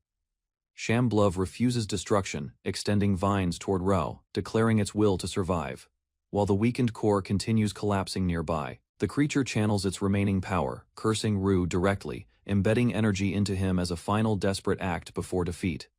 Shamblov explains the curse's purpose, warping Ru's existence, sacrificing everything to ensure its influence remains even after its body fails. Roke stands firm as cracks spread through Shamblov, its form breaking apart while its voice fades, signaling the end of resistance.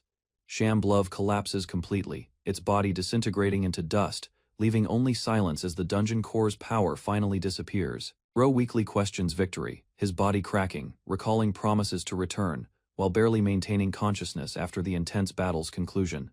He collapses as darkness surrounds him, losing strength, his body failing while the aftermath of the core's destruction takes effect. Yuika regains consciousness, confirming survival, observing the surroundings, realizing the dungeon master's presence has completely disappeared from the battlefield. She struggles to move, injured but alert, searching her belongings, hoping to find a healing potion to recover and stabilize herself. Yuika stands alone in the cleared area, noting the miasma has vanished, confirming the dungeon's collapse and the battle's final resolution. Yuika observes the chamber, noticing the vines have vanished completely. Realizing the dungeon environment has changed after the core's destruction, she finds Barry unconscious but alive, feeling relief, then calls out while approaching, checking her condition carefully in the silent area. Yuika confirms others are alive as well, spotting Nuku and Mazakan nearby, lying injured but breathing, scattered across the battlefield.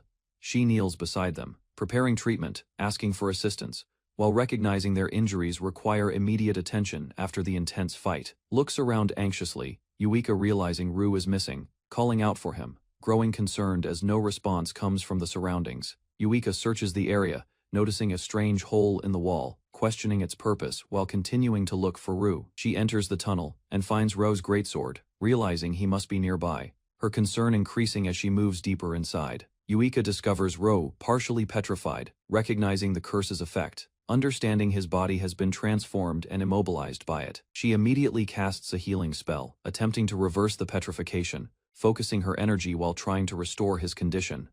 The spell fails to work, leaving Yuika shocked. Realizing the curse is stronger than expected and cannot be removed easily, Yuika casts her spell again on Ro, but his petrified body shows no reaction, confirming the curse's resistance to her magic. Yuika pauses, exhausted and confused, realizing something is wrong, unable to understand why her magic fails to affect Rogue's condition. Barry and Nuku regain awareness, explaining Yuika lost magical power, while concern shifts toward Ru's condition and necessary treatment options. Yuika insists on treating Ru using potions, but Mazakan observes calmly, stating such treatment will not resolve the underlying condition. Mazakan explains Ru's state has been rewritten, no longer simple petrification, but a deeper transformation that normal appraisal cannot properly define. Ru cannot be cured by normal means, stating his condition is now permanent, effectively meaning Ru is no longer alive. Yuika refuses to accept this conclusion, declaring she will cure Ru herself, moving forward with determination despite the others' hesitation. Uses her magic again recklessly, Yuika pushing her limits, while others warn her that continuing like this could endanger her life. Nuku restrains Yuika, stopping her from harming herself, while she struggles desperately calling out to Ru and demanding he respond. Yuika cries beside Ru's petrified body, calling her darling repeatedly, unable to hold back emotion as the reality of his condition settles. After calming Yuika, the group decides to leave the dungeon, departing while leaving Ru's petrified remains behind on the lowest floor. They reunite with the waiting expedition unit, and reports spread that the dungeon master has been defeated as magical energy disappears. Despite the victory, Yuika reflects quietly, understanding that their success came with loss, and everyone senses the heavy cost of battle. On the surface, townspeople gather, praising Ru as their hero and preparing to recover him, honoring his sacrifice and role. As celebrations begin, the mayor speaks proudly, but Yuika's group listens silently, their thoughts distant and weighed by Ru's fate. 2 months later, Yuika lives peacefully in the capital, caring for young Marin inside her residence with attendants. The household staff confirms Marin's adoption, explaining arrangements are complete, while Yuika listens calmly, maintaining composure as responsibilities settle around her. Yuika reassures Marin gently, promising to save Ru someday, while encouraging her to stay hopeful and continue living happily until then. Later, Yuika rests alone in bed, feeling weak as exhaustion overwhelms her body, suggesting lingering effects from the intense dungeon battle. A maid, Tae, notices Yuika's condition and suspects a cause, while Yuika struggles with nausea, signaling her health issue may worsen soon. Dr. Saffron examines Yuika at her residence, calmly assessing her symptoms while the maid watches, confirming concern about her recent condition. She explains, Yuika must avoid dungeon activities, then reveals she is pregnant, shocking Yuika as she processes the unexpected news. Yuika sits quietly, accepting the explanation, while T and Dr. Saffron observe her reaction, ensuring she remains calm and stable. Yuika holds her stomach, crying with relief and joy, realizing a child between her and Ru will soon be born. Years later, time passes, showing a new chapter beginning as someone enters the residence, marking the continuation of Yuika's life. Years later, Ru stands restored inside the room, as a young girl greets him mourning calmly. It was Marin, cheerfully explains her first solo adventure, hiding slight nervousness, then smiles and waves goodbye to Ru. Marin walks confidently with her sword, known as a hard-working adventurer, showing determination as she continues pursuing dangerous dungeon missions alone. A young girl watches Marin leave early in the morning, noticing her routine and quietly observing her dedication from inside their home. Marin repeatedly enters the infinite dungeon alone, despite recently graduating, demonstrating courage while others from the academy remain inexperienced and cautious. Marin reassures the girl calmly, explaining she prefers working alone and values collecting monster cores, showing confidence in her abilities. The girl reflects on Marin's strength and cheerful attitude, yet feels uneasy, sensing hidden concerns behind her consistent bravery and independence. The girl notices Marin's trembling hands, realizing Marin struggles internally, suggesting her true battle is not physical but emotional and unseen. At night, Marin secretly cries before Ru's statue, burdened by anxiety and impatience, hiding weakness while maintaining strength during the day. The girl resolves to support Marin, admiring her strength, while Marin continues smiling each morning, concealing her struggles behind calm expressions. Marin enters the dungeon again, casting magic to defeat monsters efficiently, demonstrating skill and determination, despite the emotional burden she carries. She retrieves a monster core after battle, calmly observing it, continuing her routine, while quietly enduring the pressure driving her actions. Marin examines a small core, realizing upper floors yield little reward, deciding to return to the surface and improve elsewhere. She walks through the royal capital streets, tired yet composed, blending into daily life while carrying thoughts of her progress. A nobleman approaches Marin politely, inviting her to join his party, recognizing her talent and offering her a new opportunity. Marin declines calmly, stating she has refused many times, choosing independence, despite repeated invitations and persistent interest from others. The nobleman insists Marin cannot continue alone, praising her rare abilities, while Marin listens seriously, considering his words without responding immediately. Two adventurers argue loudly over Marin, each claiming her, escalating tension in the street, while Marin remains distant from conflict. A confident woman interrupts, declaring Marin belongs with her group, silencing others while asserting authority and mocking their claims. Another girl proudly claims she alone deserves Marin, referencing their shared academy past, creating rivalry and intensifying the competition around Marin. Marin walks away slowly, ignoring their arguments, reaffirming her decision to remain independent and refusing to join any party despite pressure. Marin forces a smile while alone, showing unease and exhaustion, revealing the emotional strain caused by constant attention and expectations. A girl approaches Marin, offering a high-quality potion, following her closely and expressing relief at finding her alone in the street. She explains she drove others away, refusing to abandon Marin, insisting on helping despite Marin's fragile condition and visible exhaustion. Catalnoa introduces herself proudly, recalling their rivalry and friendship, showing confidence while reconnecting with Marin. After their academy days together, Marin listens quietly as Catalnoa questions her choices, reflecting on past impressions, recognizing Catalnoa's confidence and persistent personality. Marin declares her goal to reach deeper dungeon floors, rejecting teamwork, prioritizing progress alone, despite risks and emotional burdens she carries. Catalana questions Marin's goal, shocked she aims for the cursed floor, while Marin firmly states her intention to save important people. Marin thanks Catalnoa for the potion, insisting she alone must act, believing only she can protect those she cares about. Catalnoa responds emotionally, insisting closeness removes formality, emphasizing their bond, trying to reconnect and support Marin through her burden. She introduces another name, Karen, encouraging familiarity, while Marin listens quietly, unsure how to respond to her sincerity. The scene shifts to Yuika's home, suggesting a new development, as events begin moving toward another important encounter involving different characters. Marin returns home, greeted warmly by Tai and Pri, who welcome her back kindly, showing familiarity and comfort within the household. The maids happily discuss dinner plans, mentioning stew, while Marin responds cheerfully, briefly relaxing and enjoying the peaceful home atmosphere. Shizu appears, noting her condition, reminding her to clean up, maintaining discipline despite the welcoming environment. Marin acknowledges Shizu's words and leaves, while Shizu watches silently, showing concern through her serious expression and quiet observation. Then Marin meets Yu in a library room, greeted warmly, creating a softer moment as she reconnects with someone important at home. Mai aka Miyuri, explaining she was praying for Marin's safety, showing her care and devotion toward Marin's dangerous adventures. Marin smiles gently and thanks Miyu, appreciating her concern, while Mio responds warmly, strengthening their close and supportive relationship at home. Rue returns and greets Marin, while Marin insists she is fine, refusing rest as Mio watches with concern from behind. Marin casts a rare time spell, activating Clockwork Reverse, focusing carefully as magical energy gathers around her moving hand and body. The spell activates, slightly reversing damage on Rue's body, demonstrating Marin's unique ability, while confirming her determination to keep supporting others. Marin repeatedly casts Clockwork Reverse inside the room, alarming Miyu and others, as the spell echoes loudly through the house, appears exhausted.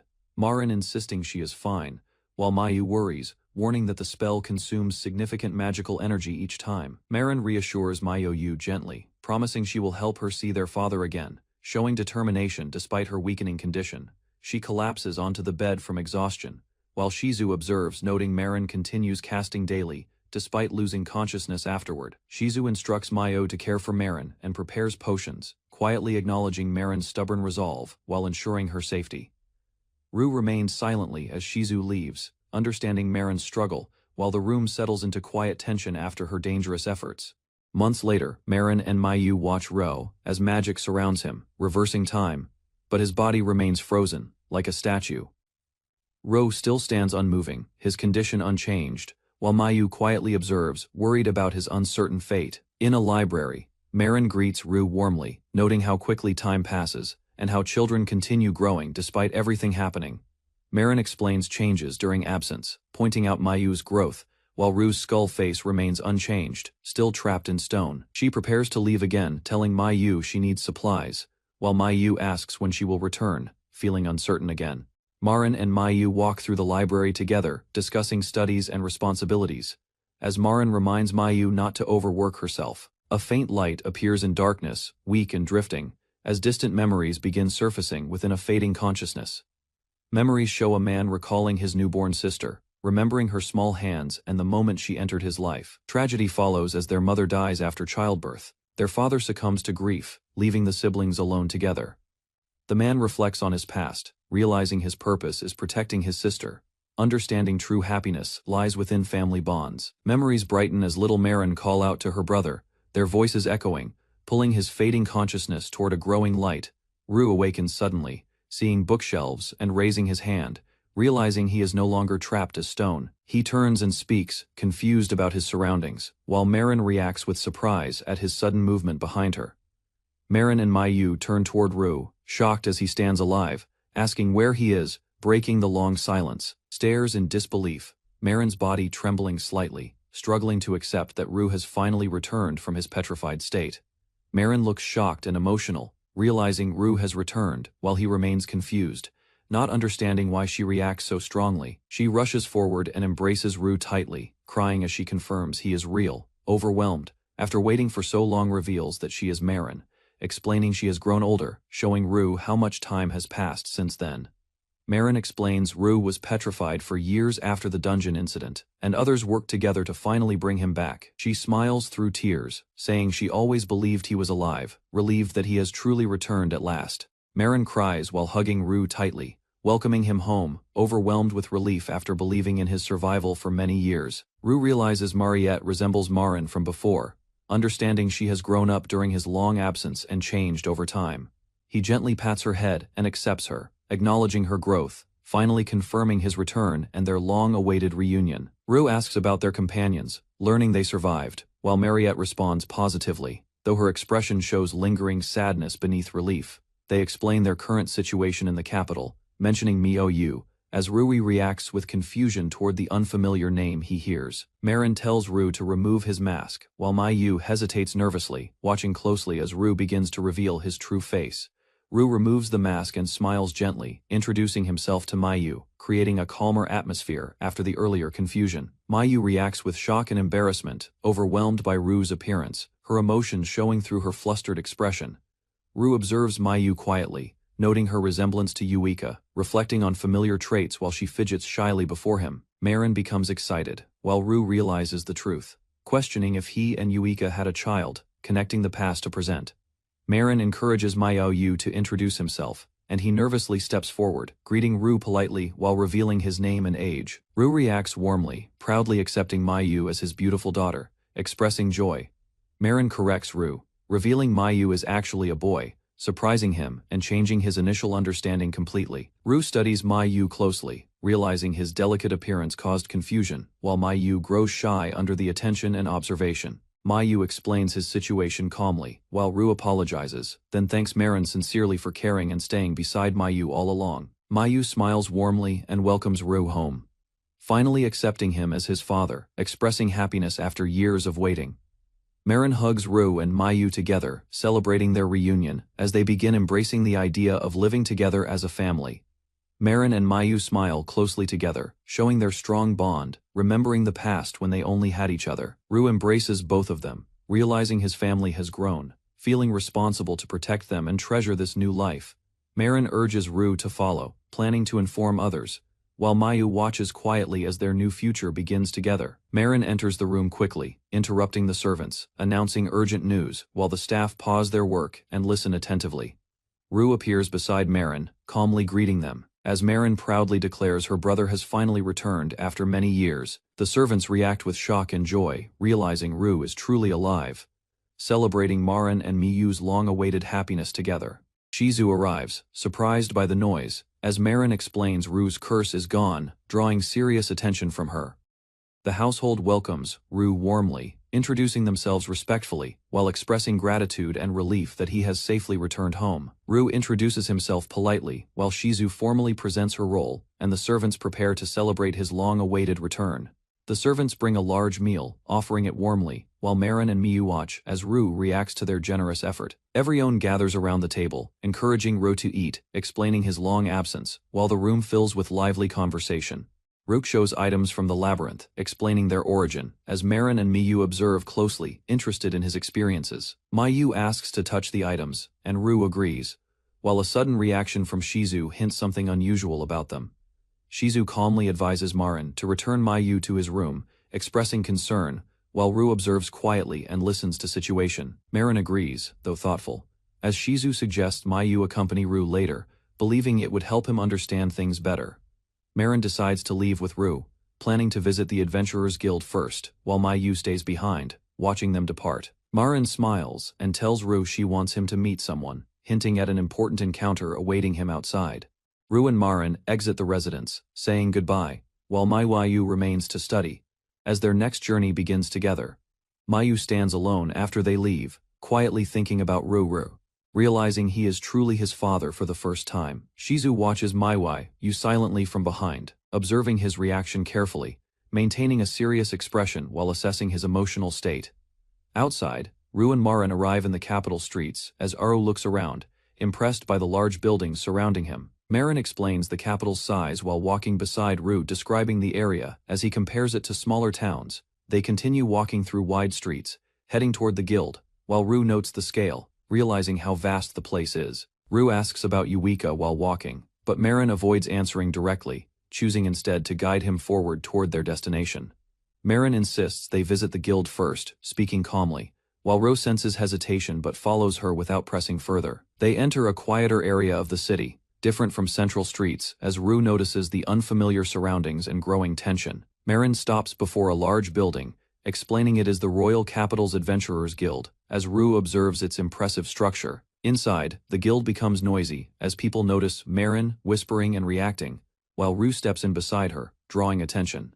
Inside the guild, adventurers whisper about Rue, questioning his identity, while Marin reports formally, drawing attention from everyone nearby. Rue notices the reactions, hearing rumors about Marin, realizing her reputation has changed greatly during his long absence. Suddenly Nuku appears, recognizing Rue immediately, as they greet each other, confirming their connection from the past. Nuku explains many events happened while Rao was petrified, speaking seriously, while Marin listens quietly beside them. Rue grows concerned, asking if those events involve Yuika, while Marin hesitates again, delaying the answer about her whereabouts. Marin reveals Yuika went missing in the Infinity Labyrinth, shocking Rue, as he reacts strongly to the sudden serious information. Nuku leads them away, offering to explain everything in detail, guiding them toward a private place to discuss the incident. Meanwhile, servants discuss Rue in the kitchen, preparing food, while considering his character and asking for opinions about him. Tae and Pri praise Rue highly, believing he is kind and chosen by the princess, while others speak with admiration and excitement. But Shizu, expressing doubt, questioning their assumptions, and suggesting they may not fully understand Rue and his true nature. Shizu commented Rue critically, claiming he contributes little in dungeons, suggesting he benefits unfairly while others carry the burden. Ads suspicion, Shizu stating Lady Yuika lacked experience, believing she may have been influenced into trusting Rue too easily. Another servant defends Rue, recalling his support saved lives, while Shizu remains doubtful, insisting skill does not remove possible deception. Shizu mentions Ruxi's distant behavior, while recalling tutoring Miyu, implying concern about his mindset and lack of engagement with responsibilities. They conclude, Yuika is missing, leaving Miyu as her heir, emphasizing his importance as the next symbol of the church. Shizu calmly states, Miyu must be raised carefully, protected from corruption, while her expression remains composed, hiding deeper concerns beneath her words. She reflects on Ru's past actions, judging his use of cursed equipment, fearing his influence could lead Mio toward dangerous paths. Shizu instructs the servants to observe Ru closely, ordering reports on any unusual behavior to verify his true character and intentions. She concludes that if her suspicions prove true, she will act decisively, willing to remove Ru to protect Myoru's future and purity. Ru and Marin arrive at the Guildmaster's office, where Nuku welcomes them inside, preparing to discuss important matters about Ru's return.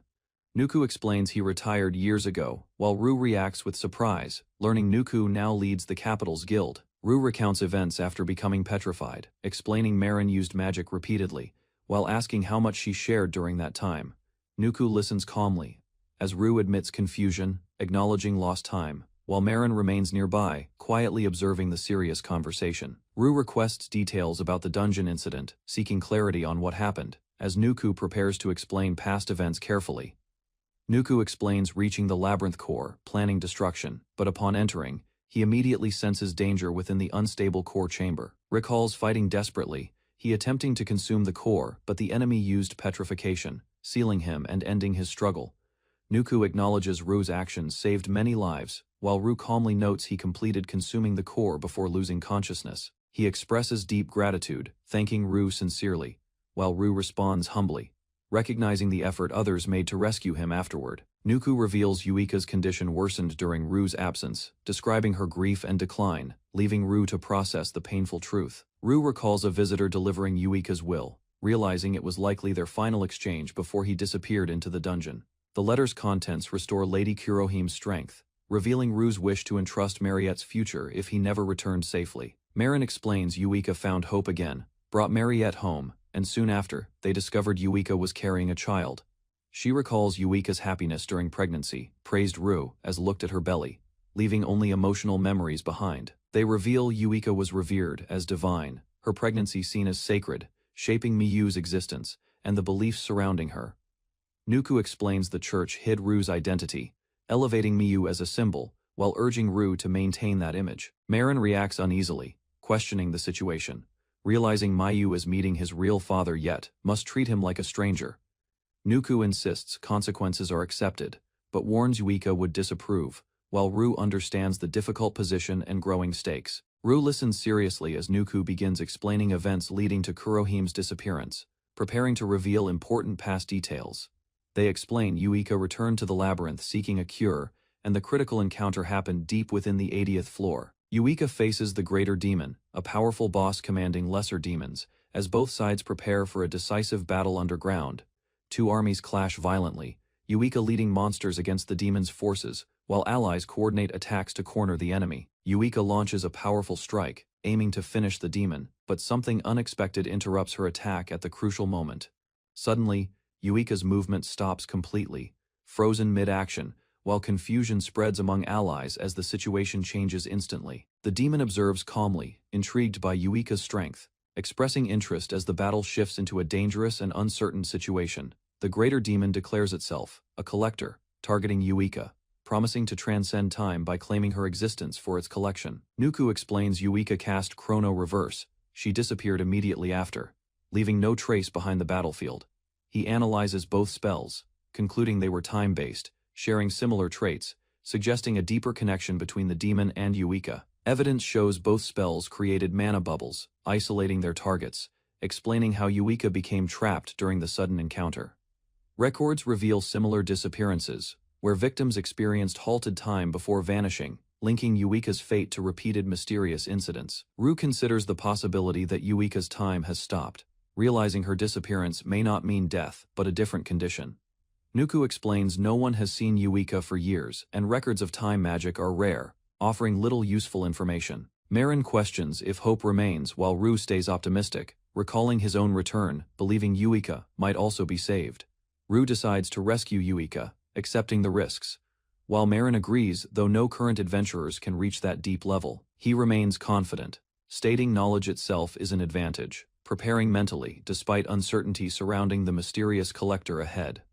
Ru speaks gently to Marin, recognizing her long struggle, acknowledging she has been trying to save everyone alone for many years. Marin sits quietly, holding her hands tightly, as Rue reassures her she no longer needs to carry everything alone anymore. Rue smiles with determination, promising to help, declaring he will bring Yuika back, showing his resolve to change their situation. Marin breaks into tears, overwhelmed, recalling her heavy burden, realizing she no longer has to face everything by herself.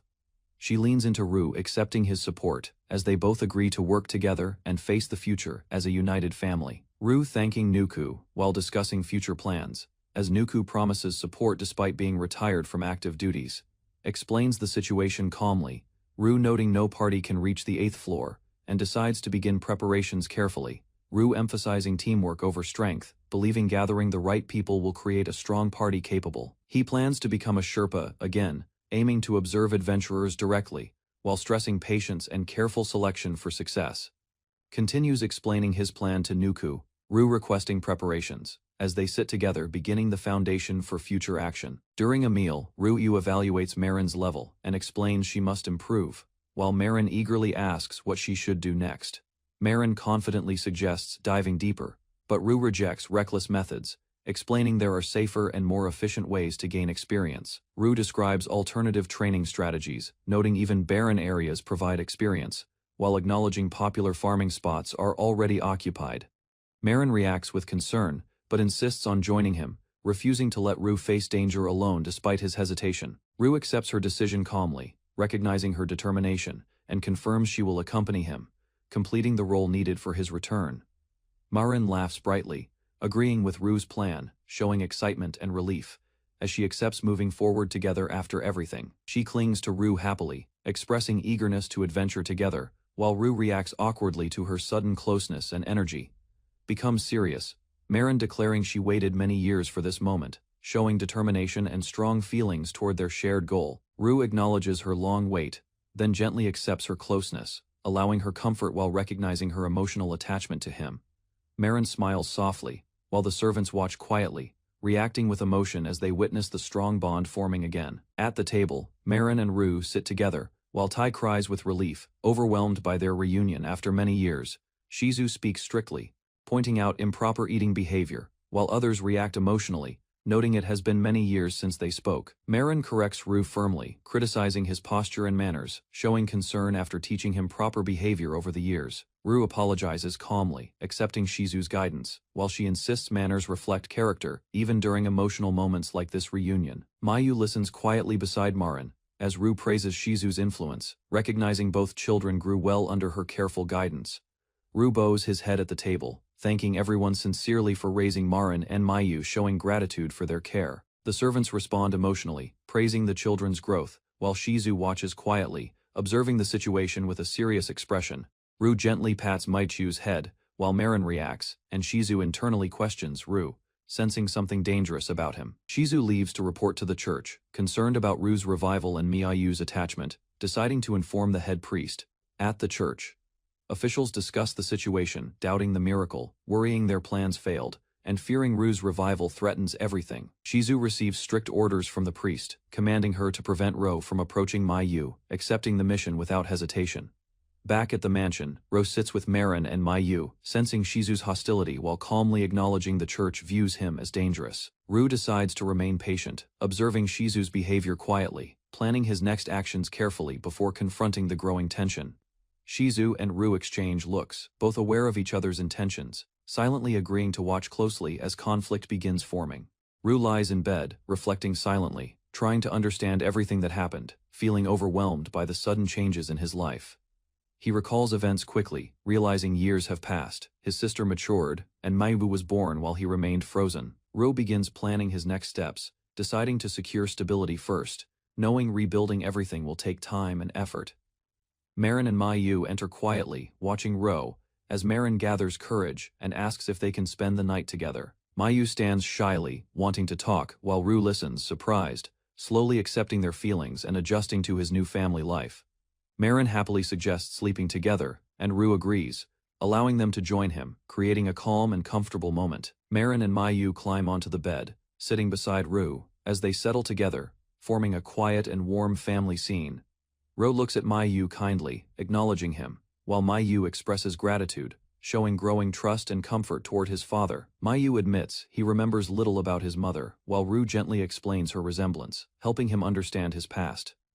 Marin and Mayu ask about their mother, and Rue pauses thoughtfully, preparing to recall memories and share them carefully. Rue recalls Yuika, remembering her playful and honest nature, reflecting on her habits, and how her true self always made him smile.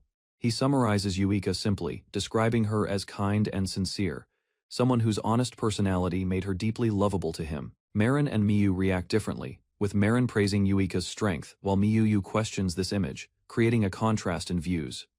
Rue explains perspectives differ, acknowledging Yuika's strength, while advising Miyu to understand people beyond simple appearances and impressions. He realizes Marin influenced Miyu's knowledge, reacting with surprise, as he imagines Yuika's response to everything being revealed openly.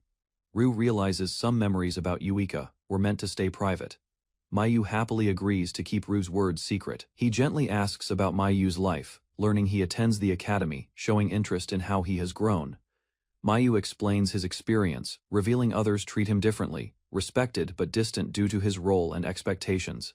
Sitting quietly, Mayu admits people expect him to defeat great threats, causing pressure and making him feel uncertain. Confesses his fear, Mayu unsure if he can meet expectations, while Rue listens carefully, understanding his child's struggles deeply.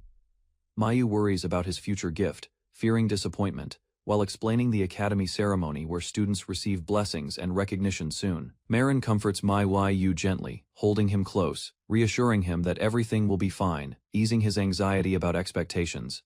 Mayu promises to become stronger, determined to help his family, while Marin acknowledges his effort and encourages his dedication. Rue observes Mayu's honesty, recognizing Yuika's influence, reassuring him that his sincerity is valuable and something to be proud of. Marin excitedly shifts the mood, urging Rue to share stories, while Mayu listens closely, curious to learn more about his father. Marin excitedly shares that Yuika told her that Rue confessed to her twice, heard that made Rue awkward. Mayu listens with excitement, while Rue decides to stop detailed stories, realizing some topics may be too personal for now. Rue agrees to tell his story gradually, beginning with simple memories, choosing a careful approach to share his past. He tells about life in Tyros with Marin, adjusting details, stopping at a good point to keep things manageable. Marin and Miyu happily respond, asking to continue tomorrow, while Rue agrees, as they settle into a peaceful family routine. Shizu unsure about the picnic, as Rue requests permission to take Marin and Miyu out, hoping to spend time together as family. The servants react with excitement, while Shizu remains composed, as others recall past attempts that were refused by Yuika. Mayu questions the purpose of a picnic, focusing on his goal, while Rue understands Yuika's likely reaction to this situation.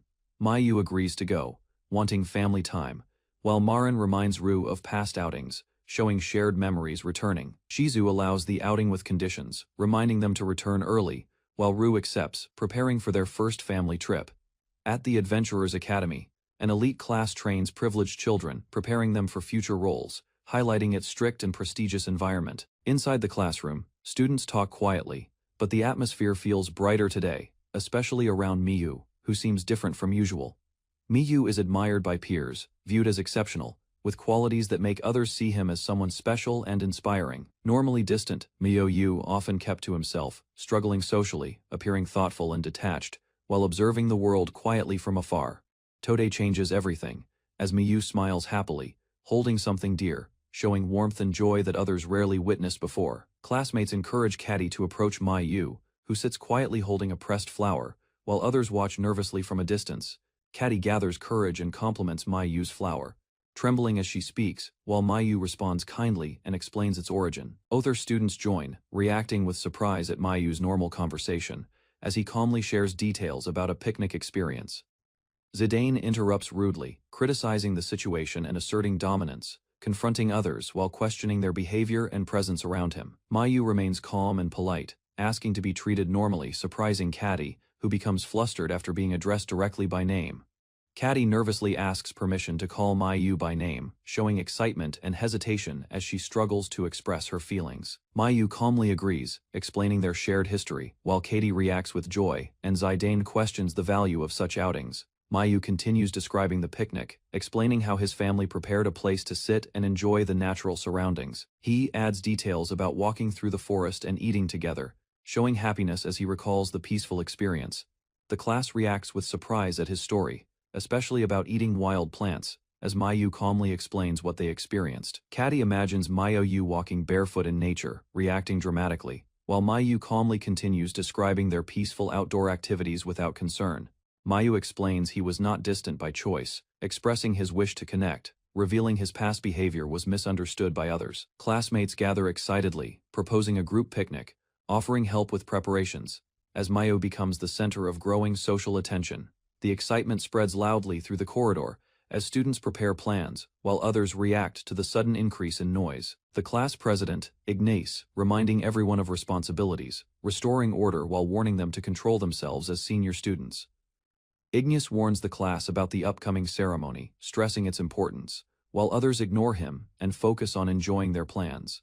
Zidane, nervous but determined, thinking he finally has a chance to speak and get closer to him. He awkwardly admits his feelings, struggling to explain himself, while Mayu listens quietly, unsure how to respond to him. The bell interrupts the moment, forcing students back to their seats, ending the conversation before it can continue further. Miu reflects silently, realizing others never hated him, understanding now that his distance came from misunderstanding rather than rejection. Miu smiles proudly, realizing he has made friends, feeling satisfied as classmates respond warmly, marking an important change in his school life. The teacher begins class, announcing the upcoming leveling ceremony, drawing attention as students listen carefully to the important explanation. She explains the ceremony's significance, detailing meeting the goddess and family involvement, emphasizing its importance for determining each student's future path. Mayu reflects quietly, holding the flower, thinking about his family, wondering if they will attend the ceremony with him. He looks outside and smiles gently, hoping his father will come, imagining his family together as he anticipates the important day. 3 days later, crowds gather inside the cathedral as nobles and families wait for the leveling ceremony to begin together. Parents guide children carefully, reminding them to stay calm and respectful, while nervous participants prepare to face the important ritual. Mayu stands quietly among them, listening to encouragement, trying to remain confident as the ceremony approaches and attention grows. Marin arrives and greets Mayu warmly, offering support, while Mayu recognizes her presence and feels slightly reassured before the event. Karine appears elegantly, speaking about fate, her words drawing attention as she notices Marin and Miu meeting. Unexpectedly there, Katie suddenly embraces Karine, crying loudly, while Marin and Miu stand confused by her overwhelming emotional reaction. Karine's younger sister clings to her, panicking about the ceremony, while Karine tries calming her despite her own visible concern. Katie continues crying nervously, admitting fear and lack of rest, while Karine leads her away to help settle emotions. Mayu notices a man nearby, recognizing him as someone important, while Katie continues calling for help in the background. Ru, suited, stands before Shizu, while Mayu quietly observes, sensing a connection that Shizu probably reminds Ru again. Ru listens calmly as Shizu declares Miyu has no father, assigning Yuika authority over the ceremony proceedings. Ru is instructed to hide his identity, attending quietly as Marin's elder brother, while Miyu listens from afar, confused. Miyu watches Ru from a distance, realizing he is his father, but unable to approach as the crowd gathers around. Ru recalls being trapped as stone, then looks at Miyu gently, saddened they cannot openly acknowledge their true relationship. Mayu watches other families embrace, wishing for the same comfort, while Ru quietly supports him, hiding his feelings nearby. Marin reassures Mayu gently, explaining Ru still supports him as his father, even if he cannot openly show it. The group prepares to move, while Marin stays close to Mayu, offering comfort as Ru quietly watches and acknowledges him. Ru speaks calmly to Mayu, encouraging him to relax, while Mayu responds with renewed confidence, feeling supported despite the situation. Inside the cathedral, a large crowd gathers as the ceremony begins, with participants standing before the altar under watchful eyes. Officials explain the ritual steps, describing offerings and communication with the goddess, as Mayu listens carefully among other children awaiting their turn. Zidane steps forward as the first participant, while the audience, including Ru and others, watch and encourage him from their seats. H approaches the altar and follows instructions, sitting before the ritual circle as the priest guides him through the process. Magical energy surrounds the goddess statue, activating the ceremony, while Zidane begins reciting the incantation to establish communication. Zidane concentrates silently as observers watch anxiously, trusting his ability while understanding only he can hear the goddess. The ritual completes successfully, and officials present the result, revealing Zidane's experience value while confirming the ceremony continues smoothly. Zidane accepts the monster cores, carefully holding them before consuming them as instructed, preparing himself for the next step. The ritual continues as Zidane speaks again to the goddess, while the audience watches nervously, awaiting the outcome. The magic fades, and Zidane reacts with excitement, raising his fist as he senses the ceremony has succeeded. The officials confirm Zidane received a gift, and the crowd applauds loudly, celebrating his successful completion of the ritual. The next participant, Addie, is called forward, while supporters cheer, encouraging her to perform well during her turn. Families react emotionally to results, understanding the ceremony shapes futures, bringing joy or sorrow depending on the gifts received. Mayu is called forward next, standing nervously as attention shifts toward him, while others watch with curiosity and quiet anticipation. He steadies himself and walks toward the altar, recalling instructions, determined to complete the ceremony despite his inner anxiety. The crowd murmurs as Miyotio approaches, recognizing his importance while observers begin to realize his connection to the divine role. Miyu prepares carefully, introducing himself to the goddess, following the ritual steps as the audience watches him with intense expectation. Focusing carefully, Miyu begins reciting the incantation. The surrounding crowd grows louder, reacting strongly to his presence. The audience erupts into chants praising the liberator, overwhelming the space as Miyu stands before the altar under intense attention. Miyu becomes confused as voices surround him, unable to understand the sudden reaction, feeling pressure from the crowd's expectations. The priest demands silence, reminding everyone of the sacred place, as the goddess statue looms behind Mayu during the ritual. The crowd finally quiets under command, leaving Mayu standing before them, as the ceremony continues in tense silence. Mayu tries to continue the ritual, reminding himself of the steps, but hesitation appears as pressure begins affecting his concentration. He suddenly forgets what to do next, standing frozen, his thoughts blank as anxiety rises and disrupts his memory. Marin notices Mayu struggling, worrying he forgot due to earlier noise, while Mayu panics, fearing he will disappoint everyone watching.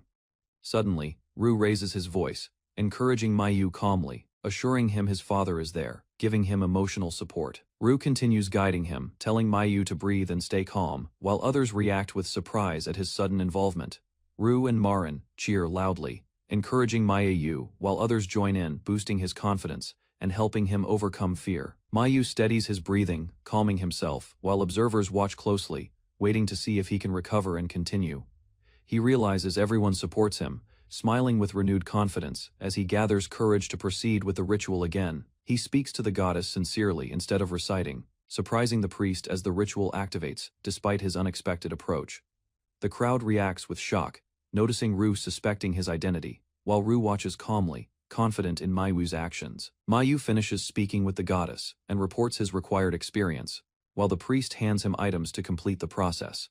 Marin watches proudly, noting Mayu's confidence, while the priest remains surprised by his calm behavior and unusual composure. Ro smiles gently, acknowledging Mayu's effort, while Marin expresses admiration, recognizing how much Mayu has grown during the ceremony.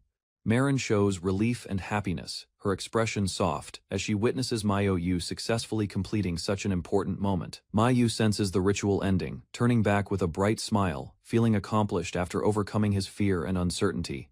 Raises his arms proudly, Mayu declaring success to his father, as the crowd watches, marking the end of the ceremony.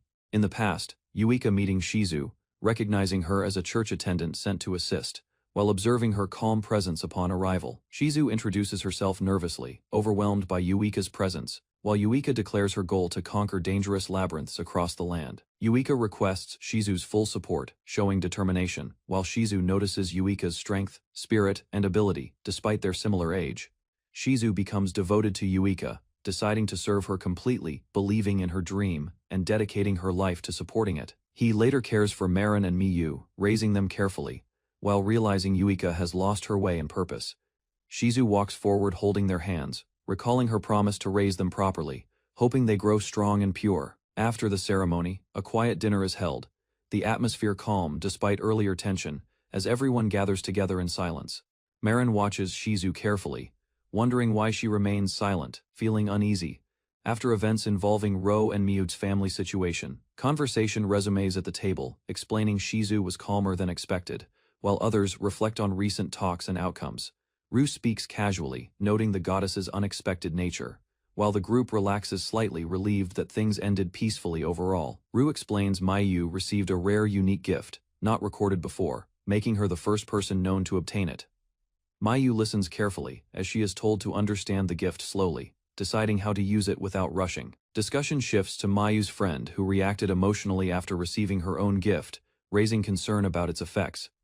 Rue clarifies the friend's gift was spirit enhancement, considered valuable, reassuring Mayu that the situation is not entirely negative. Explains leveling mechanics. Rue showing spirit differs from basic stats, as growth depends on choices and limited opportunities to improve.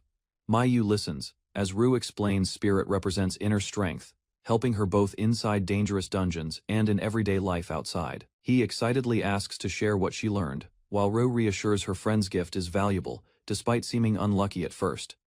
Servants celebrate Mayu making a friend, while others encourage her, creating a warmer atmosphere during dinner after earlier tense events. Rue casually asks for more food, surprising others, while servants happily respond, showing the household returning to a relaxed state. He jokes about eating habits after years away, while Marin reacts with surprise and a servant counts portions with confusion. Shizu approaches Rue and requests a private discussion, indicating a serious matter, as he enters the room to listen. Rue agrees calmly, while Shizu insists on speaking privately, her expression firm, suggesting concern about an important hidden issue. They arrange to meet later, as Shizu reflects internally, questioning Rue revealing himself publicly as Miyu's father, despite risks. Shizu recalls Miyuri's divine status, believing secrecy protected her, yet Rue chose to expose the truth, creating new dangers. She realizes Rue may seek control through his position, regretting her misjudgment, and recognizing the potential threat he now poses. Shizu knocks at Rue's room, maintaining a serious expression, while Rue deciding to respond. Rue opens the door calmly and invites her inside, showing politeness, while Shizu accepts, preparing to confront him directly. Shizu faces Rue firmly, expressing distrust, seeing through his calm behavior, believing he hides intentions behind his composed attitude. Inside the room, Shizu questions Rue about claiming to be Mayuri's father, referencing church knowledge and reminding him about secrecy.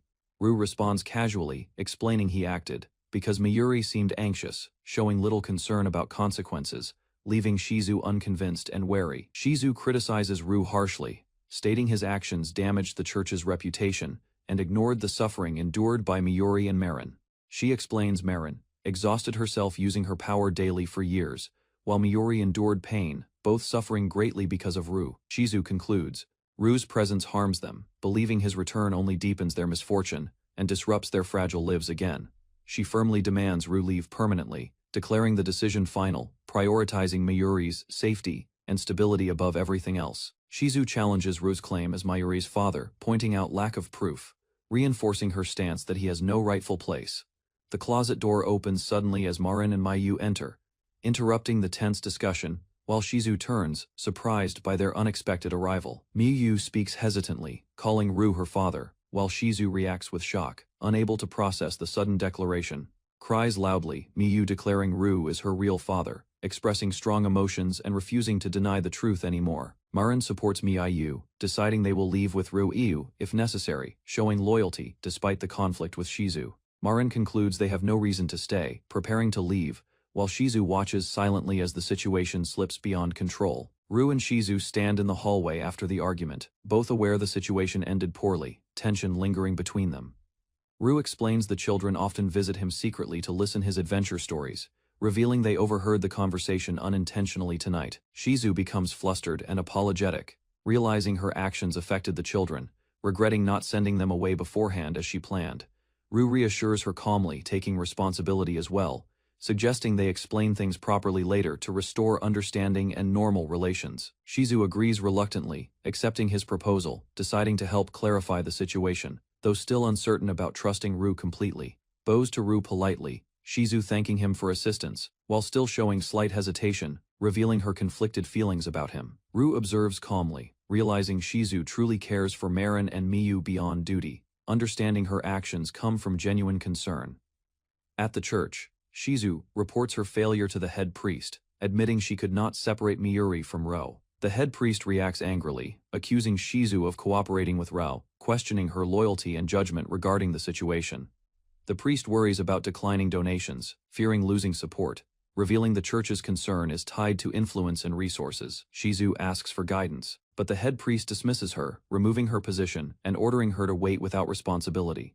Another priest, Nuku, interrupts, requesting time to discuss clan matters, shifting attention away while Shizu stands silently in the background. Shizu accepts the outcome quietly, blaming herself for causing problems, while the priests continue discussions, ignoring her situation entirely.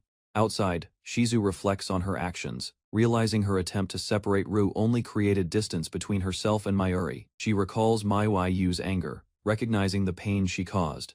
Understanding this was the first time she faced such strong rejection. Shizu is informed a young man from her residence seeks mansions, learning he has connections with the church through business dealings. She realizes the request refers to Ro, becoming alarmed as she understands he is planning something unexpected involving relocation. Shizu rushes back and confronts Ro, asking if the broker's claim is true, while Marin and Miyu watch quietly nearby. Ru calmly explains he wants a large home for his work, intending to move forward without hesitation, despite current tensions. Shizu suspects he plans to take Marin and Miyu with him, her concern growing as she anticipates further separation and conflict. Shizu watches Marin and Mayu together, realizing distance is growing, fearing she will lose her final connection to Lady Kurohime. Overwhelmed by fear and regret, Shizu suddenly shouts, refusing to experience the same painful loss she endured in the past. Shizu breaks down emotionally, pleading desperately, begging them not to take Lady Kurohime away from her again. Marin looks at Shizu with concern and confusion, unsure how to respond, while sensing the depth of her emotional pain. Marin softly calls out to Shizu, while others watch quietly, as the tense moment leaves everyone uncertain about what will happen next. Ru tells Shizu that neither Miyu nor Marin can replace Yuika, confronting her feelings directly and forcing her to face reality. Shizu realizes she tried filling the emptiness left by Kurohime, understanding her selfish desire to cling to those connected to her.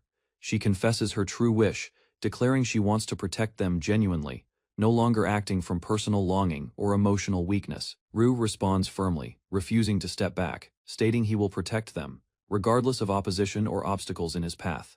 Shizu collapses emotionally, overwhelmed by guilt and realization, seeing the consequences of her actions clearly for the first time. In silence, she accepts her loss, feeling everything she cherished slipping away, while still holding on to the children beside her.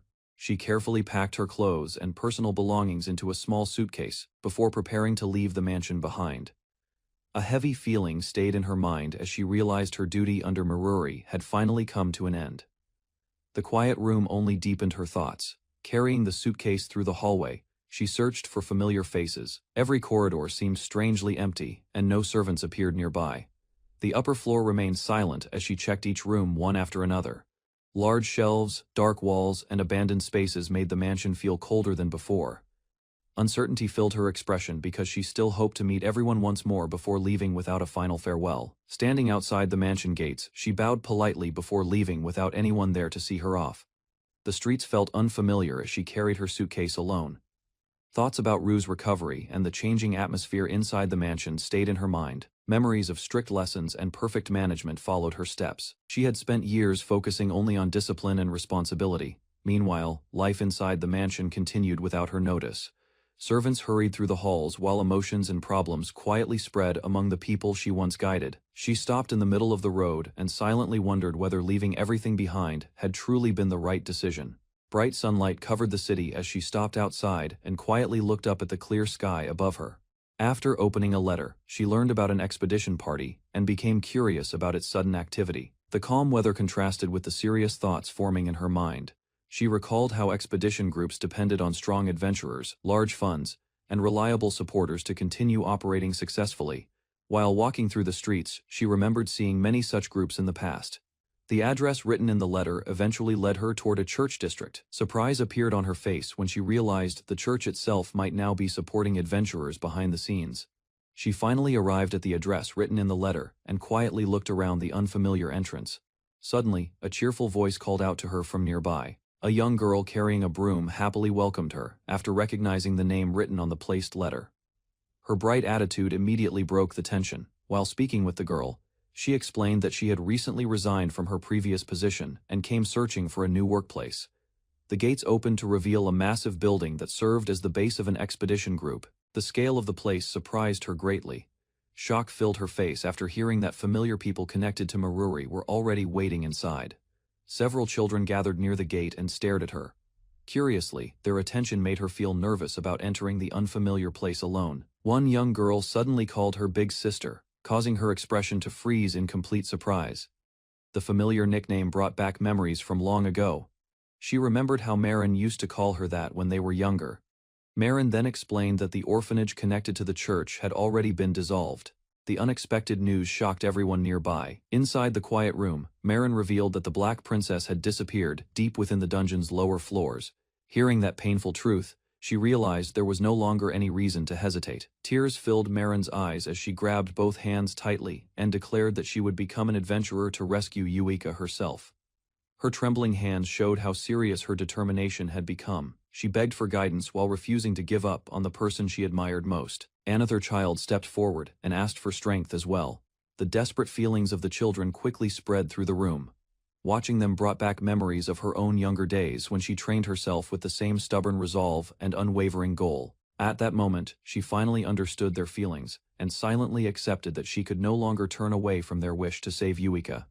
She hesitated after hearing the children's determination, unsure whether involving them in such danger was truly the right choice. While holding Marin's hands, she learned that Yuika might still be alive because powerful magic had stopped time around her. That possibility gave everyone renewed hope. Stories about a man returning after 11 years strengthened their belief even further. The impossible no longer seemed completely out of reach. A quiet realization appeared in her eyes as she understood that abandoning hope would only crush the children's spirits before they even began trying. Marin embraced her tightly and promised to keep working hard. In that moment, she finally decided to support their wish to rescue Yuika together. Then Marin held her tightly and admitted that she always wanted her beloved older sister to remain by her side forever. The honest affection slowly softened her guarded heart. After deciding to dedicate herself completely to Maruri's teachings, she spent less time with Marin and focused only on responsibility and discipline. As the years passed, Marin gradually became independent without realizing it. She stopped being called Big Sister and believed the distance between them was natural. Even so, Marin continued fighting against despair alone while holding on to a strong hope that never disappeared. Her determination impressed everyone around her. Feeling the warmth of Marin's embrace once again, she finally understood how much kindness and forgiveness had remained in that young girl's heart all along. Tears finally ran down her face as she embraced Marin tightly and accepted the feelings she had ignored for many years. After calming herself, she quietly decided to do everything she could to support the children and help restore their hope together. The painful distance between her and Marin slowly disappeared. At last, she understood that leaving the girl alone had only caused unnecessary loneliness. Meanwhile, the situation surrounding the expedition group became more organized as preparations continued behind the scenes. People began gathering around a shared purpose once again. Far away in the guild office, Rue calmly listened to the latest report while the growing movement to rescue the Black Princess quietly started taking shape. Inside the church, the priest explained that cooperation from Shizu would have been easier if they had shared the truth from the beginning. Hearing that only increased her confusion. The discussion soon shifted toward the church organization and whether its members would truly support an expedition group connected to adventurers. Doubts remained among several people involved. Rue, however, believed Shizu's kindness toward the children was genuine, more than simple cooperation. He hoped she could eventually become someone they trusted deeply. Even so, the priest warned him not to misunderstand the situation or expect everything to proceed smoothly through coincidence alone. Rue calmly admitted that fortunate timing had helped them gather support, resources, and capable people necessary for the rescue mission now beginning to form. Rue officially submitted the registration papers for a new expedition group created to welcome the Black Princess once she returned from the dungeon. Although the group had support staff, they still lacked active adventurers. Even so, Rue believed another unexpected meeting might soon change their situation. Later that day, he returned to the mansion and was greeted warmly by the children waiting inside. Their cheerful energy immediately filled the quiet building.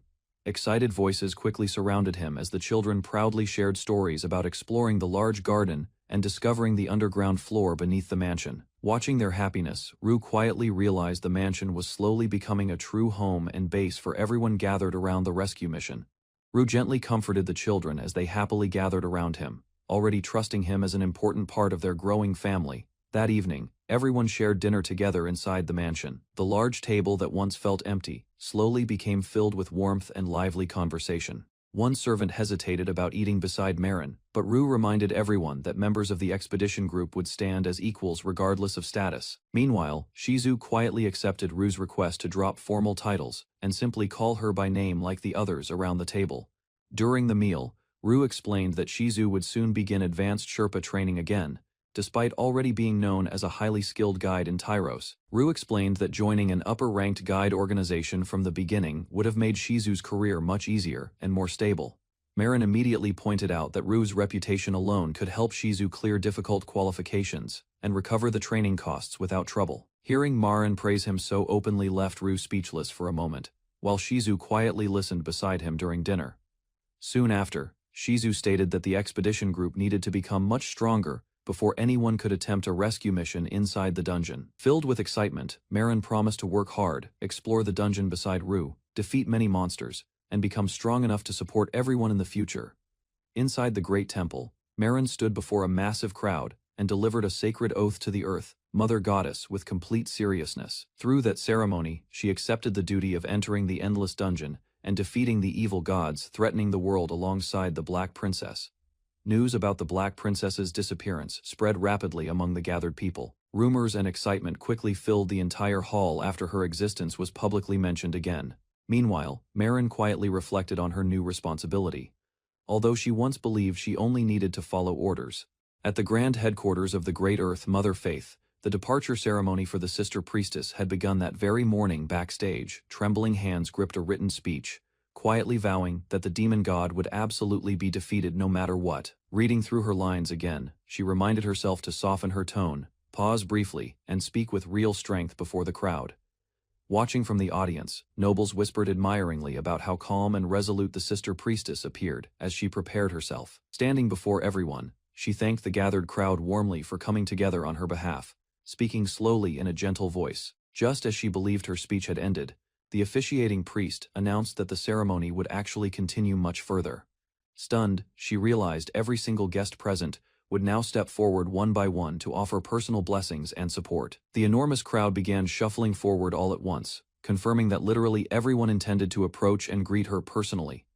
One guest after another stepped up, each receiving her thanks, and a blessing invoking the goddess's continued divine protection. She kept raising her hand toward each guest, repeating the same gracious thanks and blessing, without any visible sign of fatigue.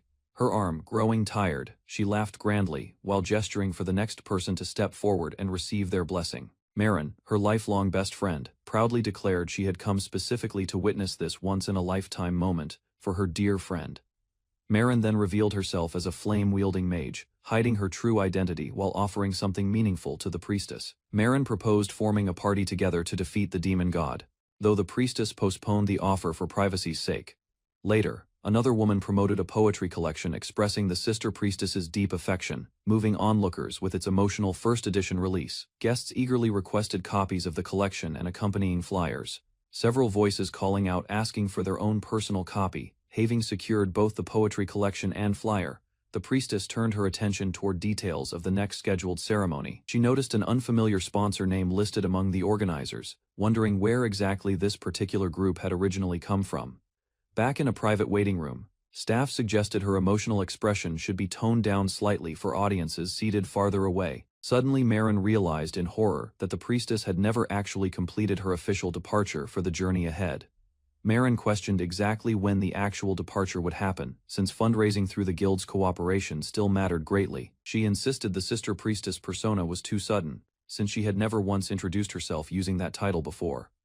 One blessing ceremony alone brought in 10 gold coins, enough to comfortably support the capital for half a year. Curious onlookers whispered about who had written the poems, since Marin swore she had never written any poetry herself. Marin firmly warned that once someone decided to commit to something, crying about it afterward would absolutely not be forgiven. Sitting stiffly, the woman known as Shizu addressed her as sister, her expression clearly strained under the pressure. Marin revealed that Kurohime had actually been continuing dungeon exploration quietly, all while maintaining this kind of public ceremonial appearance. Energized, Marin declared she would also work hard, encouraged by messages from supporters like her senior, Yuika. She reminded everyone that in 2 days the departure speech needed to be fully memorized before the ceremony's night event. The plan involved appearing cheerful and hopeful about the upcoming journey, smiling brightly to reassure everyone watching closely. Privately, though, she admitted she genuinely wanted to hurry toward the dive itself as soon as possible. That night, within an abandoned building tucked in the capital's forgotten corner, something entirely different was quietly taking place. Underground, a strange auction thrived on unusual excitement, as the auctioneer congratulated a bidder called Angel Monkey. The clown host proudly presented Angel's Poison, a rare byproduct created from a legendary venomous water snake. He explained its shocking effect extended lifespan itself, prompting bids that quickly climbed from 40 gold coins upward. Suspicious figures accused certain adventurers of smuggling goods that should have gone through the proper Adventurers Guild trade channels. The bidding intensified until a masked figure called Black Wolf ultimately won the item for 80 gold coins. The final item revealed was a legendary dagger crafted by the renowned sage Fea, known as the Hand of God. This blade, called the Spider Silk Shortsword, could unleash water attribute magic simply by speaking a special incantation aloud. Fa had sealed a magical gift within the dagger himself, though using it fully reverted it back into an ordinary blade, making this rare relic remarkably valuable today. Ignoring the shouting man beside him, the masked figure declared 200 gold coins were required to strengthen the party's combat power. The clown host marveled at the offer, calling it an outrageous sum never seen before during any previous dungeon auction event. Onlookers murmured among themselves, wondering whether any stronger challenger would step forward to defy the mysterious bidder known as Death God. Death God panicked inside, suddenly remembering he had entered the auction under his own real name without any real thought. He worried that if the item truly went to someone named Ro, he alone would bear the full payment burden. The auctioneer announced victory, congratulating Death God for winning the dagger with an incredible bid of 200 gold coins. Furious, Death God complained that Marin had earned this money herself, insisting the church should cover the entire payment instead. He demanded someone convince the organization's stingy financial manager, refusing to shoulder such an enormous unexpected expense on his own. Frustrated, Marin vowed she would never again get involved with another dungeon auction after such an exhausting and stressful experience. Later, Marin sat outside studying hard, her eyes fixed on the building housing the exploration party known as Dawn's Sheath. She explained she had already researched the group, discovering this exploration party had only just been formed a short time ago. Their only registered adventurer turned out to be one single person, someone identified only as the woman named Marin herself. Harris asked for her honest opinion on the matter, urging young Karen to please remain hidden throughout this delicate investigation. Karen found it deeply suspicious that such a brand new exploration party could suddenly perform official temple ceremonies at such speed. She suspected Marin might have unknowingly become entangled in some large and dangerous conspiracy involving people with far greater power. Determined to help her troubled friend, Karen declared that assisting Marin now felt like a personal mission she had to complete. Disguising herself completely, Karen announced she would infiltrate the building directly to investigate everything happening inside, telling Harris her plan. Approaching the grand building, Karen noted how impressive its suspicious exterior looked, despite the hidden secrets it likely contained inside.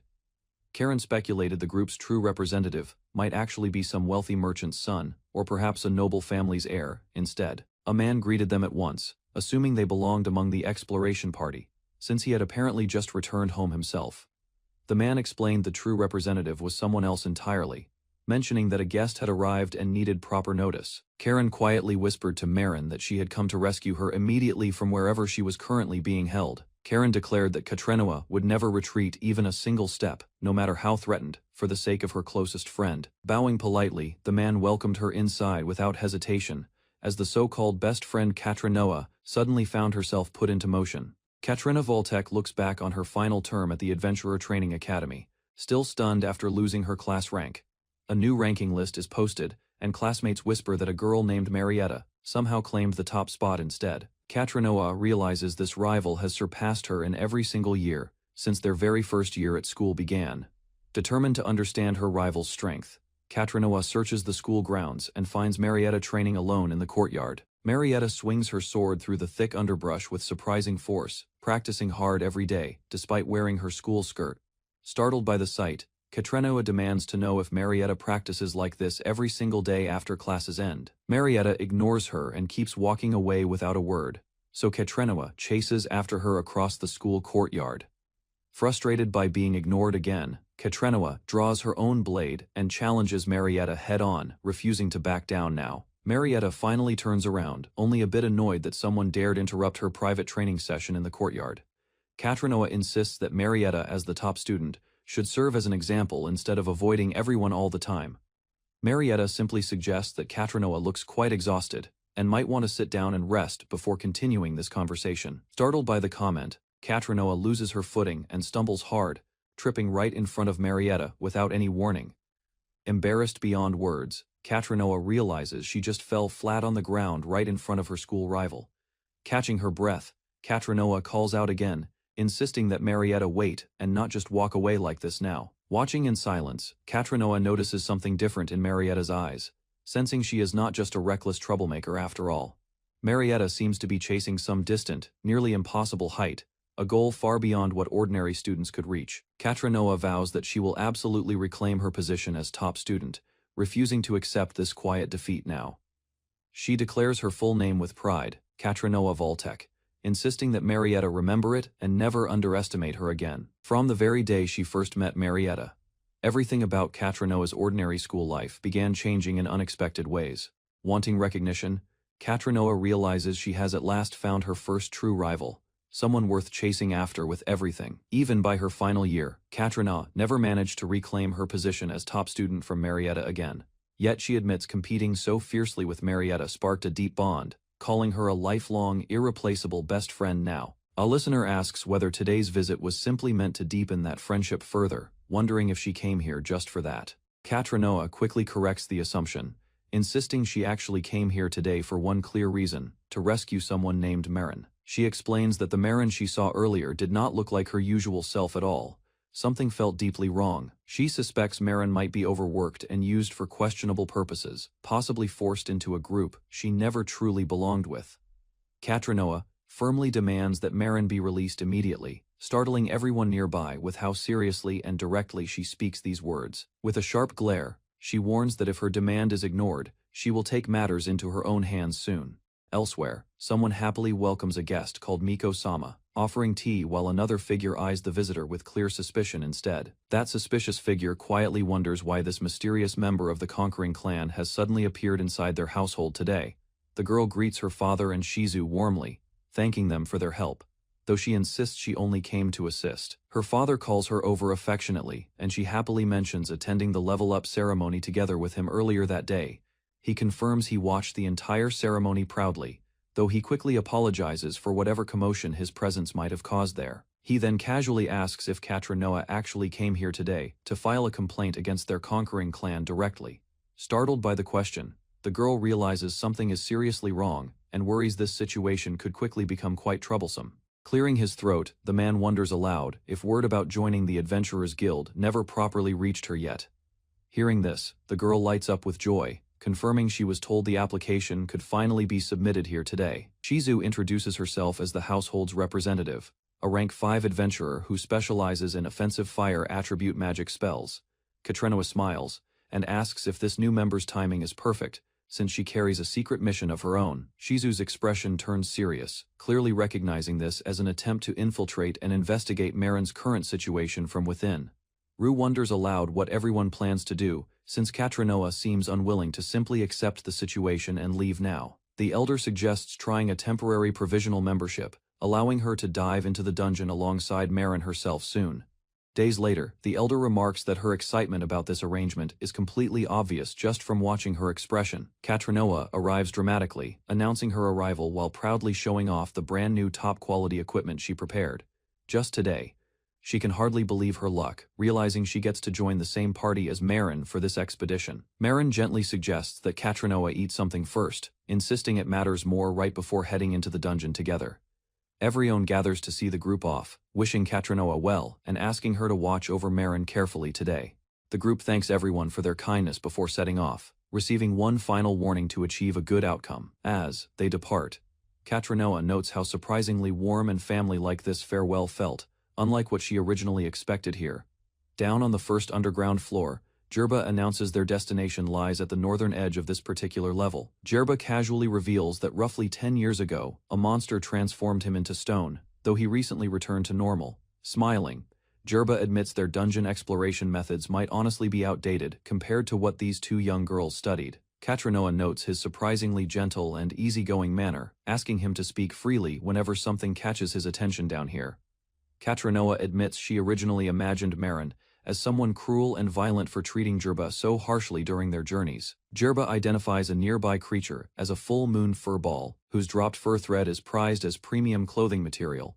Despite its harmless appearance, Marin warns everyone not to underestimate the creature, since it attacks the instant they land nearby. Sensing her body sinking suddenly, Marin shouts a warning and readies herself as the furball surges forward without hesitation. Marin and Katrenopa brace together, flames erupting fiercely around them as they clash directly against the creature's sudden attack. After the dust settles, Katrenoa declares triumphantly that they have successfully defeated Marin's target, breathing heavily from the effort, watching them both shine together. Marin thinks it looks exactly like a scene straight out of some heroic legend. Katrenoa admits this is actually her very first real battle, meaning countless things remain completely unknown to her still. She asks Marin directly to teach her many different things going forward, smiling brightly despite her obvious inexperience here. Jerba praises both girls afterward, complimenting Katrenoa's smooth movements and flawless sword technique, without any hesitation whatsoever shown today. Katrenoa insists her special training naturally led to this result, while battles against various monsters continue progressing smoothly onward. Jerba notes these particular monsters barely yield decent experience points, though the group presses forward regardless without complaint here. He reassures them that the area they head toward next holds far more promising monsters worth genuinely looking forward to. The party finally arrives, and Jerba identifies the location as the Koboldog Nest, noting 3 burrows sit conveniently close together. Katrenoa asks how exactly they intend to lure the Koboldogs out, prompting Jerba to suddenly cover his own ears instead. Jerba casually mentions their bodies must already feel warmed up from earlier fights, hinting the true dive begins right now. Katrenta declares she will not lose no matter how ferocious or vicious the approaching monster might actually turn out. To everyone's surprise, the emerging creatures turn out to be oddly adorable fluffy dogs, instead of anything fearsome whatsoever. Ro led Marin and Katrenoir deeper into the dungeon, both women gripping their swords tightly as the mission began in earnest. Fluffy, fanged creatures emerged snarling from the shadows, and Katrenoir hesitated, unsure whether these ferocious monsters were truly what they had come to hunt. Marin studied the kobolds closely, admitting they seemed far more adorable than ferocious, though Ro warned her not to let their charm fool her. The kobolds smirked and lunged forward together, proving that many inexperienced adventurers had lost their lives underestimating these deceptively dangerous little creatures before. Ro instructed Marin to demonstrate proper technique for Katrenoir, insisting that any adventurer past level 3 should defeat kobolds without much real difficulty. Marin advanced calmly, explaining that the first step required pressuring the kobolds using sheer spiritual force before attempting any actual physical strike. The kobolds instantly rolled over in surrender, and Marin noted that these monsters always yielded quickly once they recognized they were outmatched. With the creatures defenseless, Marin finished them off efficiently, reminding Katrenoir to remember collecting every dropped item and core before moving onward. Cobalt scattered across the ground where the kobolds had fallen, a common but low-value material typically mixed with silver during coin production. Katrenoir realized what Ro was suggesting, since the nests clustered together nearby made this location an especially profitable hunting spot for cores. Ro carried the heavy supply pack on his back, reminding Katrenoir that gathering resources was equally her responsibility during this important dive. Katrenoir listened carefully as Ro explained that fledgling adventurers usually died on early floors for 2 very specific, avoidable reasons. The first reason, he said, was a lack of resolve, since hesitation against any foe often led straight to an early death. Ro admitted he'd brought her here specifically to build that resolve, so she could stomach even the most grotesque situations without flinching. As they continued walking, Ro mentioned the second reason simply involved stamina, promising to explain everything further along the way. He explained, adventurers needed enough stamina to fight anything, since dungeon monsters never cared whether their prey was already exhausted or not. Reaching a nest, Ro asked Katrenoir to do the honors this time, and she agreed while a sleepy kobold stirred nearby. Katrenoir overwhelmed the kobold with her spirit just as Marin had demonstrated earlier, watching it roll over in complete surrender before her. Trembling, she realized she now had to finish it herself, gripping her sword tightly while forcing herself to follow through completely. Marin suddenly embraced her from behind, gently telling Katrenoir not to force herself. Though Katrenoir wondered if that gesture was worry, Katrenoir felt certain that Marin was disappointed in her, convinced those quiet eyes proved she'd never truly held any hope for her. She snapped that she wasn't unfit for the role, denying she lacked the strength of will required to stand beside Marin. Catching her breath, Catrinoir insisted she wouldn't falter against a mere monster, driving her blade forward with fierce, trembling determination. Splattered but smiling, she asked if Marin finally understood that such a simple task posed no real challenge for someone like her. Back at school, classmates had once viewed Catrinoir with contempt, since she made no effort to blend in or build friendships. To her, friendships had always seemed unnecessary, yet everyone's attitude reversed completely once her connection to the Divine Liberator became known. From then on, she inspired only fear and respect, receiving a magic attack gift during her second ceremony that let her claim mage status. Meanwhile, Mariette greeted everyone brightly before the interclass exercise bout, cheerfully asking a classmate to save her a good seat. Mariette declared she would finally claim victory over Catrinoir, insisting luck alone had carried her rival through their previous tests. Reflecting quietly, Catrinoir admitted that Mariette had never once responded to any remark she made throughout their entire rivalry. At their graduation ceremony, Catrinoir thanked Mariette sincerely, grateful for the continued competition that had defined their 4 years together. She confessed she had poured everything into her studies without regret, feeling she'd made the absolute best of every single day. Standing beside her, Catrinoir noted that Mariette's gaze had always stayed fixed somewhere distant, never once sparing her a glance. Mariette suddenly announced her plan to become an adventurer as well, prompting a classmate to interrupt before their graduation dance began. She wanted to form a party together and grow stronger, hoping they might someday conquer the Infinity Labyrinth as true rivals. Startled, Catrinoir realized this was the very first time Mariette had actually looked directly at her instead of past her. Turning back, Mariette called them eternal rivals and lifelong friends, asking to be called Kern from that moment onward, intimately. 2 years later, Catrinoir finally formed a party with Marin, though their first monster encounter turned out to be a kobold. Waking disoriented on the surface, she asked where they were, and Ro cheerfully told her they'd already left the labyrinth behind. Ro grinned, revealing he'd been startled when Catrinoir passed out immediately after ripping the monster core from that kobold's body. Only Catrinoir had fainted, it turned out, while Marin sat nearby, calmly sipping citrus-scented Salabo tea meant to ease fatigue. "Have you ever experienced something this insane?" Ro asked, and quietly Catrinoir confessed she truly never had before. According to Marin, no one could stay completely sane and still succeed as a working adventurer in this profession. Killing, she explained, was simply necessary for survival, since deeper floors always brought far more dangerous, deadly opponents. Until Catrinoir proved her senses had dulled enough, Ro promised their training would continue tomorrow and every day afterward. Something about his unspoken words struck directly at her heart, prompting Marin to agree she lacked real resolve. "Good work today," Ro told her, adding that she should simply go home and return to her normal life. Watching him act so carefree annoyed her greatly, though she eventually agreed it was time to head home. Alone with her thoughts afterward, Catrinoir admitted she lacked the resolve real adventurers carried. However right Ro's words felt, rather than resting the next morning, she chose to go, refusing to fall behind Marin ever again. Pure stubbornness, not passion, had driven her toward this path, wanting her rival to finally acknowledge her existence. Believing herself the only one capable of saving her family, Marin felt driven urgently toward the labyrinth's 60th floor. Where such unwavering willpower came from, Catrinoir couldn't imagine, yet it was exactly what continued to inspire her.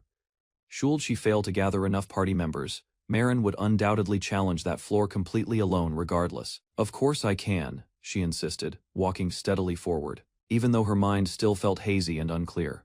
There was one thing she felt certain of, though Ro's endless humming eventually forced her to demand silence. Bursting dramatically through the door, Catrinoir announced her arrival, boasting proudly that she'd even skipped breakfast to arrive early. Sleep had eluded her completely, she admitted, vowing she'd finally come prepared to slay countless kobolds today. As always, Marin's calm expression spoke louder than words, silently asking whether yesterday's dive had been too difficult. Smiling gently, Marin admitted that she too carried her own private reasons for diving into the Infinity Labyrinth. Determined, Catrinoir vowed she wouldn't waver against any kobold standing between her and achieving her goal, having pondered the matter overnight. Villagers welcomed her warmly that morning, with several offering lunch invitations, though someone quickly reminded Catrinoir that Marin remained under her care today. Ro and the others noticed something different about her overnight, wondering aloud what exactly had happened. Yet Catrinoir simply shrugged and answered, "Dunno." Curious, Marin poked her repeatedly before finally asking what exactly Quatre Noir had meant earlier when she'd mentioned pursuing some kind of personal goal. Teasingly, Quatre Noir suggested she might reveal her secret goal, but only if Marin agreed to affectionately call her Current from now on. Marin hesitated silently for several long moments, clearly conflicted, before finally, quietly, forcing herself to utter the unfamiliar nickname aloud. Karen. Overjoyed, Quatre Noir burst into triumphant laughter, begging Marin to repeat that precious nickname once more, so she could commit it to memory. Smiling warmly, Quatre Noir admitted her true reason for continuing matched Marin's, exactly, simply wishing to save someone she deeply cared about. Filled with newfound resolve, Quatre Noir declared she would never waver again, cheerfully urging Marin to depart together for the dungeon ahead. Days of grueling training against monsters too repulsive for ordinary adventurers left Quatre Noir and Marin drooping and battered when they returned to the guild. Concern crossed Shizu's face watching the exhausted girls, and she quietly wondered what kind of punishing regimen Ro had been putting his trainees through. Bags exchanged hands as Ro praised their effort, yet Quatre Noir's blank, trembling stare betrayed just how shaken she still was from the ordeal. Despite everything she'd endured, Quatre Noir pressed forward anyway, asking bluntly when her application to join the clan would receive formal approval. Parental consent remained mandatory, Ro insisted, since her life would hang in the balance, but she scoffed back that she was already a grown adult. A warm smile spread across Ro's face as he admitted how thrilled he was to have found such promising talent for their struggling clan. Suspicion crept into Quatre Noir's mind that perhaps he'd engineered the brutal training specifically, hoping she would quit before ever facing her parents. Sincerity filled Ro's response as he assured her his intentions were genuine, promising that he and Shizu would soon visit her family to discuss things further. Enthusiasm lit up Quatre Noir's expression as she vowed to win her parents over first. While outside, Ro and Shizu discussed the strange turn of events. Wealth and prestige surrounded the Bordek name, Shizu explained, easing Ro's earlier fear that he'd been chasing her family's fortune rather than her potential. Annoyance flickered across Ro's face as he complained that neither Shizu nor Nuk seemed capable of trusting him, insisting he wasn't nearly that petty. Funding remained essential for the clan's survival, Shizu admitted, though she cautioned that greed could distract them from rescuing Yuika from the depths below. Quiet reflection followed, as Shizu conceded her mistake, admitting she'd been too hasty to assume the worst about someone else's motives. Rebellion tends to follow direct orders, Ro explained, especially when children Quatre Noir's age feel commanded, rather than guided toward a decision. Peer pressure worked far better, he added, since she'd complain about a task if Marin were doing the very same thing beside her. Deliberate humming beside Quatre Noir caught Shizu's attention, and she realized Ro had been quietly encouraging the girls' enthusiasm toward joining all along. True to their word, Ro and Shizu arrived at Quatre Noir's grand estate days later, welcomed inside, and led toward the family's waiting guest room.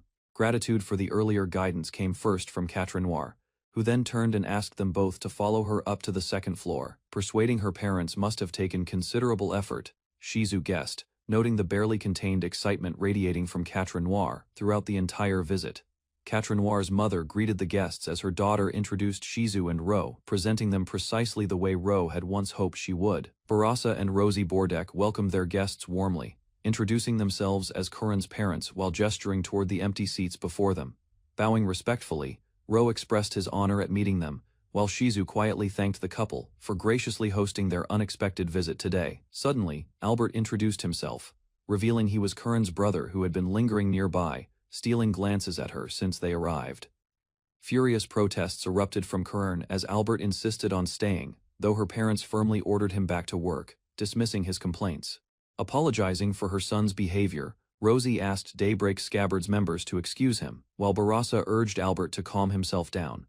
Recognition dawned on Barasa as he recalled sitting beside Ro during a leveling ceremony, prompting him to offer everyone tea afterward. Carefully, Barasa asked whether he should address Ro as the Divine Liberator's father, studying him closely while awaiting his response.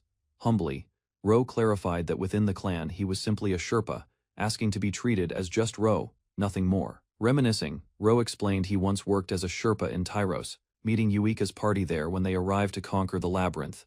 Curiosity crossed Barasa's face as he asked whether Shizu knew Bordek commerce had once been deeply involved with Twilight Blade's activities. Proudly, Shizu revealed she'd served as Twilight Blade's treasurer, thanking Barasa personally for the immense contributions his family once provided them. Nostalgically, Rosie sighed over those glorious days, recalling how products marketed under Lady Kurohim's name once dramatically boosted their company's sales. Sheepishly, Barasa apologized for forgetting their true purpose, as Corin scolded him for discussing the past instead of her clan induction.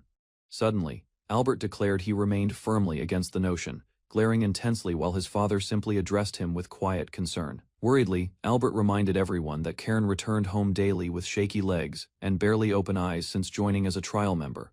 Exhausted, Karen recalled ignoring their offers of tea and a ready bath, choosing instead to collapse straight into bed from fatigue. Dramatically, Albert clutched an old family portrait, lamenting how cold and distant his once adorable little sister Karen had become toward him. Chuckling, Rosie explained that Albert had always been overly protective, recalling how 3-year-old Kern once reacted whenever thunder crackled outside. Sympathetically, Ro admitted he understood Albert's feelings completely, confessing that he too had a remarkably cute younger sister of his own. Startled, Albert demanded Ro repeat himself, learning the Infinity Labyrinth's 80th floor was their clan's incredibly dangerous, ambitious ultimate goal. Apologizing for the secrecy, Ro explained the test would have meant nothing had Karen known beforehand, though Albert erupted, calling their ambitious goal absurd. Explaining further, Ro revealed the test involved hunting unpopular monsters repeatedly, deliberately dulling her morality so she'd handle anything the dungeon demanded. Shocked by such cruelty, Shizu questioned his methods internally, while Ro cheerfully announced that Kuren had passed the grueling trial with flying colors.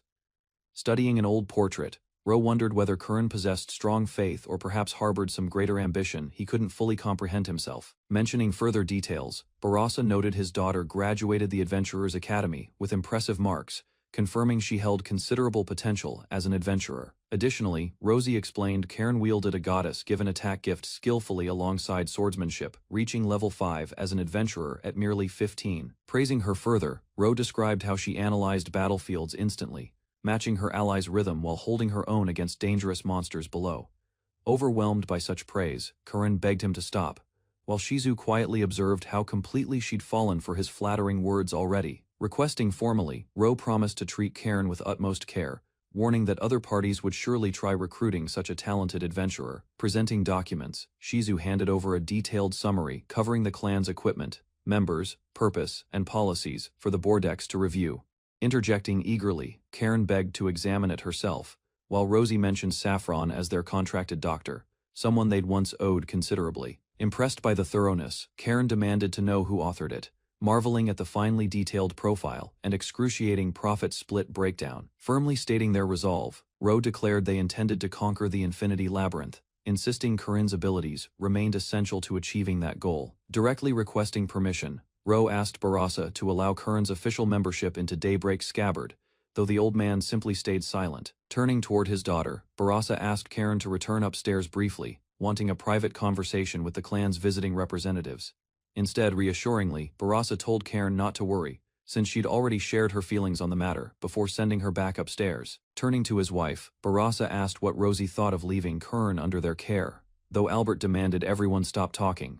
Reminiscing, Rosie recalled 7-year-old Kern's sweetness before declaring how valued their daughter now seemed within this promising clan. Noticing something familiar, Barasa mentioned recognizing the sister priestess Lady Mariette's name within their profile, before turning to address Ro, confirming. Ro admitted Mariette was indeed his sister, prompting Barasa to ask curiously whether she might be something more entirely. Laughing heartily, Barasa mentioned Mariette had been classmates with Kern, while Ro noted Mayuri also shared classes with his daughter Katie. Summoning his butler Harris, Barasa requested an item brought forward, insisting Bordek commerce contribute meaningfully toward the clan's dangerous upcoming efforts. Curiously examining the vial, Ro recognized it instantly, asking whether Harris had presented him with an actual dual potion sample.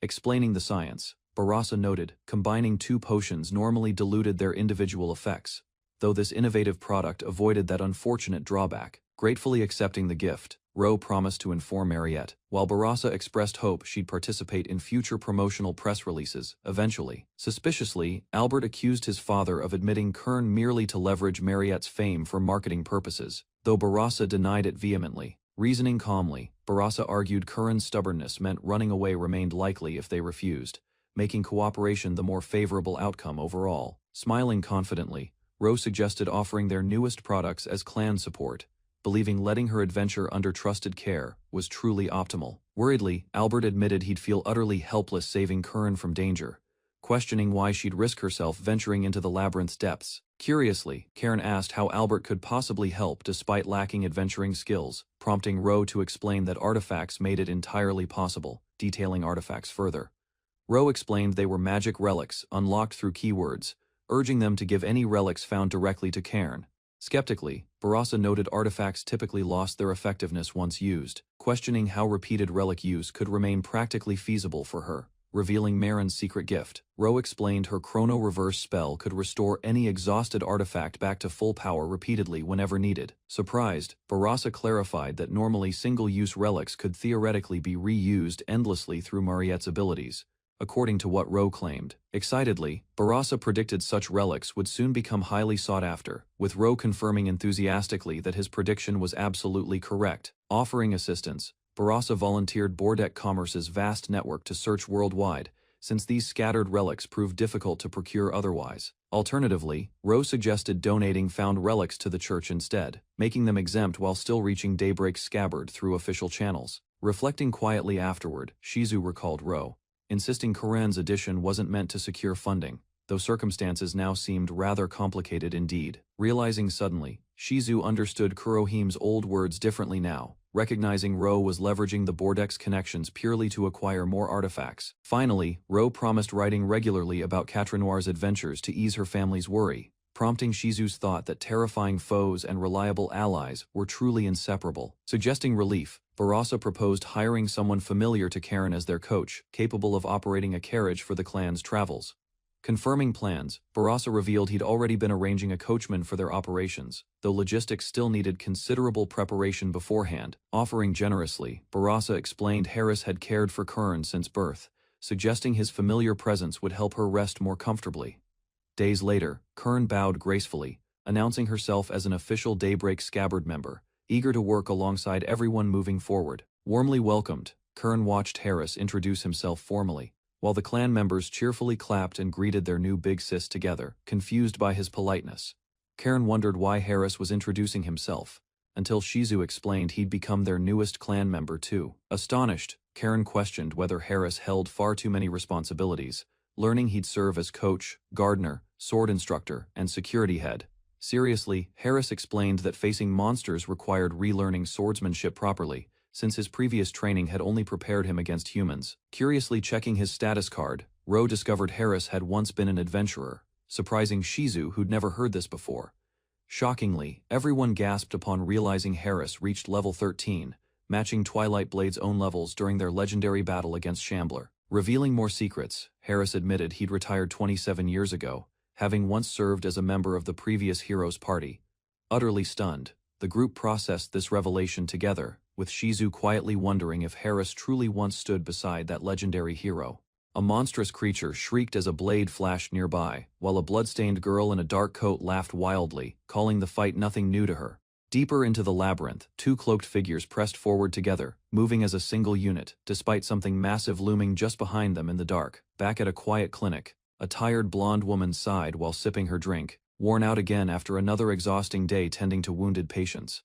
Inside her office, Marin excitedly announced to Saffron Sensei that she had made an incredible discovery today, prompting the doctor to ask curiously what it was. Marin explained cheerfully that when stabbing a humanoid monster with a finishing blow, one should simply laugh loudly to numb any lingering emotional pain. Saffron Sensei stared blankly, unimpressed, and repeated the word so flatly while holding a piece of cotton, clearly unconvinced by Marin's strange theory. Marin then asked Saffron Sensei whether she wanted to try the method herself, but the doctor firmly declined, admitting she only ever sees humanoid monsters as evil creatures.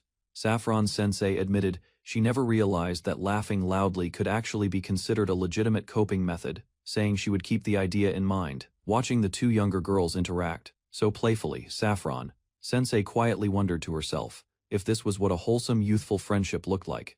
Suddenly Saffron Sensei pressed a cotton swab to someone's cheek with a kissing sound effect, warning that disinfecting would sting for just a moment. Turning to another patient, she calmly stated that as a doctor her true specialty was healing magic, her eyes wide as thunder rumbled ominously behind her. In the waiting room, Marin praised her older brother figure for valuing efficiency, while Saffron Sensei mentioned proudly that her own magic power was considerably strong. Rue explained warmly that small scrapes and shallow cuts heal better, naturally if only disinfected, rather than rushed through magical treatment that could leave scars. Ro admitted with a laugh that he had picked up some pharmacology knowledge as a side skill, surprising everyone with his unexpected medical understanding. Saffron, sensei, speaking now, as his attending physician, warned Ro seriously that diving into the dungeon every single day counted as dangerous overwork. She added firmly that after finishing one dive, adventurers usually rest for 2 or 3 days, urging the pair to slow down responsibly. Startled by the suggestion, Ru questioned if she was serious, before reluctantly agreeing that today they would finally take a slow, proper rest. Marin cheered proudly that she had successfully cancelled their nighttime training session, though Saffron-sensei paused, quietly confused about what training actually meant. Later, relaxing together in a steaming bath, Marin boasted that her fire magic made heating the water effortless after 3 exhausting days straight. Marin then insisted the other girl wait a moment, promising that her ice magic would make the perfect chilled milk tea after their bath. Marin insisted the nighttime training was simply routine, but Saffron-sensei's expression darkened as she demanded to know what training truly involved. Marin explained calmly that sleeping directly on the ground made perfect sense, since long expeditions required getting used to resting on cold labyrinth floors. Their headquarters even contained a renovated basement recreating the dungeon's harsh conditions, complete with dim lighting, glowing walls, and deliberately uneven brick flooring. Saffron-sensei stared in disbelief, realizing this elaborate setup was only part of their strange training regimen, and clearly not the full extent of it. Marin revealed that occasionally Ru would suddenly wake them by loudly banging a frying pan, simulating the shock of a surprise monster attack. Ro grinned proudly, explaining that anyone caught sleeping must immediately switch into combat readiness, since real danger never waits for anyone to wake up properly. When Saffron-sensei asked if both girls truly agreed to this method, Marin cheerfully confirmed it while calling the whole approach absolutely merciless. Marin boasted proudly that even her precious little sister received no mercy, tossed straight into a dog-headed monster's den without hesitation whatsoever. Saffron-sensei wondered aloud whether Ru's own master trained him identically, questioning if such brutal methods were simply passed down through tradition. Watching the sisters cheerfully describe their harsh training, Saffron-sensei quietly feared it might already be too late to change their mindset now. Behind closed doors, Saffron-sensei stated firmly that as their attending physician she wanted one thing clearly understood before anything else continued. She warned both girls sincerely never to sacrifice themselves needlessly, urging them to value their own safety above reckless heroics or blind loyalty. Marin promised she would be careful, while Ru reminded Saffron-sensei that healing magic could not fix absolutely everything no matter how strong it was. Saffron-sensei then mentioned she wanted to discuss something important regarding a man named Akatsuki no Saya, closing a folder decisively afterward. She asked directly whether they could take in a 17-year-old boy skilled in lightning, attribute magic, someone she believed needed proper guidance. Marin excitedly clarified he was the son of trusted colleague friends, meaning their party would soon include 2 magic users alongside one knight. Saffron-sensei then revealed her true request, startling everyone as she asked them to deliberately cause the boy's confidence to be broken. Lying in bed, she explained that his parents wished for him to receive recovery magic and true understanding through proper training experience. However, the boy interpreted his lightning magic as a divine blessing from a goddess, growing arrogant and increasingly reckless as an adventurer. Ru and Marin declared together that they would absolutely defeat any monster necessary, though Saffron-sensei worried quietly they misunderstood the real request entirely. Saffron-sensei agreed reluctantly, saying that if there was genuine promise in him, accepting him as a proper party member seemed reasonable enough. She explained that regarding payment, she would cover the entire party's treatment costs for free over the next full year instead. However, she revealed there was one additional condition attached, admitting her own daughter also needed to be taken under their wing. Ru remarked dryly that compared to other family situations, this particular request seemed remarkably generous, almost too generous to refuse outright. The young man introduced himself cheerfully as Norald, proud of his rank, 3 status, and confident his lightning attack magic would prove useful. Later, 2 radiant women were introduced as the priestess and her little sister priestess, leaving Norald overwhelmed with awe at meeting them. Norald trembled with excitement, believing he had truly been blessed by the goddess herself, simply by joining such an accomplished exploration party. Saffron-sensei warned quietly that he shouldn't expect too much from this particular pair, though Norald remained convinced he was divinely guided. She apologized for skipping actual diving until now, admitting he must have been looking forward eagerly to real dungeon exploration since yesterday. A small girl introduced herself sharply as Toa, refusing to add anything further, prompting a scolding that is, it wasn't proper introduction. Toa's adventurer rank was revealed to be 2, with her special gift rumored to be something called exploration premonition among the party. Saffron, sensei admitted she didn't fully understand the gift either, explaining it had simply been assigned through some unavoidable political arrangement instead. Norald complained that ever since meeting this older brother figure, something unpleasant kept happening around him that made him increasingly uneasy. Samanon suggested ignoring the complaint entirely, cheerfully announcing it was finally time to head toward the labyrinth for their first dive. The staff waved everyone off warmly, wishing them safety while preparing a bath and snacks to celebrate their successful return later. Back home, Saffron, sensei happily told her mother to stay quiet, delighted that her daughter finally seemed to be making real friends. She reminded Marin firmly to listen carefully to whatever Rue instructed inside the labyrinth, and to always be considerate toward her new friend. Marin protested loudly that Toa wasn't exactly a friend, slamming the door shut before her mother could finish the sentimental lecture. Inside the carriage, the elderly driver remarked how nostalgic it felt watching new companions join, reminiscing about that familiar rush of excitement. He added that, once someone dives together as a party for the first time, they truly understand their fundamental nature as adventurers. Marin insisted that receiving the same ceremony didn't necessarily mean everyone shared identical feelings, questioning whether Norald's motivation was genuinely his own. Norald's eyes shone with determination, declaring he could never abandon the mission the goddess herself had personally entrusted him with, despite disappointing his parents.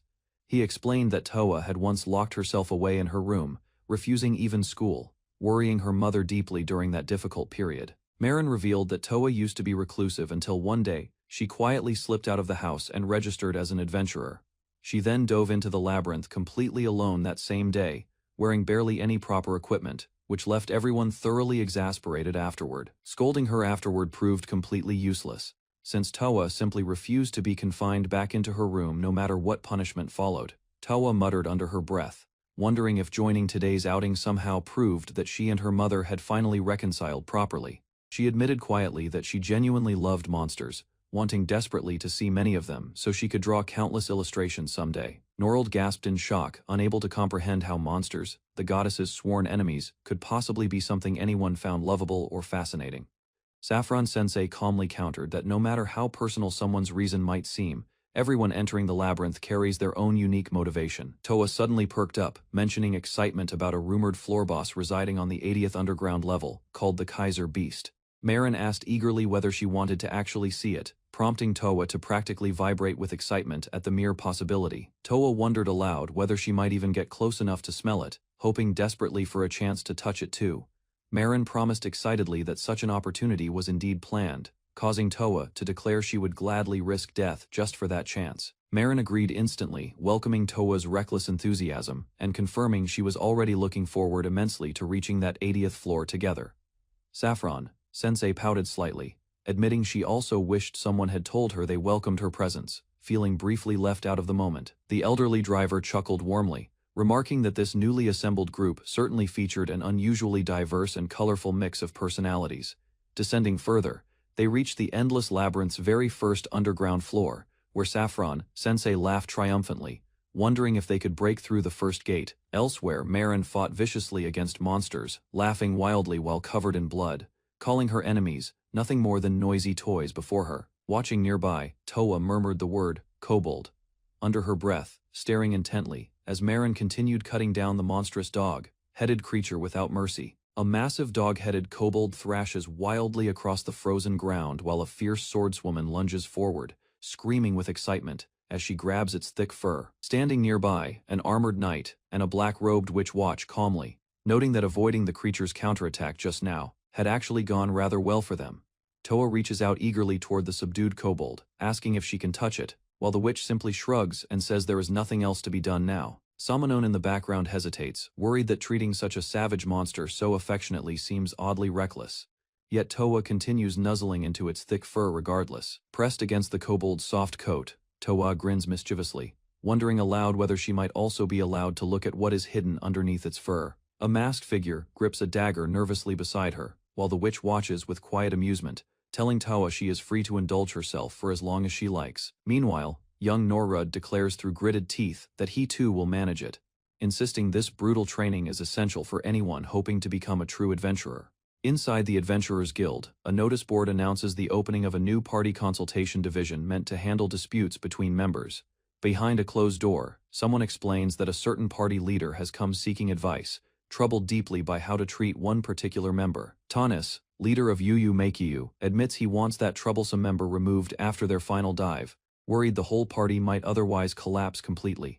Sitting across from the guild staff, Tanis confesses he can no longer tell whether removing that member is truly the right decision. The guildmaster listens calmly, explaining that swapping members within an adventurer party is simply a normal occurrence, so Tanis need not feel responsible. Smiling reassuringly, the guildmaster offers to lend Tanis a protective charm, hoping it helps both the final dive and the member exchange succeed smoothly. As Tanis leaves gratefully, the guildmaster quietly wonders what schemes Rue might already be plotting behind the scenes once again. Meanwhile, Rue grows nervous, aware that both the consultation staff and the guildmaster himself are rooting for him, pressuring him to prove himself as a proper leader. Deep within the Endless Labyrinth's 20th floor, Rue notes their party's official rank sits at 3, though this floor demands rank 4. Standing among his companions, Rue instructs everyone firmly not to wander anywhere beyond their intended destination, and the group agrees without hesitation. One companion complains loudly about constantly enduring brutal encounters every single dive, blaming someone specific for their repeated suffering underground. Grinning fiercely, a horn girl declares they should fight the floor boss, while they are already down here, though another member insists that is absolutely forbidden. She argues that facing an enemy 2 ranks above their own party level sounds thrilling, but Rue firmly disagrees with her reckless enthusiasm. Tanis mutters that fighting such a powerful monster would be pointless, calling the creature simply the flame whirl fly out of familiarity. The horned girl, nicknamed Black Radiant Wolf, snaps back that she hates being teased with that embarrassing nickname repeatedly during conversations. Standing together, the group sizes up their unusual companions, including a monstrous strongman nicknamed Ogre and a young member called Wing Dragon. She insists the creature ahead is the labyrinth's strongest monster, a dragon, though someone dismisses it casually as merely being called Draco instead. Exhausted, Rue sighs, reminding himself that lately he must proceed even more cautiously than usual because of strange rumors circulating in taverns. Confused, a companion asks what a Dokuro even is, learning it refers to a mysterious being recently appearing throughout the labyrinth's shallow floors. An adventurer suggests monsters caught in its path leave nothing behind but corpses, moving through the labyrinth with wind-like speed, though others doubt that theory entirely. Draco grins fiercely at facing a strong monster, eager to fight, while Rue wonders quietly why things always seem to unfold this exact way. Worried a monster from lower floors might have wandered up into their current path, Rue reflects painfully on whether he truly has the right to tell this girl she should leave the party entirely, silently deciding instead to lend her his strength once more. Standing in the pouring rain, Rue recalls it was he himself who invited Draco into Yu Makiyu, since she had no home or place left to belong after everything happened. He remembers thinking her selfish for chasing after him relentlessly back then, yet her expression that rainy night seemed utterly hopeless, as though her whole life had collapsed completely. Snapping back to the present, Rue scolds himself internally for losing focus again, noticing something has already begun moving nearby, urging himself to stay sharp and careful, assuring his teammates he is fine. Radu declares as leader that once this dive concludes safely, he intends to properly tell Draco something important that has weighed on him. Charging forward without much time for final thoughts, Ravu vows to fulfill Draco's wish by ensuring everyone returns safely within reach of the surface above. The party praises how incredibly strong she is, and Draco smiles confidently, accepting the compliment while continuing to push through the crystal cavern's dangers. The current Sherpa announces they have finally reached their intended destination, revealing the eerie, glittering expanse known as the Crystal Graveyard stretching out before them. A companion shouts warnings that monsters appearing here are called electric spirits, capable of ambushing careless adventurers who wander through this crystalline, maze-like environment. Draco charges eagerly toward the floating spirit, noting its extremely hard body and levitation gift make it difficult to damage through ordinary physical attacks, frustrated that carefully planned strategies keep becoming useless every single time. One companion complains as Draco rushes ahead alone, ignoring instructions to stay clear of the monster. Samano shouts that the creature's lightning aura has vanished, urging teammates to trap it quickly before it manages to recover and strike back again. Unleashing a powerful technique called rock crushing slash, one teammate, shatters the spirit is defenses completely, leaving Draco startled by the sudden burst of destructive force. Rue reminds Draco firmly that Yu make you values combining everyone's attacks together, insisting she should never attempt fighting powerful enemies entirely alone again. Norud apologizes quietly, admitting fighting alone is simply the only method he personally knows, while Draco looks over at him with visible surprise. Energized after the victory, Draco declares she wants to keep fighting battle after battle, eagerly asking the group to search out their next opponent immediately. Amid the chaos, teammates argue over positioning as Rue pleads for everyone to calm down and follow their strategy properly during this dangerous encounter. Samano shouts at Draco, warning her that she is being far too reckless during this particular confrontation inside the labyrinth's depths. Startled by something monstrous appearing suddenly, one teammate murmurs desperately about wanting his small daughter waiting home to see him return alive from this expedition. Rue tenses in the darkness, insisting nothing seems to be there while admitting quietly to himself that even he feels genuinely unnerved by the silence. A skeletal figure cloaked in tattered robes mutters that strange rumors about a Dokuro night are exactly why it decided to investigate this location personally. Norud teases Draco for missing her target, telling her to learn something from watching properly, while she curses that the enemy simply keeps floating uselessly out of reach. Rue apologizes to everyone for allowing Draco's selfish request, stunned when Norud suddenly declares he wants to defeat the enemy completely alone without any help. Draco swings her weapon with tremendous force, and the resulting impact sound stuns everyone nearby, catching her completely off guard mid-battle.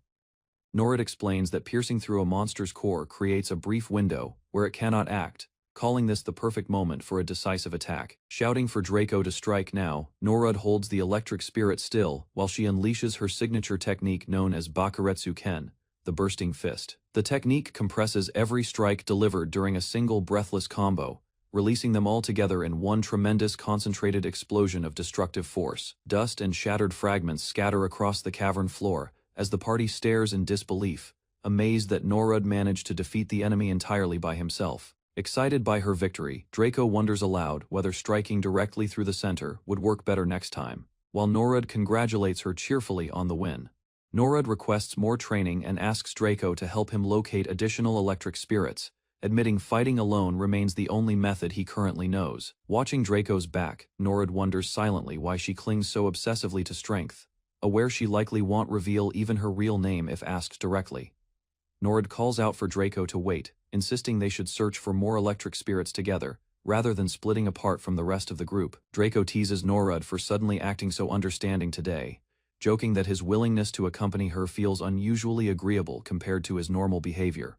Far away from where Tanis and the others remain near the crystal graveyard, something monstrous and grotesque waits silently before a twisting spiral passage deep within the floor. The trembling creature crouches fearfully, its skull-like face shaking as heavy footsteps echo closer, clearly terrified of whatever approaches through the darkness. Without hesitation or so much as glancing sideways, the hideous demon flees deeper into the tunnel, moving as though drawn forward by some unseen, guiding force. Meanwhile, Tanis and his companions approach the crystal graveyard, uneasy footsteps closing in around them as something unnatural stirs ominously within the shadows ahead. Deep within the crystal graveyard's dungeon, at floor 43, a party of adventurers rested by a boiling pot, using the brief pause to recover before turning back east. A boy urged his companion to drink and rest, reminding her they had only fought half a day, though she seemed reluctant to leave the fight behind. The horned girl snapped back, declaring she intended to stay behind and train alone, telling the others to head home without her unless another party came to guide her out.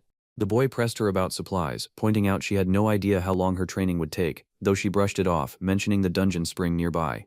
She spat out a plant she'd tried eating, and the boy warned her it wasn't edible and would upset her stomach. Sitting together, he asked her plainly why she pushed herself to grow stronger, and she admitted that his own reasons as an adventurer felt different from what she was truly chasing. Her eyes reflected his stunned face, the air between them suddenly tense. A voice echoed that anyone weak had no reason to keep living, and he struggled to argue back, insisting that couldn't be true. A memory surfaced of someone lying still behind bars, and he stared at her back in silence, hesitant to speak her name. A hand warned him never to touch the girl, and he questioned aloud whether he understood now what she truly was. Later, hunger broke the tension as she cheered over a finished meal, all seriousness gone from her face. A sudden tremor interrupted them, and the group turned sharply towards something approaching through the rocks. The ground shook again, and the boy's hand came away stained with blood as fear spread across his face. A massive troll loomed ahead, and he realized in horror that a floor boss had somehow left its territory to reach them. The troll's jaws opened wide, and as the party froze, unable to move, she charged forward to intercept it herself. Screaming for everyone to flee, she unleashed her gifted power, warning that once active it would strike ally and enemy alike. Shocked that she meant to sacrifice herself for their escape, he called out for everyone to run while they still could. Panic spread through the group as they debated whether fighting the level superior troll meant certain annihilation, torn between abandoning her and running for their lives. Rain poured as the wounded party struggled forward, desperately urging their Sherpa to keep moving toward safety. With a final apology to her name, he turned back toward the troll, ready to face what she had left behind. One last apology left his lips before he pressed forward, the group watching him disappear back into the depths behind them. A fist tore through the air, catching the boy off guard as the fight beyond the trees turned brutal in an instant. Pinned beneath the rubble, he felt his strength fading and told himself he was weaker than the troll, certain this was the moment he would die. A stranger's voice cut through the chaos, questioning who dared to face the troll alone, and a blade descended before he understood what was happening. Smoke cleared to reveal a hooded figure gripping a staff, and he realized this newcomer had struck down the monster with ease. Blood ran down her face as she recognized the skull crest, whispering that the man before them might be the legendary Skull Knight. The masked man remarked dryly that her stubborn nature explained why Tanis struggled to manage her, admitting it depended on how one chose to use it. Later, standing tall with a skull mask in hand, he carried himself with quiet authority, the boy watching close behind him. Ro visited Nuke once his petrification had been cured, and the old man mentioned he'd been asked to keep several favors quiet. Introducing himself as a Sherpa by trade, he asked to register under a false name, revealing he'd absorbed every dungeon core from the Tyros labyrinth to boost his rank far beyond normal. He confided that helping Yuika would require every resource available, warning her firmly that mixing Sherpa work with active adventuring was forbidden within the industry. Marin agreed to keep it secret, and Ru stood revealed as a heavy warrior of rank 12, the bracelet from the skull mask still on his wrist. An old woman noted her tracking bracelet remained linked to the one Tanis wore, letting her sense his location. A resonance pulsed through it, and she announced Tanis's group had climbed back toward the spiral serpent path above. Reflecting on Tanis's leadership, the masked man admitted he might have made the same call in his place before turning to head back to the surface himself. He mused that Yuika would surely provoke a final battle against any powerful foe rather than retreat, adding quietly that she might be the one thing an adventurer treasured most. Back at the guild afterward, the boy sat heavy with guilt, aware Draco had known she might die yet still chose to disappear. Draco revealed she'd been waiting for them on the surface all along, leaving him too stunned to process her explanation. The guild receptionist confirmed knowing of the Skull Knight, someone who quietly accepts requests within the labyrinth's upper floors. He explained the man rarely returns to the surface, and though the boy wished to thank him, all he could do was leave his gratitude with the guild to pass along. Sitting at the guild counter, the boy admitted the recent incident had shaken him badly, confessing he'd lost confidence in continuing as an adventurer. The guild master replied gently, revealing that the Sherpa who had accompanied them expressed gratitude for his leadership decision, then mentioned offhandedly that the man had a wife and young daughter waiting at home. Marin spoke of choosing to fall alongside one's comrades, calling it beautiful in words alone, but pointed out that when annihilation seems certain, saving even one more life becomes the only real choice. Relief washed over the boy as he asked if that were truly so, and Marin assured him firmly that as leader, only he held the right to make that call, insisting his decision hadn't been wrong. Fighting back tears, he asked whether he still deserved to remain an adventurer, and the guildmaster answered without hesitation, urging him to return to his comrades and set out again. The receptionist explained the dragon-naming adventurer troubling the everlasting labyrinth couldn't simply be expelled, so instead she'd arranged an introduction to a skilled clearing party to help manage things. Startled, the boy learned their party would gain a mage recommended personally to compensate for their diminished combat strength, since spellcasters were rare and valuable. The guildmaster leaned in, explaining that this recruit was exactly the resource needed to resolve the problem currently weighing on them. With a confident smile, the mage introduced himself, declaring he intended to defeat the very troll responsible for shaking their confidence in the first place. Overwhelmed by the offer of help from someone connected to the everlasting labyrinth's reputation, the boy stammered that such power felt far beyond what their party deserved. The mage countered sharply, insisting this moment of weakness was precisely the chance to grow, since no one is born strong and everyone becomes powerful only after breaking through their limits. Tears welled up as he urged the boy to remember the dream of adventuring he'd once held as a child alongside his friends, assuring him such a future was still within reach. Fired up, the boy declared he would try again, asking eagerly to meet the mage who might help rebuild their party as the reborn everlasting labyrinth. Even the guild itself threw its support behind him, and the woman noted wryly how everyone seemed to end up following this man's lead one way or another. Days later, Tanis and his companions reunited with the mage, clasping hands together in shared determination for what lay ahead. This chance encounter marked a turning point, setting the everlasting labyrinth on a path toward becoming a party known throughout the land, though the details of exactly how would remain a story for another time. Deep within the guild hall, a scarred veteran barked a challenge to a wild-haired girl, promising that training here could make her stronger. Grinning without hesitation, she introduced herself simply as Dragon and declared her arrival at the Dawn's Sheath headquarters.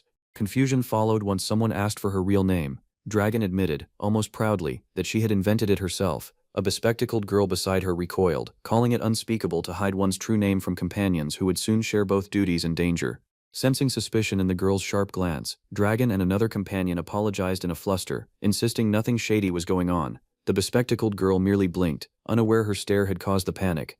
A cheerful young maid introduced herself as Mermo, 13 years old, attendant to Lady Tiana. When mistaken for a fairy, she corrected the group at once, embarrassed by the nickname. Whispers spread about Tiana's hidden noble bloodline, since surnames were reserved for royalty and the upper aristocracy. A companion tried to silence the reveal before it went further. An elderly man recognized the Liz name immediately, associating it with the distant Sumeraki labyrinth and a family known for its courage. He explained that the family managed the town surrounding the labyrinth, overseeing registration and tax collection like a governing office. Someone teased that a princess had become an adventurer, prompting Tiana to snap in embarrassment while Mermo outlined the social ranks separating royalty, nobility, and commoners. Mermo continued, noting that the Liz bloodline itself formed the labyrinth's conquering party, hiring adventurers to serve under them. Every heir endured harsh training from childhood, though the young lady's path had taken an unexpected detour to the capital. Homeless and lost, Tiana had once collapsed from hunger before a kind adventurer found her, offered lodging, and welcomed her into his party. She confessed that entry-level pay barely covered gear, and being underage, she could not legally work in the capital. The bespectacled girl scolded her sharply, recalling how Tiana had once been unable to offer more than water at the inn. Despite the scolding, the man reassured her he held no grudge, while Mermo promised meals and a room were guaranteed here.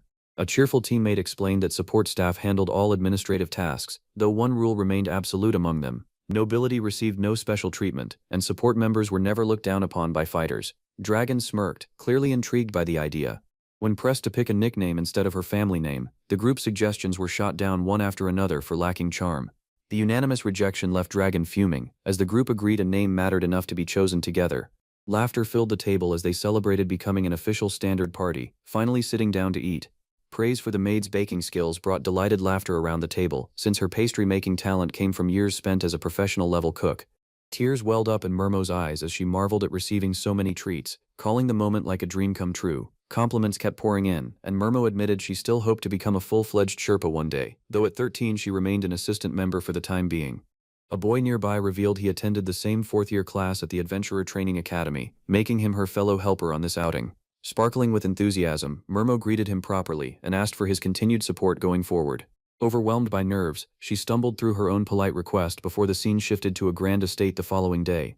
Inside, a shopkeeper explained that a potion this refined couldn't be bought just anywhere, since Voltec's merchant guild sold high-grade bottled remedies exclusively through their own network. He clarified that these potions were carried in sufficient quantities for every dive, since lives depended on having enough during dangerous excursions. Mermo gasped, wondering aloud whether unlimited potion use might actually be permitted for this group.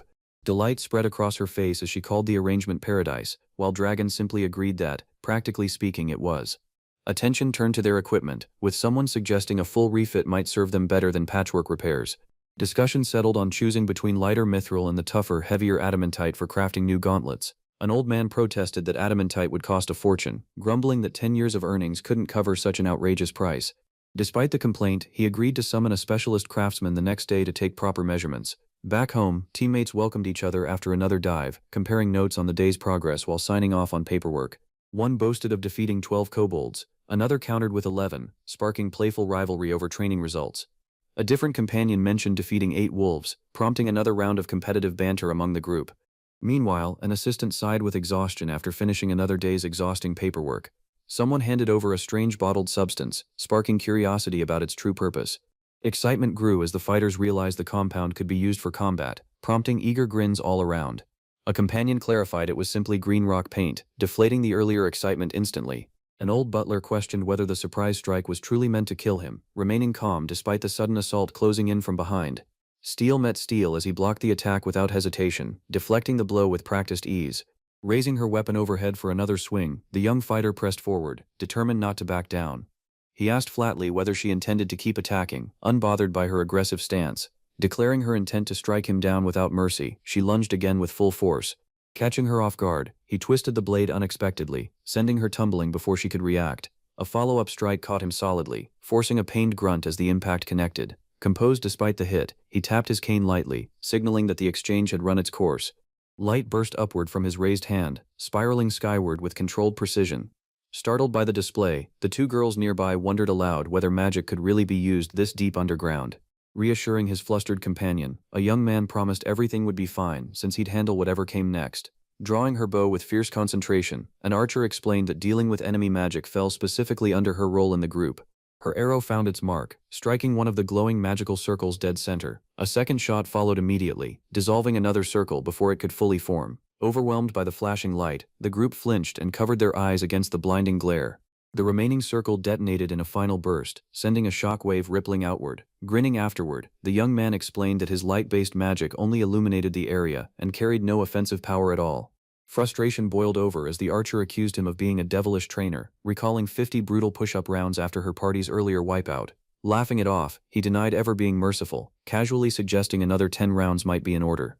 Elsewhere, a stern voice warned that a feint meant to draw an opponent's guard couldn't be used carelessly from the very first move, urging patience over recklessness in every exchange. A cheerful young man revealed he'd been holding onto blue rock paint on behalf of someone named Shizu, offering it as a reward while the exhausted archer lay collapsed nearby. Excitement erupted the moment she recognized the shade, screeching with joy over the rare azurite pigment.